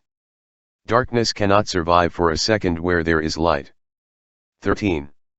Where there is sadness, put joy. It's easy to be nice, when life flows like a song. But the valuable man is the one who smiles when everything goes from bad to worse. Ella Wheeler Wilcox. The sure sign that you have entered the slower lower frequencies and left spirit behind is that you experience less joy. If you are not radiant with happiness, if you pout, If it is difficult for you to smile and be in a good mood, it is a burden, and you are not overflowing with love for every creature and every being. One thing is certain, you do not know God. In this request of Saint Francis to sow joy where there is sadness, he asks to lead God to where there is sadness, and, in doing so, he will eliminate the illusion of distress that is a thought created by a mind that does not know God. Why we avoid joy. Sadness is an attitude that is formed by concentrating on what is wrong and what is missing in life. I like what Anthony de Mello writes, in particular this observation: there is only one reason why you are not experiencing joy right now, and that is because you are thinking, or concentrating, on what you do not have. Sadness is the habit of living looking at the world from the perspective of lack, constantly thinking that you do not have enough of what you want, such as money, health, love, friends, or even free time. These thoughts create the feeling of sadness. Joy, on the other hand, is a way of looking at the world from the perspective of what you have and what is good. Cheerful people enjoy their talents and powers and don't compare themselves to anyone. They are not intimidated by anyone's possessions and powers. Joy comes from enjoying who you are, what you have, what you can be, and knowing that you are divine, a piece of God. Sadness stems from a scant awareness that can dissolve if you approach the abundance that is there for you. As I have quoted before from the scriptures, my son said the Father, "You are always with me and everything I have is yours," Luke 15:31. The antidote to sadness is to face the abundance of this world, appreciating all that you have and all that you can have, with the mistaken belief that you are missing something. Do it and the illusion will disappear. Grow a cheerful attitude. I once heard Leo Buscaglia tell a story about the ancient Egyptians, who believed that in death their answers to two questions would determine whether they continued their journey in life after death. The first question was, "Have you found joy?" The second was, "Have you brought joy?" Finding joy means viewing life in a way that focuses on gratitude for what you have. You can cultivate this attitude by refusing to think in terms of scarcity. Being happy means having happy thoughts even when you are tempted to do something else. The habit of thinking sadly is a consequence of your training. You learn that joy is only possible when life goes the way you think it should. As a result, you develop the habit of failing to appreciate joy in favor of sadness when life is not how you think it should be, and were encouraged to believe that your grief was natural. But it is not natural. It is an error of thought, an illusion like all the other illusions I have talked about in this book. The mistake of thinking about sadness is corrected when you put joy on it. Remember, the world does not contain sadness, only people with sad thoughts. God saw everything he had made and everything was very good, Genesis 1:31. For me, very well means joyful, or as the Peace Pilgrim once asked rhetorically, how can you know God and not be joyful? Cultivating an attitude of joy is, in a very real sense, putting God's spirit or energy into everything you encounter by changing your mind. This is what Albert Einstein probably meant when he suggested that you cannot solve a problem with the same mind that created it. Sadness is experienced in your mind as you process and evaluate your life from the perspective of not having. It changes by rising to a higher energy faster. Joy as spiritual energy. Think about how time passes when you are happy, as opposed to when you are sad or grieving. When you are inspired and happily involved in a project, time flies. This happens to me when I lecture or am engrossed in my writing. Hours pass and it amazes me that time has passed so quickly. This appearance that time is fast or slow happens because time is actually an illusion. We have invented time to sculpt unity, which is indivisible. Time cannot exist when everything is now. When you pass into joy, the experience of time merges into the unity of the spirit and time disappears. Consequently, living with this purpose and feeling the joy of this purpose places you in the faster energy pattern of spirit. It is the highest and fastest energy you can have. Now think about the reverse experience. Think about how time seems to pass when you are sad. The deeper you penetrate the energy patterns of grief, melancholy, grief, and sadness, the slower time seems to go. The moments of grief are endless. You look at the clock and it seems impossible to believe that only 15 minutes have passed. Albert Einstein wittily described the passage of time when explaining relativity: when a man is sitting with a pretty girl for an hour, it feels like a minute. But make him sit on a hot stove for a minute and it will seem longer than an hour. This is relativity.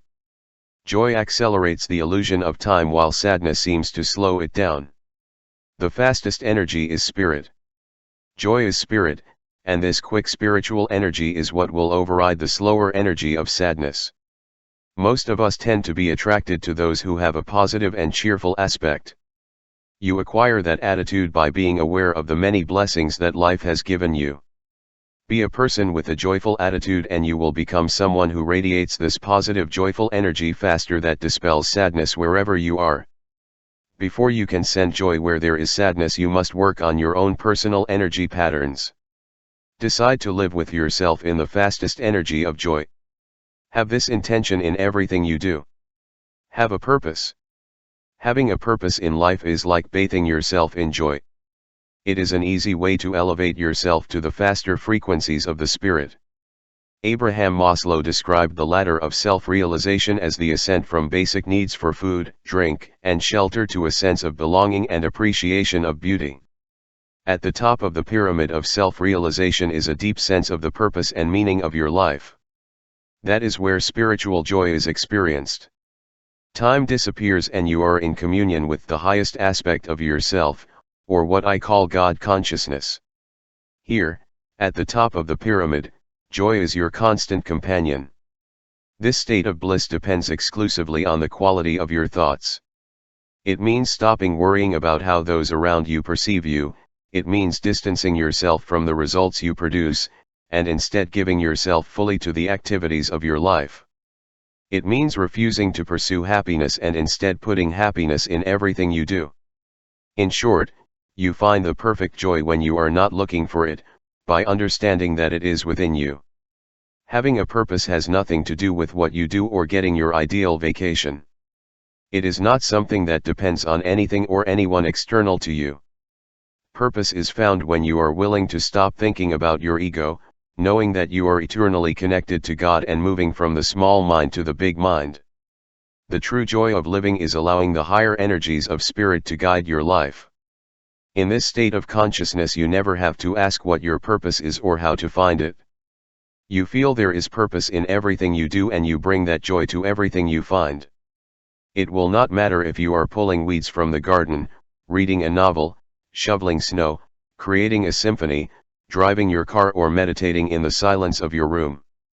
You will be the one who brings joy because you will be in harmony, and not in conflict, with God. And the irony is that you will find that the surest way to get to that purposeful state of inner joy is by giving it all the time. Find joy by giving it. Perhaps the surest way to find happiness and joy for yourself is to dedicate your energies to making someone else happy. If you make the effort to seek joy for yourself, you will discover that it is elusive, largely because you will be devoted to the search. You will spend your life making efforts and your life experience could be expressed with the sarcastic saying of, life is what happens while you are making plans. However, if you try to make someone else happy, joy will come to you. You come into this life with nothing and you will leave with nothing. The only thing you can do with your life is give it up. This is the true essence of having a purpose. It is the way to have joy in the face of sadness. You experience joy when you try to give it to others. This is what Saint Francis understood to be the goal of life. The entire second part of the prayer of Saint Francis of Assisi is the declaration of the truth that we find joy when we give it. And, to give it, we must possess it. Grant me not to seek. To be consoled but to console. To be understood but to understand. To be loved but to love. And concludes. For by giving we receive. By forgiving we are forgiven. By dying we are born to eternal life. I have found that most of the times when I am mired in sadness because of a problem, it is because of something that someone has said or done or has not done. This is the problem. I am sad about the actions or inactions of others. Now of course this is an illusion, something that I have created in my thinking. It is my mind that is experiencing the problem. So what is the spiritual solution? It is always so simple that I often pat myself on the head for not having realized it sooner. The spiritual solution is to try to bring some joy to another, and my sadness disappears instantly.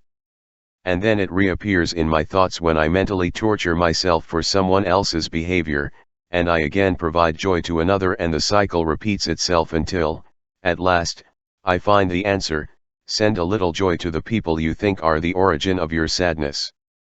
But this seems difficult. After all, my ego repeats to me, they are wrong and I am right, and my ego would rather be happy.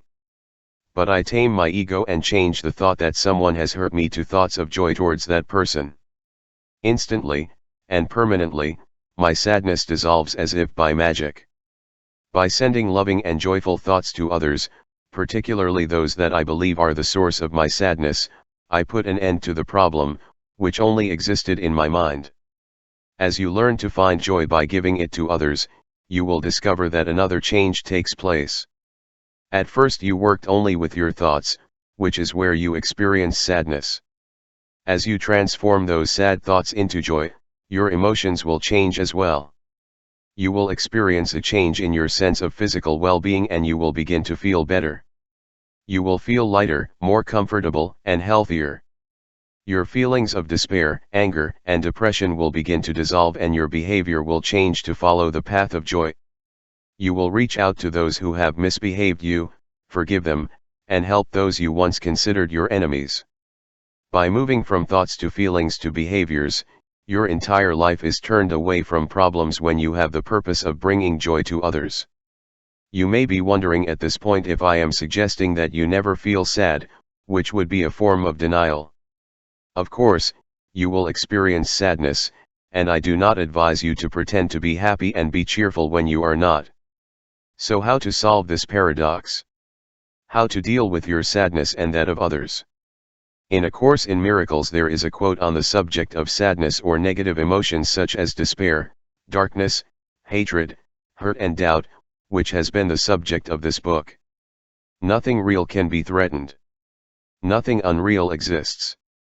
Herein resides the peace of God. Yes, you will feel sad at various times in your life. No, you shouldn't deny those feelings and pretend you're happy. Yes, it is healthy to express these feelings, honor them, and not feel guilty when you experience them. But go back to the idea that I have been repeating since the beginning of this book. If it is not of God, it is not real, and everything is of God and everything that is of God is good. We all agree that sadness, despair, illness, and hatred are not good. It cannot exist if it is not real, however you feel the existence of sadness. But this is just a thought created by a mind that feels separate from God, therefore it is an illusion. When you understand the nature of your sadness, you can acknowledge it, accept it, honor it, and do whatever you want, even honor it and build a sanctuary for it. But when you want to dissolve it, introduce the faster higher energy of joy and you can kiss it goodbye when you see it walk away from your life. Sadness cannot survive at the same time as the energy of joy. Why? Because it is unreal and therefore cannot exist except in the mind. God's love is real. Joy is the love of God. And joy can never be threatened. When you understand this fundamental truth about sadness, which is unreal and an illusory product of our mind, you will no longer feel the strong need to defend your right to be sad. You will understand that when you advocate for the right to be sad and depressed, the only thing you get with your efforts is to feel more sad. Start by opting for the higher spiritual energy of joy. In the long run, this energy will be your natural state.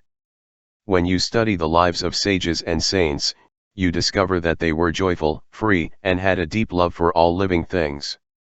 Sadness is not part of his characteristics. Nisargadatta Maharaj gave this astonishing answer when asked why he did not feel sad in the circumstances that drive most people to despair, such as war, poverty, and the like. In my world, nothing ever goes wrong. He said he lived in the spirit world, the rest is illusion. Get out of your body and all its cares and possessions and view everything as an observer. From this perspective, sadness is impossible. Those we call realized beings most often are in a state of joy and bliss. You may not see yourself as a realized being yet, but I suppose you aspire to if you read books like this. If so, it aspires to send joy to sadness. It is magnificent. Here are some suggestions to do so. Suggestions to send joy to sadness. Acknowledge your sadness, understand that it is unreal, and then let it go. Don't try to pretend happiness when you are sad. Instead, be aware of that sadness and ask yourself if you want to stay in that emotional state. If the answer is no, recognize that this sad feeling is a consequence of what you decide to think, and that way you will begin to understand sadness. This is totally situated in your mind, it does not exist in the world. Once you recognize your absolute right to be sad, decide how long you want to stay in that state, understand that it is a consequence of your lower energy, and then let it go. This is done by putting happy thoughts in your present moment and watching the sadness recede. This little technique of being able to recognize, understand, and disperse can take a few seconds or, if you want, entire weeks. The point is that by being aware of sadness while you feel it, you give yourself the option of replacing it with joy, which is the spiritual solution to the error of sadness. Radiate the energy of joy to those who seem to be experiencing sadness. Listen to the painful and sad stories of others with empathy and with a commitment to live in joy. Then you are bringing a higher energy to the situation. Sadness cannot survive in the faster energy of the spirit. This is similar to trying to fight someone who doesn't want to. In the end, the antagonist will either disappear or abandon his quarrelsome attitude. It is the same with those who are determined to remain sad. They perceive that you are refusing to join them in their lower energy patterns and will seek a more predisposed soul, or else your presence and your unwavering commitment to bring joy will dissolve the sadness. My responses to those who insist on being sad usually go something like this: things will get better if you decide to be happy despite all these events, or now you feel sad, but I'm sure you will get over it and one day look back with a smile on the lips. I try to fulfill my commitment to put happiness where there are obstacles when I come across people who are struggling with difficulties in their life. In this way I can radiate that energy and help you eradicate the energy of sadness. Aristotle put it this way: happiness is the meaning and purpose of life, the goal and end of human existence. It is a good tip to remember when you are faced with thoughts of sadness, yours or others. Seek the benefit that those who give you sadness provide you. Yes, encountering some energy less than the energy of the spirit provides you with a benefit. These people are your best teachers. They remind you that you are not yet in control and give you the opportunity to choose joy and peace. With its expression of sadness you learn to overcome that energy and use it as a guide. There is a story by G.I. Gurdjieff, who ran a spiritual community in France, which illustrates the value of having low-energy people around. John Marks Templeton tells the story in his book Worldwide Laws of Life. There lived an old man who was the personification of difficulties, irritable, confused, fought with everyone and was never willing to clean or help. Nobody got along with him. Finally, after many frustrating months of trying to stay in the group, the old man left for Paris. Gurdjieff followed him and tried to convince him to come back, but it had been too harsh and the man said no. Finally, Gurdjieff offered the man a very high monthly stipend if he returned to the community. How could the man refuse? When the old man returned, everyone was astonished to hear that he was charging, while they were paying a nice sum to be there, and the community took up arms. Gurdjieff summoned them all to a meeting and, after hearing their complaints, laughed and explained, "This old man is like leaven for bread. Without him here you would never have really learned anything about anger, irritability, patience, and compassion. That's why you pay me and I hired him." Every experience of sadness provides valuable lessons to learn and doors of higher spiritual consciousness to open. Therefore, be thankful when such opportunities appear. Go to your purpose and know the joy that comes from being there. If you've ever said, "I don't know what my purpose is," I suggest you remember that the only thing you can do with your life is give it up. When you leave your own self, indulgence and try to serve the others have one purpose. Whenever you feel sad or confused, stand up and ask yourself, how can I serve others? Then perform any little service and you will see that you feel you have a purpose. This is joy. This is putting joy in sadness. It all comes down to climbing those highest rungs on the ladder of self-realization. Feeling that you have a purpose is one of the highest rungs. The simple act of comforting another person is an act of purpose. Helping someone cross the street or stepping back to open the door for a stranger are acts of purpose. Even a polite greeting or sending a card are acts of purpose that bring you joy and erode the sadness that might exist in others or in you. Settle disputes with me and share your truth. Make a list of the people you would call if you knew you only have one day to live. Imagine what you would say to them. Then ask yourself, what are you waiting for? The fact is that tomorrow is not a promise to anyone. Tell the people you love how you feel about them and why. Apologize to anyone you have offended in any way. If there are things in your life that insistently hurt you, make an effort to replace that feeling with joy. Send flowers, make a phone call, write a letter. In a style that brings you joy, communicate that you want to erase sadness. When you do, you live in a faster, higher frequency and give a spiritual solution to sadness, allowing it to disintegrate into the powerful spiritual force of joy. Remember that joy is in silence. I often mention the phrase from the Old Testament, "Be silent and you will know that I am in God." The two key words are silence and you will know. To know, as I have written in previous chapters, is to have conscious contact, to have direct experience. Silence refers to the silence of meditation that you know cannot be divided, any more than God can be divided. And the New Testament tells us, joy is the fruit of the Spirit.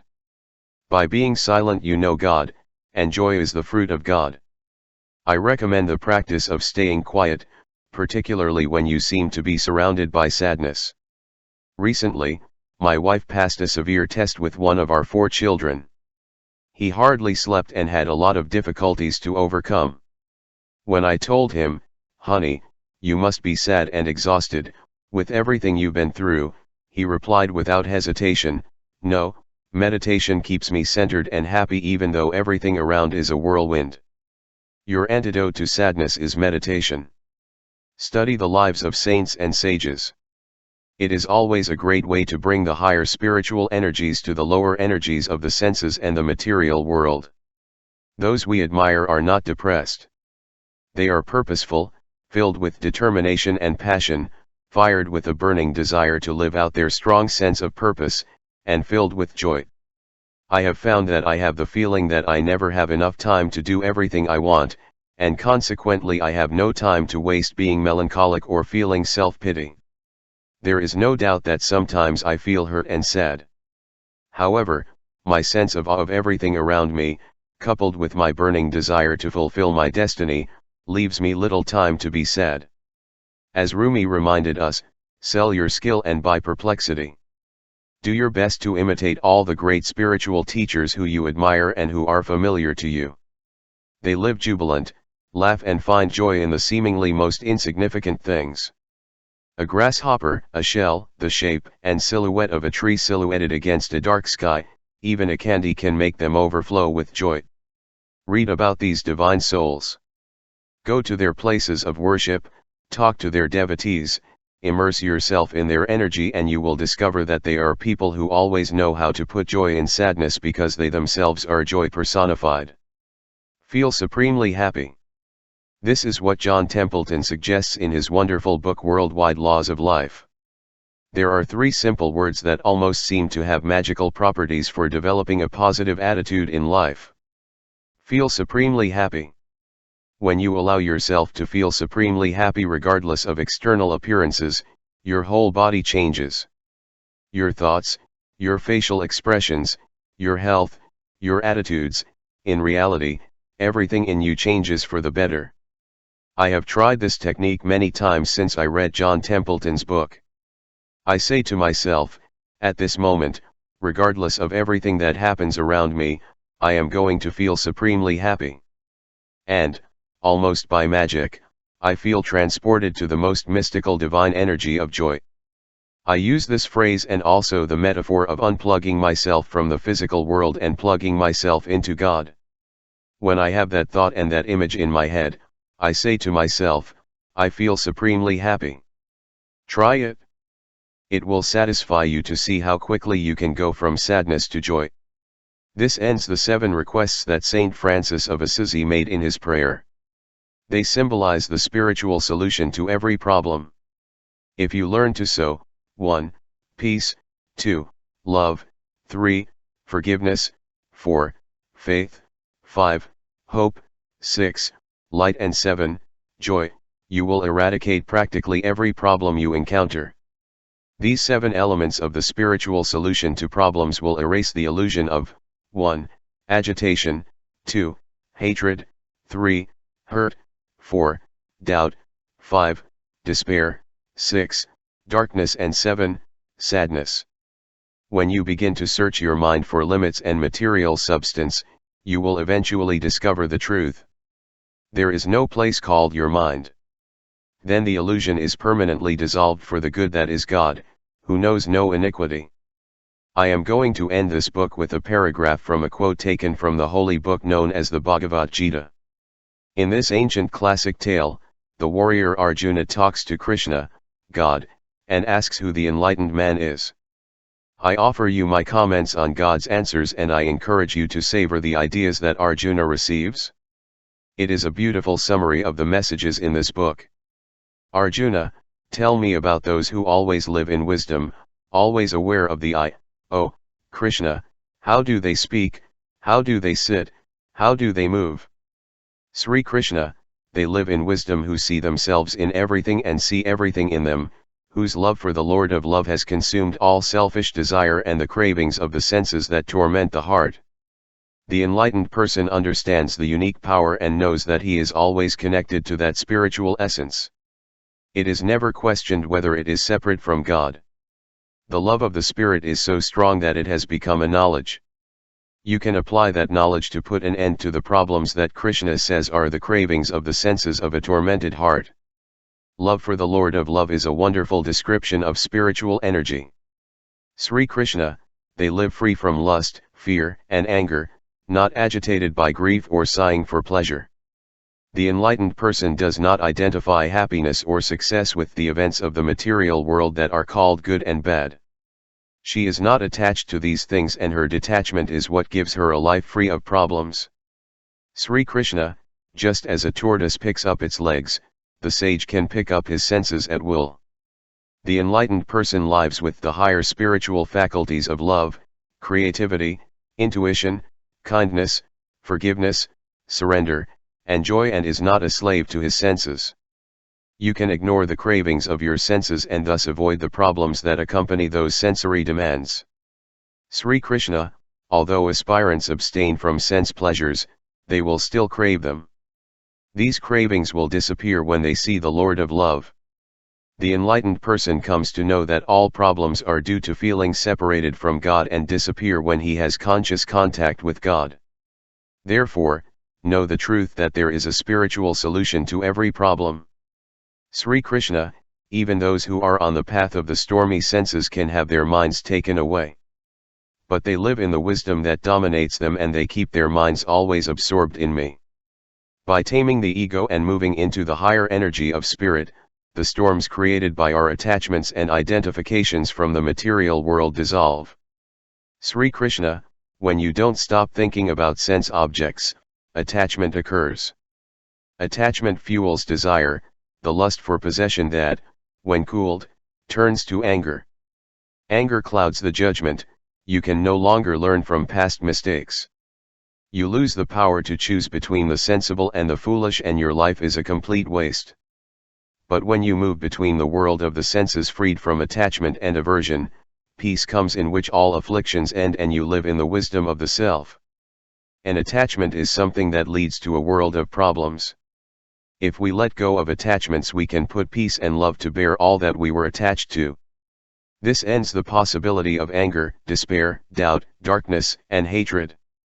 This higher energy allows us to always be free to live in the wisdom and peace of the Lord of Love, that is, God. Sri Krishna, the disunited mind is far from wisdom. How can you meditate? When you don't know peace, how can you know joy? By reconnecting with God, we move to a faster, higher spiritual vibration. This is done by going to the indivisible place of silence. In silent meditation, we also go to the place of unity, the one that is indivisible. This is where peace and joy are experienced. Here is the solution to all the problems that arise from a disunited mind. Sri Krishna, use all your power to release the senses of attachment and aversion and live in the full wisdom of the self. This sage awakens to the light in the night of all creatures.